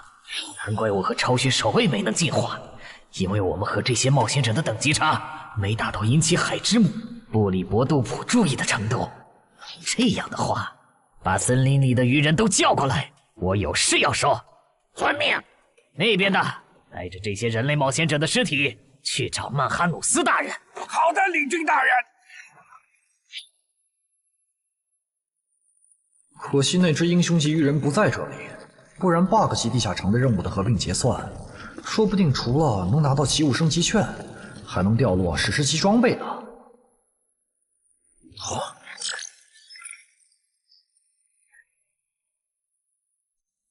什么？我刚完成通关任务，任务就被重置了，没这样玩的吧？还有这个重置后的通关任务，鱼人种英雄级个体的成长速度都这么快吗？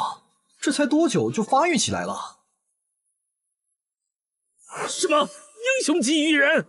我记得英雄级个体的实力比同等级 BOSS 强2到3个等级，怪不得东莞仔和王二会阴沟里翻船了。他怎么走了？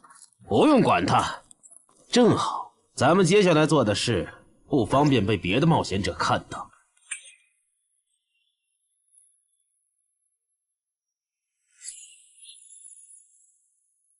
把死在地下城冒险者的灵魂和掉落带回来。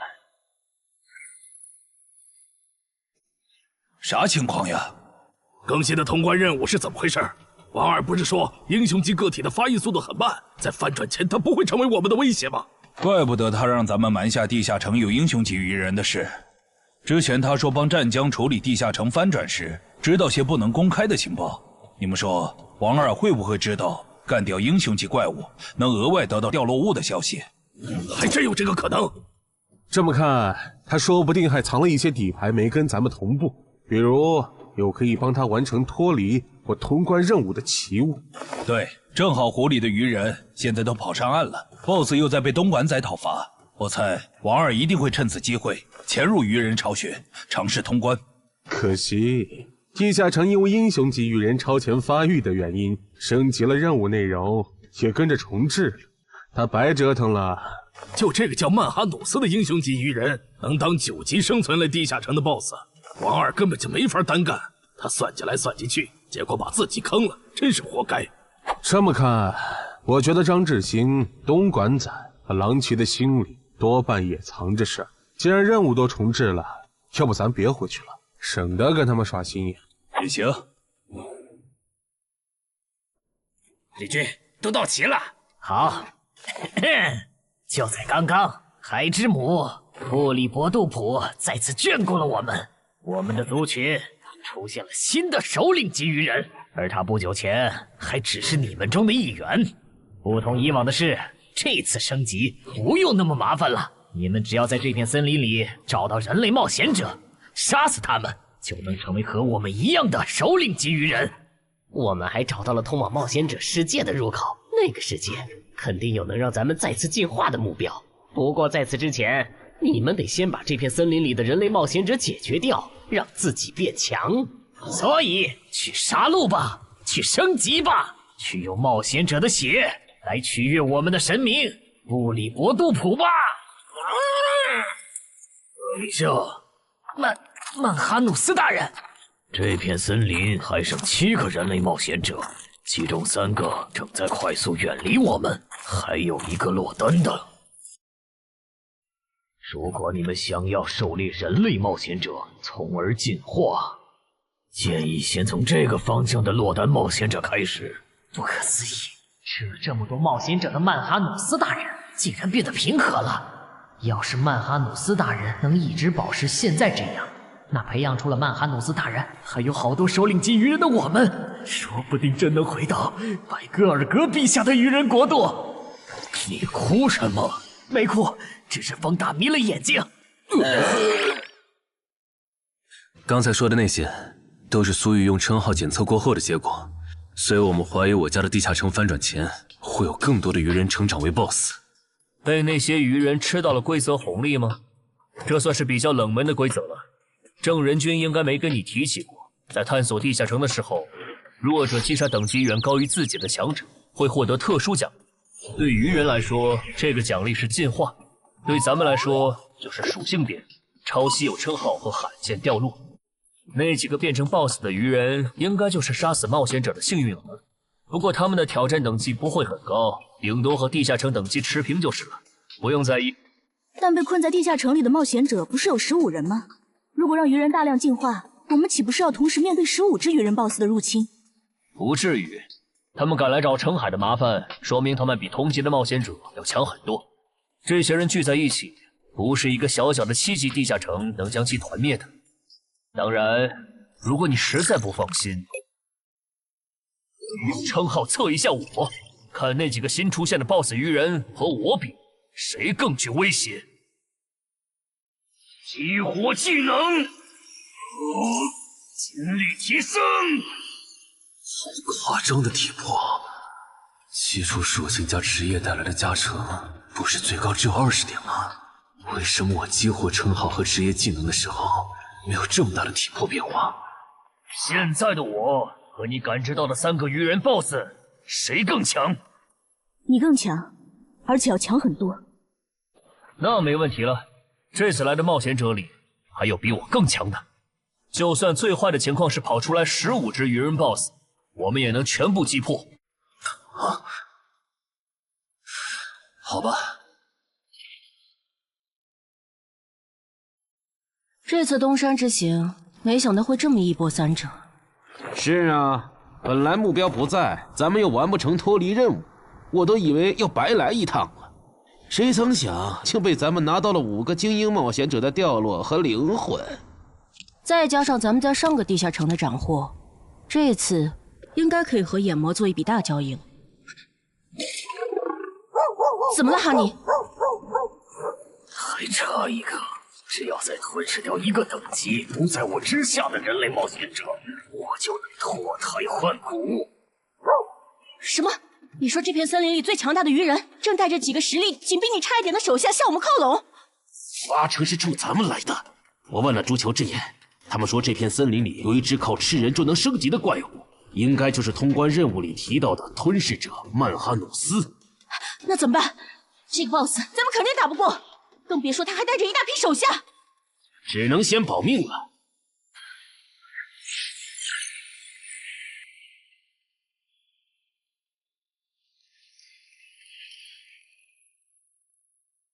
这批灵魂不错，我可以给你4个单位的司导之眼和1个单位的督军之眼的召唤额度。等一下，我这次不打算扩充召唤类目。那你要什么？我想请您帮我杀掉您身后这只英雄级鱼人。可以。要不咱们还是向漳州协会报备一下吧。不用，现在主职业进入第2阶段的我，真实战力少说也有12级，区区7级翻转地下城，在有我和散人联合无龙兜底的前提下，你觉得不保险是有多看不起我们？好吧。我不明白，姚哥和那个叫陈华宫的官方冒险者，为什么就不肯多叫些人来帮忙？多一份保险不好吗？这也是没办法的事，毕竟别的地方也有地下城翻转，来这边帮忙的多了，去别处的就少了。那也不能。等一下，电话。喂，是我徐茂。等下的翻转地下城，你参与吗？应该吧，他们说有需要了会叫我。OK， 那等这个地下城被搞定后，咱们聚一下。有段时间没看到你了。车。您好，您拨打的电话正忙，请稍后再拨。谁呀？半夜不睡觉给陈海哥打电话，真讨厌！你不也在打吗？哎，我这个妹子什么都好，就是这恋爱脑。怎么还有一个未接电话？吴护士打来的吗？你可真是个大忙人，都凌晨了，还有人排队找你呢。什么？你来东山了？我听说这边有一个等级7的地下城马上要翻转了，就把我哥拉过来帮忙了。嘿嘿。等等，你哥哥也是冒险者？哦，对，我想起来了，咱们被拉进坟场那天你说过，你哥哥是10级冒险者。你哥哥现在在你身边吗？在啊。那能把手机给他吗？我有事，很重要的事跟他说。好。你要和我说什么？我听说东山现在很危险，趁着这边的地下城还没翻转失控，你赶紧带他回云霄。失控？具体怎么回事？你详细说说。如果电话里不方便，你来我这边，咱们当面聊。坚持住，我们得撑到曼哈努斯大人。小心，别被这家伙的视线扫到。他跑了。正常，使者可不是没到10级的英雄级鱼人能碰瓷的。想不通，那个眼球怪物就算是蜕变后的我，应该也打不过。那些冒险者既然有这么强的帮手，为什么不早点召唤出来？陈海哥，这是你妹妹？不是我朋友，同事。那挺好。刚才在电话里说东山市的地下城要失控了，具体怎么个失控法？最坏的情况是，几个小时后会有15只鱼人 BOSS 来到我们的世界。啊！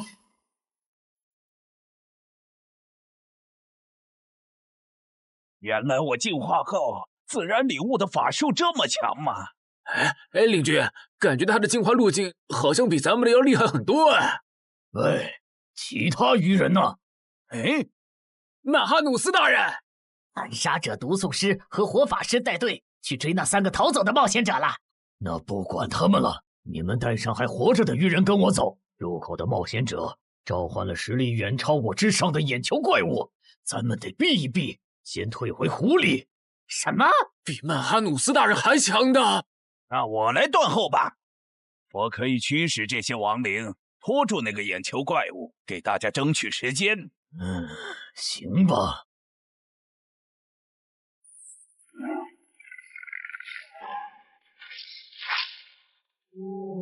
这个数量的亡灵，这里竟然还有掌握了死灵转化的部下。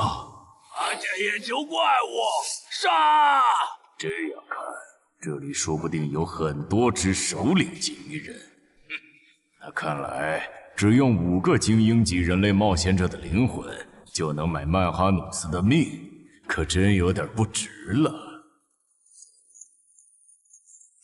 嘿嘿嘿嘿，这片森林里死掉的鱼人都在这儿了。就算你等级比曼哈努斯大人高很多，也会在几百只亡灵围攻下被活活耗死吧？不知道杀死这样强大的存在，海真母会赏我什么？如果我进化为曼哈努斯，不，超越曼哈努斯大人那样的存在，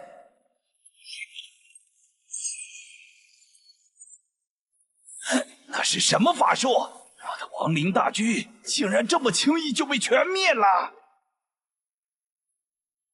得让狼骑在原来的基础上追加报酬。要追加报酬？委托难度和报酬不匹配，我要追加报酬很合理。当然，你也可以更改委托内容。如果换成保护我们直到该地下城翻转，那5个精英冒险者的灵魂够吗？够。原来如此，你们是通过特殊称号发现东山市的地下城有失控的风险。这个地下城在不久前新增了3只 BOSS， 照这个速度，我担心几个小时后会有更多的 BOSS 出现。是有这个可能，但这没什么大不了的。这还没什么大不了的。你们换个角度想，现在这个地下城，它已经算实质上的生存类型了。这些鱼人来到我们的世界，也将获得同样的待遇。到时，为了匹配这个难度，原本的称号限制必定会被解除。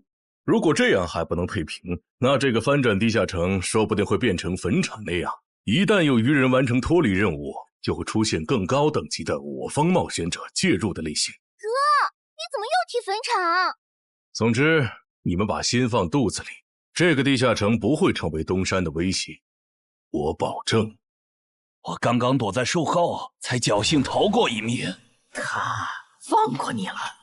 对，那个眼球怪物用射线全灭了我的亡灵后就离开了，感觉他好像只对曼哈努斯大人感兴趣。曼哈努斯大人呢？他去找美食了。我说怎么有一个冒险者消失了？原来躲在这儿了呀！或许真的是我想太多了。不，是他们的问题啊！坟场一阶段的实际难度比同级别普通地下城低很多。要是愚人地下城翻转后跟坟场一样，那一阶段对愚人来说简直小菜一碟。到那时，就是东山市的精英冒险者的噩梦。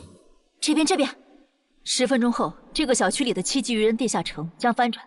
该地下城的挑战名额是15。考虑到有冒险者滞留在这个地下城，那么翻转后来这的愚人数量应该不超过15个。不是说散人联合的吴龙和漳州的陈华公也来了吗？怎么没看到他们？威尔士的徐茂好像也不在。正常，作为精英冒险者中的大人物，他们可不会干冲锋这种辛苦活。啊，这样吗？还有，一旦有人成功捕捉到愚人，我会通过无人机将这个消息同步给大家。首个被活捉的愚人价值与 BOSS 相当。等这个翻转地下城被彻底解决，我会根据大家狩猎到的愚人来核算绩点，然后协助各位兑换奇物、称号线索或者情报转制道具。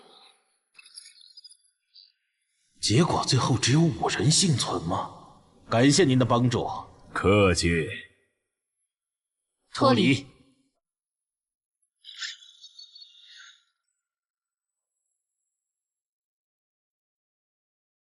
怎么是你们？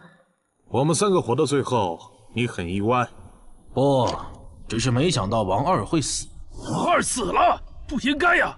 拥有前行技能的他，就算被哪只英雄级愚人逮到，应该也可以利用森林地形逃掉才对啊！力量源源不断的涌上来了。要是你们明明都逃出来了，为什么还堵在这儿？难道你们打算帮忙消灭攻入咱们世界的愚人？那倒没有，主要是我们回来以后发现称号竟然还能用，这和王二说的攻方有利原则对不上。我们怀疑王二耍了我们，所以才守在这里，等他出来给我们一个说法。谁能想到他竟然死在了这个愚人地下城？这下好，白等了。只有你们几个幸存吗？对，只有我们。了解了，那跟我来吧。哎呀，我就知道干脏活有风险。等一下，严格来说，我们就是普通游客。听说周建明后人悬赏程海，就想着来凑凑热闹，不小心闯进了程海家，占了他家地下城的挑战名额。不过没和程海本人有过接触。按地下城入口勘探法案第27条，私人地下城因为攻略出了啥纠纷，当地协会不会直接插手吧？和那没关系。根据地下城翻转防卫法第14条，我代表东山市冒险者协会临时征召你们协助我们处理本次的地下城翻转事件，有异议吗？没，我们配合。配合。配合。好，那先同步一下情报吧。这个7级地下城里的怪物构成和 BOSS 大概是怎样的？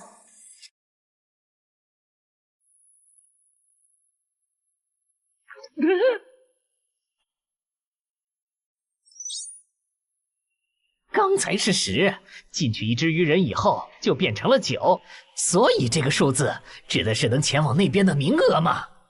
有名额限制的话，那岂不是说明我们可能会遇到和那些人类冒险者相同的困境？那不是问题，只要他们别再召唤出那种眼球怪物，这些人类冒险者就不足为惧。水击地下城，英雄级巨人。不止如此，他也变成了死亡率最高的生存型。这点我们可以作证。当时我们被英雄级愚人盯上，花了不小的代价才侥幸活了下来。但刺杀者王二就没那么幸运了。刺杀者王二死了，连他都没活下来，那这个地下城的难度……生存类地下城，英雄级愚人吗？嘿，有意思。啊！澄海家的地下城里有只英雄级鱼人，地下城还变成了9级生存型。是的，我觉得这次的翻转地下城恐怕要失控了。先别慌，生存型地下城翻转后也会是生存型。为了配平难度，你们的称号限制应该会解除。没了限制，主职业生蝎过的陈花公和吴龙应该可以打赢那只英雄级鱼人。如果他们失败了的话，那我和安然会出手将其逼退，明白？怎么事情一旦和陈海扯上，就变得离谱起来？那小子是属扫把星的吗？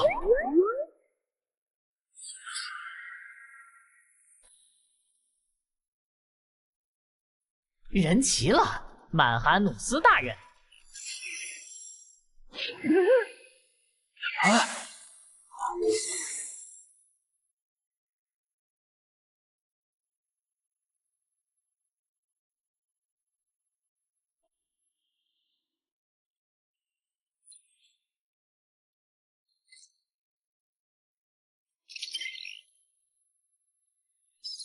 大人，您找我？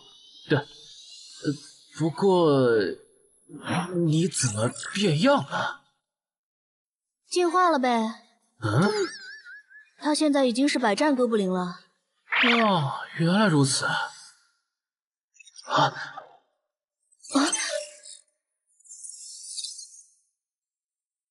喂，你在哪儿？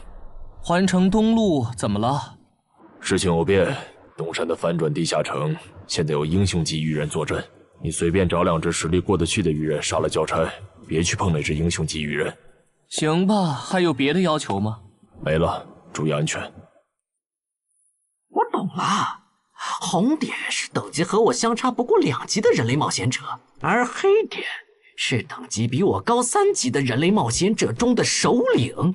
只有2个黑点，有点不够分呢。等等，为什么我这里全是红点，没有黑点？因为你等级比我们高1级吧？那这样的话，咱们要进化就不能用令君大人的增益 buff 了，不然和人类冒险者的等级差就拉不开了。你这么一说，好像是这样哎。曼哈努斯大人，您的地图上有可用来进化的吗？没有，我猜只有把这片区域的人类冒险者杀光，才能吸引来更高等级的人类冒险者。明白了，诸位，你们的任务是清理掉地图上所有的红点、黑点，把更高等级的人类冒险者吸引过来。诸位，你们的任务是清理掉地图上所有的红点、黑点，把更高等级的人类冒险者吸引过来。但地图上的黑点只有2个，怎么分配？最近的黑点由我和精英巢穴守卫亲自处理，另一个等你们解决完附近的人类冒险者以后，根据红点狩猎数量来决定挑战顺序。这分配方式可以，挺公平的，谁都有机会。还有问题吗？没有就自由行动了哈。有，我不擅长正面作战。如果我用暗箭射死了你们的猎物，那怎么算？地图上不是有2个离咱们挺远的红点吗？给你了啊！那些首领级鱼人识别出来了吗？有2只没识别出来，可能是鱼人中的稀有之一。已经识别出来的鱼人资料已经发到大家的手机上了，包含挑战等级、能力和弱点。除了英雄级鱼人外，还有2只稀有首领，怪不得那个女孩觉得这个地下城会失控。各单位注意，鱼人出来了，共7只鱼人，非抱团，没有英雄级。注意，有鱼人掌握了前行技能，还有魔法弓，大家小心按键。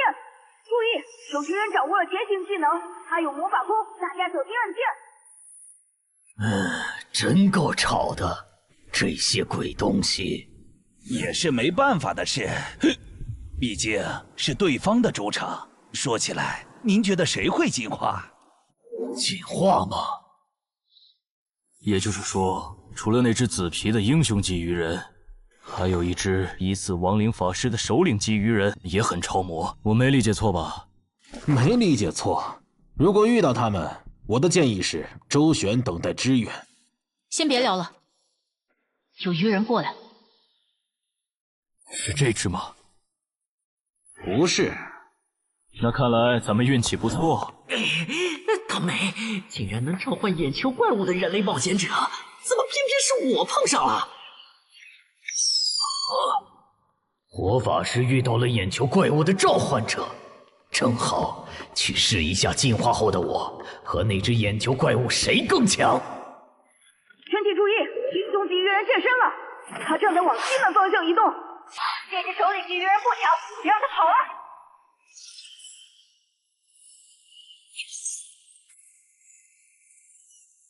远波射箭啊！弯曲术，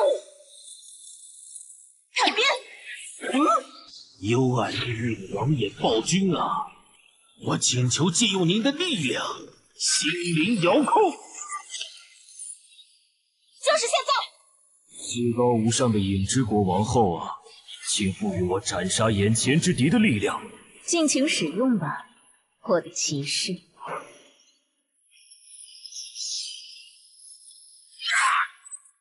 干掉了一只首领级鱼人，可以交差了。西门方向的冒险者请注意，有英雄级鱼人正在往这个方向移动。啊！英雄级鱼人怎么来的这么快？怎么办？打还是跑？他们这次没召唤那只眼球怪物，是觉得没必要吗？还是他们现在不能召唤？找到了，那个负责警戒的绿皮傻大个，看上去要更强一些。就杀他！不，巧克力是魔法弓，你要吗？不要，长得太丑了。行吧，这些鱼人比我小得弱，我打算主动出击，找落单的杀。能帮我提供一下位置信息吗？可以。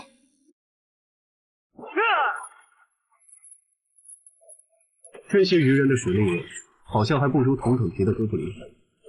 这样看，那只英雄级鱼人应该也不会强到哪里，还担心一场。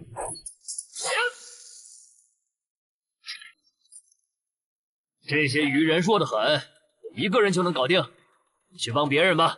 好。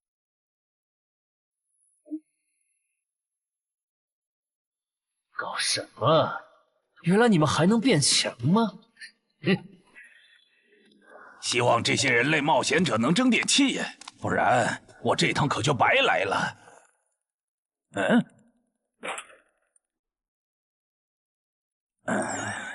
都冻成这样了，你就不能换个地方藏吗？看你能跑到哪去！小心，他服了强化药剂，我的元素不强，不一定能挡住他的细弓波了。有道。老二、老三，好的，大哥。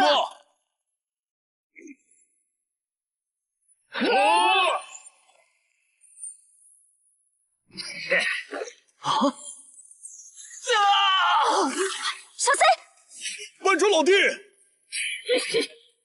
你在得意什么？欧奇路克，冰封术。幽暗地狱的王眼暴君啊，我请求借用你的力量，心灵遥控。玩够了吧？把那只眼球怪物叫出来，我要和他打。狼骑，问过了，他没回应。香梨，来帮忙，我知道你还有底牌没交。不，我拒绝。这只英雄级鱼人是奔着你来的，我没义务为你冒险。更何况你的控制法术还对他无效。我撤了，你们加油！你可惜了，看来你们真的无法再召唤他。我还想着杀掉他，说不定有机会2段进化。狼骑，没用了。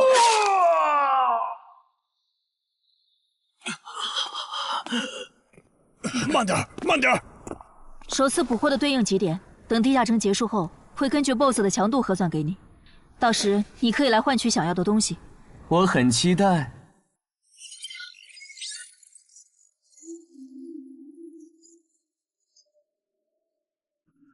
该咱们登场了。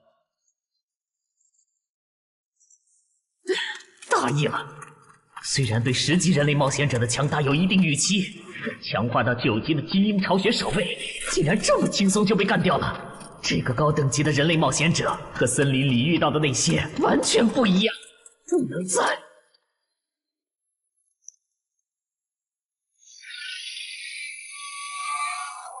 解决一个伏龙，那是我的祭典。只是一只首领级鱼人，没必要抠得这么细吧？你们就是这片区域最强的人类吧？英雄级鱼人，稳点儿！这只首领级鱼人的毒被安小姐的毒素防护克制，就这么拉扯着打，慢慢磨死他。不会吧？领军死了？那火法师、毒素师和气功师那边是不是也……过来，去把死掉的同胞带回来，我来为他们做亡灵转化。如果有快死的，就用这个救一下。他的目标是安小姐，想办法拦一下。罗素，知道。休想从我这里过！你们这些……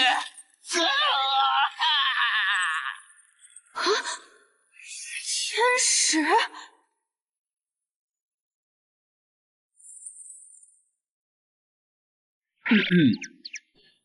我没来晚吧？没，刚刚好。啊！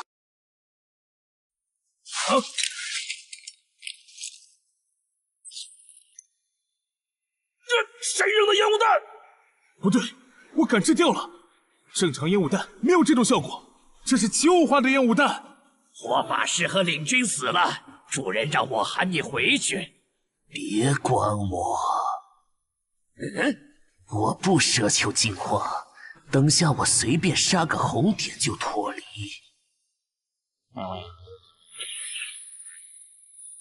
亡灵转化。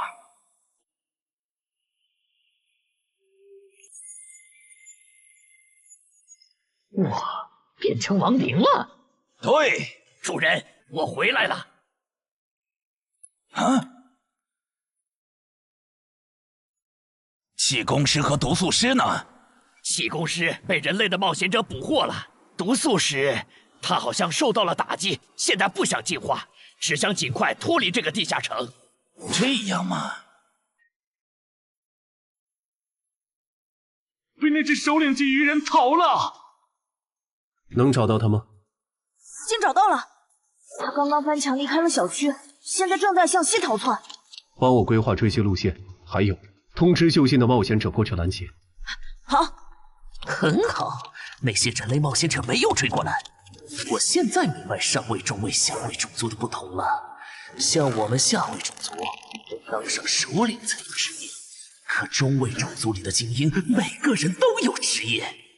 这些人类冒险者，单看一个没多厉害。可数量多了，配合起来就特别难对付。我要赶紧杀一个人完成任务，逃离这个危险的世界。喂，上里有一只首领级鱼人冲出了第1封锁圈，现在离你只有100米，我们需要你拦截他，直至增援赶到。可我已经解决了一只首领级鱼人，按照翻转地下城防卫条例第7条，你们不能。我知道，但他现在离你只有20米、10米，他到你背后了。被发现了。该死，怎么竟让我碰上这种事？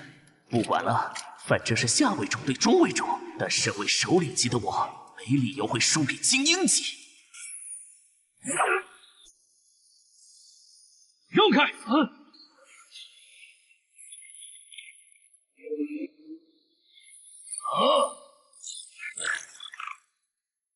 你连偷袭都不会吗？刚才为什么要喊出声来？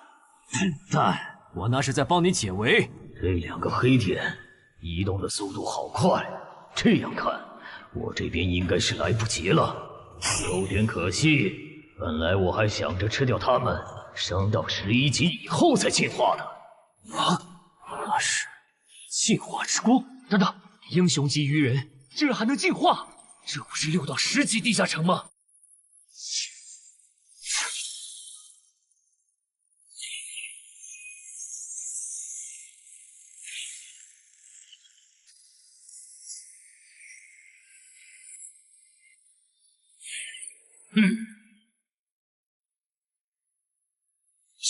能再快点吗？已经很快了。什么情况？明明刚才已经没剩几只鱼人了，怎么突然又冒出来2个危险源？所以这个表情，前线的形势这么不乐观吗？该死，我都拖了这么久，说好的增援怎么还没来？大意了，没想到这个人类冒险者的实力和我这么接近，差一点就阴沟翻船了。到此为止了吗？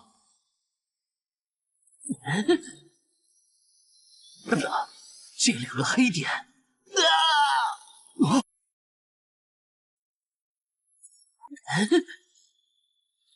等等，这2个黑点，正人君，首领级的祭典怎么算？特事特办，我可以按照濒临失控的地下城的标准来核算。就在曼哈努斯当着陈华宫和吴龙的面完成净化的瞬间，2人的脑海闪过这么一个念头：那个女孩说的地下城会失控，竟然应验了。7级常规地下城进阶到9级生存类地下城，已经是很少见的小概率事件了。在这个基础上，又出现了英雄级个体，并且还能主动进化，这种事简直闻所未闻。唉，我到底是有多倒霉，才会一头撞上这种死局？陈华宫，以目前的形势，我觉得就算是镇人君来了，也没法挽回失控的局面了。要不，咱们撤吧。前提是他肯放我们走。正人君，他是你们的首领吗？什么情况？鱼人不是不能用人类的语言吗？我能感受到那个方向有2个很强的人正在往这边赶，他们中有你们刚才提到的正人君吗？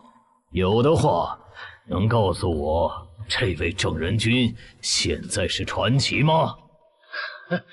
无可奉告。看来不是，就没什么好担心的了。小心，他有动真格的终止召唤。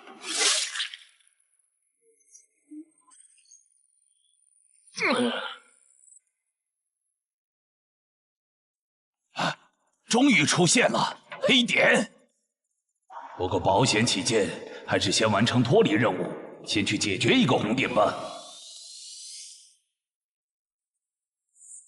不是去追那只毒素鱼人了吗？怎么又回来了？那只首领级 BOSS 被正人君和他找来的帮手干掉了。倒是你们为什么都聚在这里？小区里的鱼人解决了？大部分解决了，除了吴龙和陈华宫负责的英雄级鱼人，现在只剩下陈海家里的鱼人没解决。但他们待在楼里不肯出来，在室内作战的话，我们的人数优势就没了。亡灵能快速穿过墙。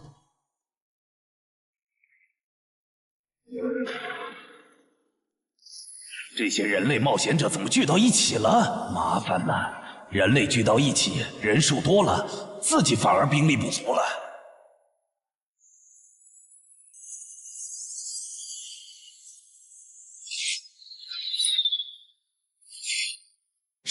谁干的？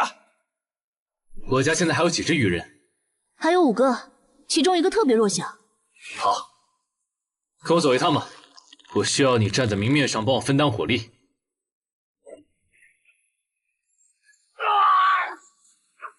够了，我玩腻了。你个乌龙，机会我可是给你创造了，你给我好好把握！一切贯穿不杀神枪。还有你！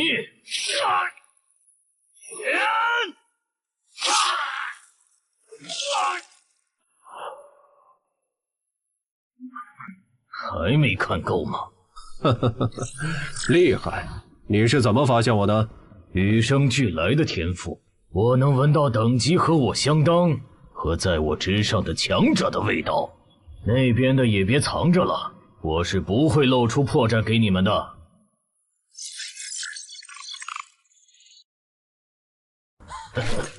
说起来，你们还真是冷酷无情呢。就这么看着我对你们优秀的后辈下杀手。如果我不叫你们出来，你们是不是还会继续看下去？彼此彼此吧。你的部下不也被歼灭的七七八八了吗？郑仁君，这家伙的实力和你跟我说的差的也太多了吧？我也不知道他会进化。放心，该算的祭典都有，我不会让你吃亏的。那就好。什么？郑仁君让我们撤出小区？对，这次翻转的地下城彻底失控了。他说等下打起来顾不上你们。但是愚人亡灵法师和他的仆从不是还没解决吗？就这么放着不管？没有放着不管，苏玉刚刚联系我了，他说楼里的愚人由陈海哥处理。陈海来了，你现在给他打电话，让他别犯傻。那只愚人亡灵法师和他解决的愚人暗杀者不是一个级别的，他这样的传说苗子没必要在这上面冒险，哪怕这个翻转地下城和他有关也不行。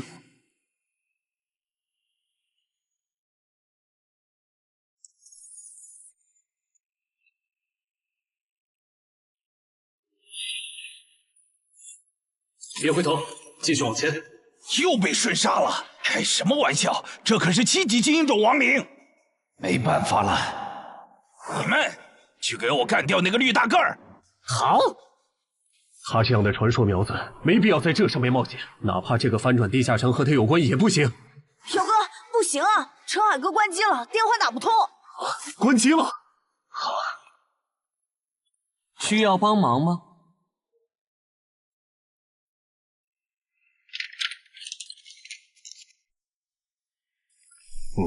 哪有多重火球术？就是现在！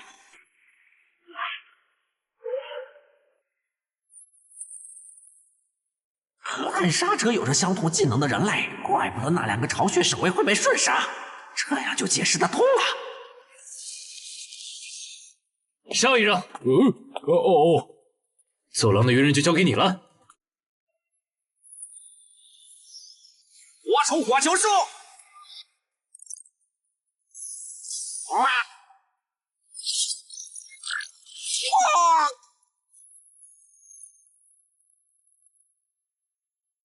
那只愚人亡灵法师怎么没露面？算了，用过去式找吧，正好也打算测试一下这个能力。你们去给我干掉那个绿皮大个儿！啊！翻阳台跑了。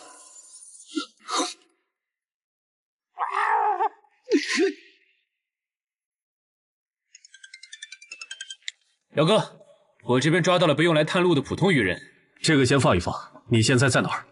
我当然在我家。你家现在很危险。你是说愚人亡灵法师和他的亡灵仆从吗？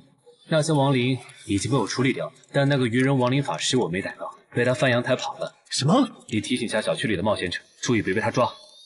陈海，好久不见。徐茂，你怎么也来了？我来的晚，小区里的首领级愚人就赶上1只，听说你这边还有1只，就过来碰碰运气。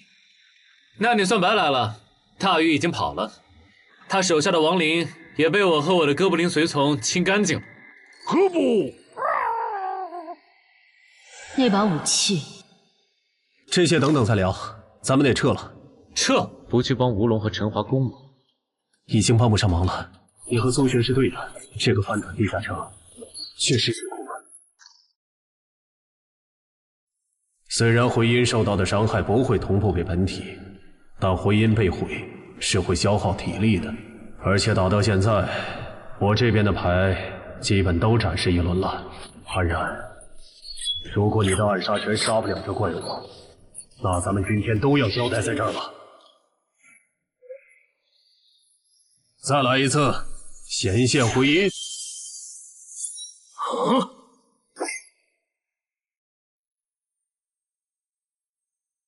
这个人类的职业好讨厌，他召唤自己的复制品，难道就不需要代价吗？好了，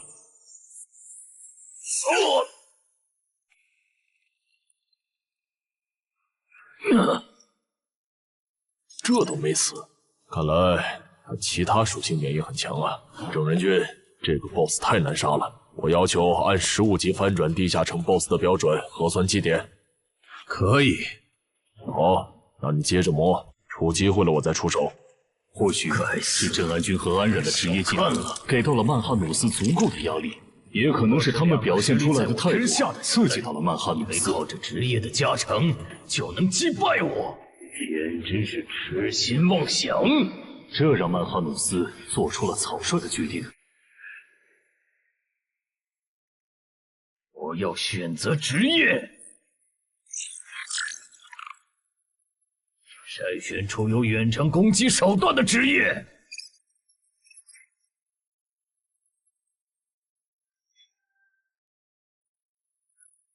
少啰嗦，我选2。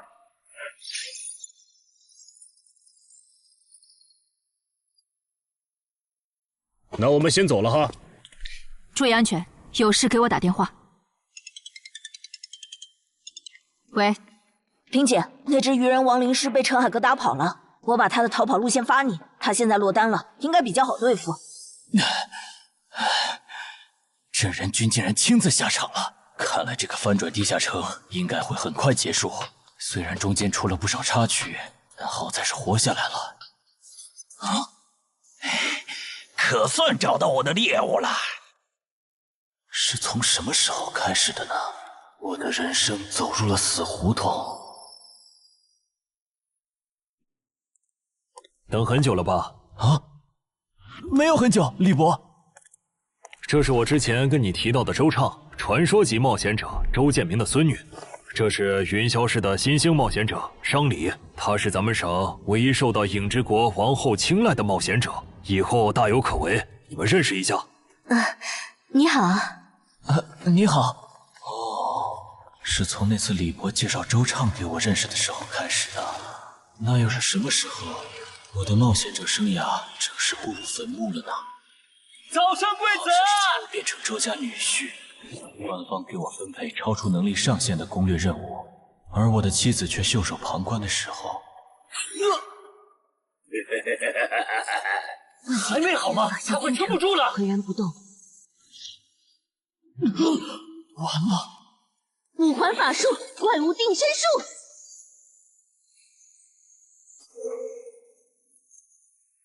火了！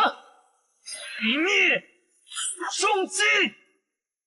喂，上面到底怎么想的？攻略组的主力竟然反成拖后腿的了，这是要害死咱们吗？觉得配对有问题，你可以向上级申诉。生理又没做错什么，这样点他不好。去就去。抱歉，这次是我拖累你们了。不用道歉，毕竟我也没想到你竟然没继承到周建明的史诗级遗物。我估计官方也没想到。你们都认为我继承了？不然为什么是我们3个来攻略这个难度高于平均线的8级地下城？至少在官方看来，入赘了周家，同时又是漳州新兴冒险者的你，继承周建明遗物是板上钉钉的事。如果你还想继续走下去，回去和你妻子好好聊聊吧，不然总被分配超难度的任务也不是个事儿。姐夫，你还没有搞清现状吗？你只是入赘到我周家，但并不意味着我们一定要把全部的资源压在你这个外人的身上。再说，你又没有成为传说冒险者的潜力，不如就走黄伯伯的路子，当个云霄市入口管理人算了。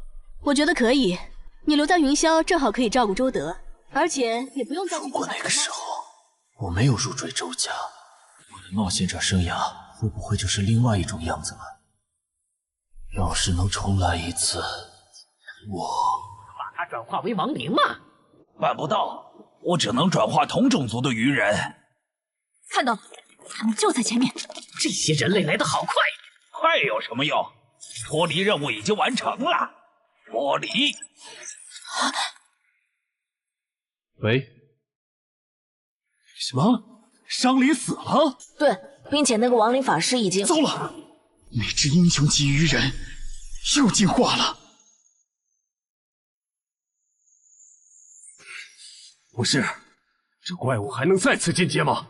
这就是职业吗？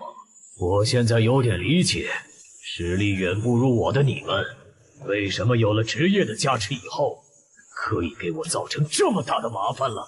不过也就到此为止了。鱼人流，我动弹。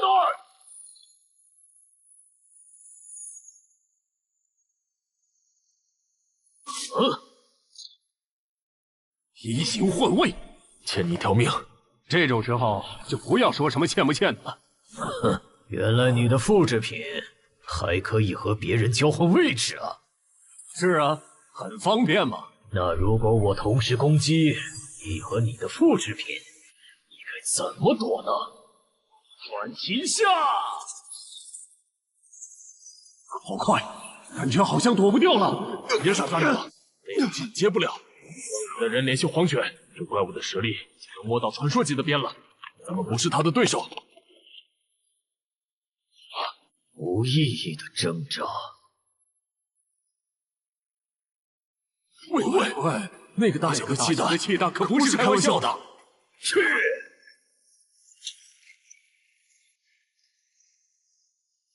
记住了。疏散市民吧。郑哥和他找来的帮手败了，那个鱼人 BOSS 身上一点伤都没有。在黄玄大佬赶过来以前，无论对方打算做什么，我们都无法阻止了。你真的很厉害，但我还是要给你一个忠告：不要对平民动手，不然无论付出多大的代价，我们都会报复回来。被同伴抛下的你，哪来的底气说这种话？报复？呵呵，等我吃了你，我会变得更强。要报复，你们尽管来就是。好的，我知道了。陈海，能请你担任东山市临时负责人，帮助疏散市民吗？我拒绝，这个你可以自己来。不一样，我和陈华公在这个翻转地下城上犯了致命错误，现在的我没有资格当这个临时负责人，而且总得有人站出来拖住 BOSS， 为大家争取时间嘛。你赶紧逃命去吧，我尽量多为你们争取点时间。地下城失控，大家都有责任，你没必要把命搭上。不，我是官方冒险者，我不能犯了错以后还当逃兵。陈海，以后就麻烦你帮我照顾好小林他们了，东山市就靠你们了。这组织没白假，我申请让我去挑战那个英雄级鱼人。别冲动，我知道有个能帮你越级挑战的隐藏职业。我也知道你在坟场和高成勇那里得到了强力的装备和奇物，但那可是连郑仁君和安冉都束手无策的半只脚踏入传奇的怪物。现在的你不可能是他的对手。你先听我说完，我这个称号可以自动检索附近最强的鱼人种，使我获得与对方相同的力、敏、感。就算你们的基础数值完全相同，你和他仍有着无法弥补的战力差。这不是……那如果再加上这件能提供战斗意志和经验的史诗奇物——传奇亡灵库罗德的头盔，以及那边的史诗装备——黑骑士之剑，2件史诗级。哎呀，安教练，你这次可真是看走眼了。还有我的职业——死亡行者，我靠他先后和2位传奇级 BOSS 交过手，就算是19级的上位传奇，我也有自信在他的手下撑过3分钟。很抱歉对你们隐瞒至今，但现在我想作为东山市民、东山市冒险者、东山市官方冒险者协会的一员，尽我的一份力，请不要拒绝我。你都这么说了，我还怎么拒绝？那就说定了，等下我当主坦，你从旁牵制。徐梦，你呢？来不来？我就算了。等我吃了你，就去抓那个跑了的人类，到时候我就能和你们的传奇一战。如果我能侥幸击败你们的传奇，除非太阳打西边出来。我临头了还嘴硬，我看你是不想死痛快了。喂，杂鱼兄，我来打2番战了。我都已经大发慈悲放你一马了，为什么你还要不识好歹的回来送死啊？既然你不珍惜捡回来的这条命，去死去死，去死去死！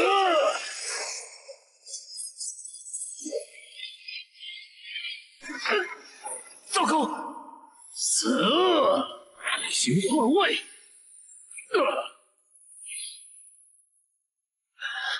武器坏了，你那边有备用的重型武器没？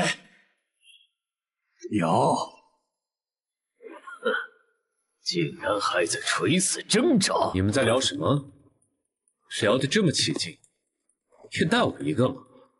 程海，他不是才6级吗？他来干什么？这个人类很强。有点意外啊，那个叫程海的冒险者很有可能挽回局势的。这种可以白蹭积点的好事，你为什么要拒绝？彼此吧，你不也没去吗？攻略团的攻城魔女，我不是说了，随便找2只鱼人杀了交差就可以撤了吗？怎么还没走？算了，不重要了，赶紧跟我走。这个翻转地下城失控了，东山市已经不安全了。凭借气功师带来的高级感知，曼哈努斯敏锐地察觉到，这位不速之客的实力和自己非常接近。这个人类很强，但诡异的是，天赋却告诉曼哈努斯，吃掉眼前之人并不能升级。显然，他和自己一样，也是族群中的特殊个体。人类，你现在多少级？我6级啊。怎么了？把我当傻子吗？就算你也有王者资质，也不可能6级就和我实力相当。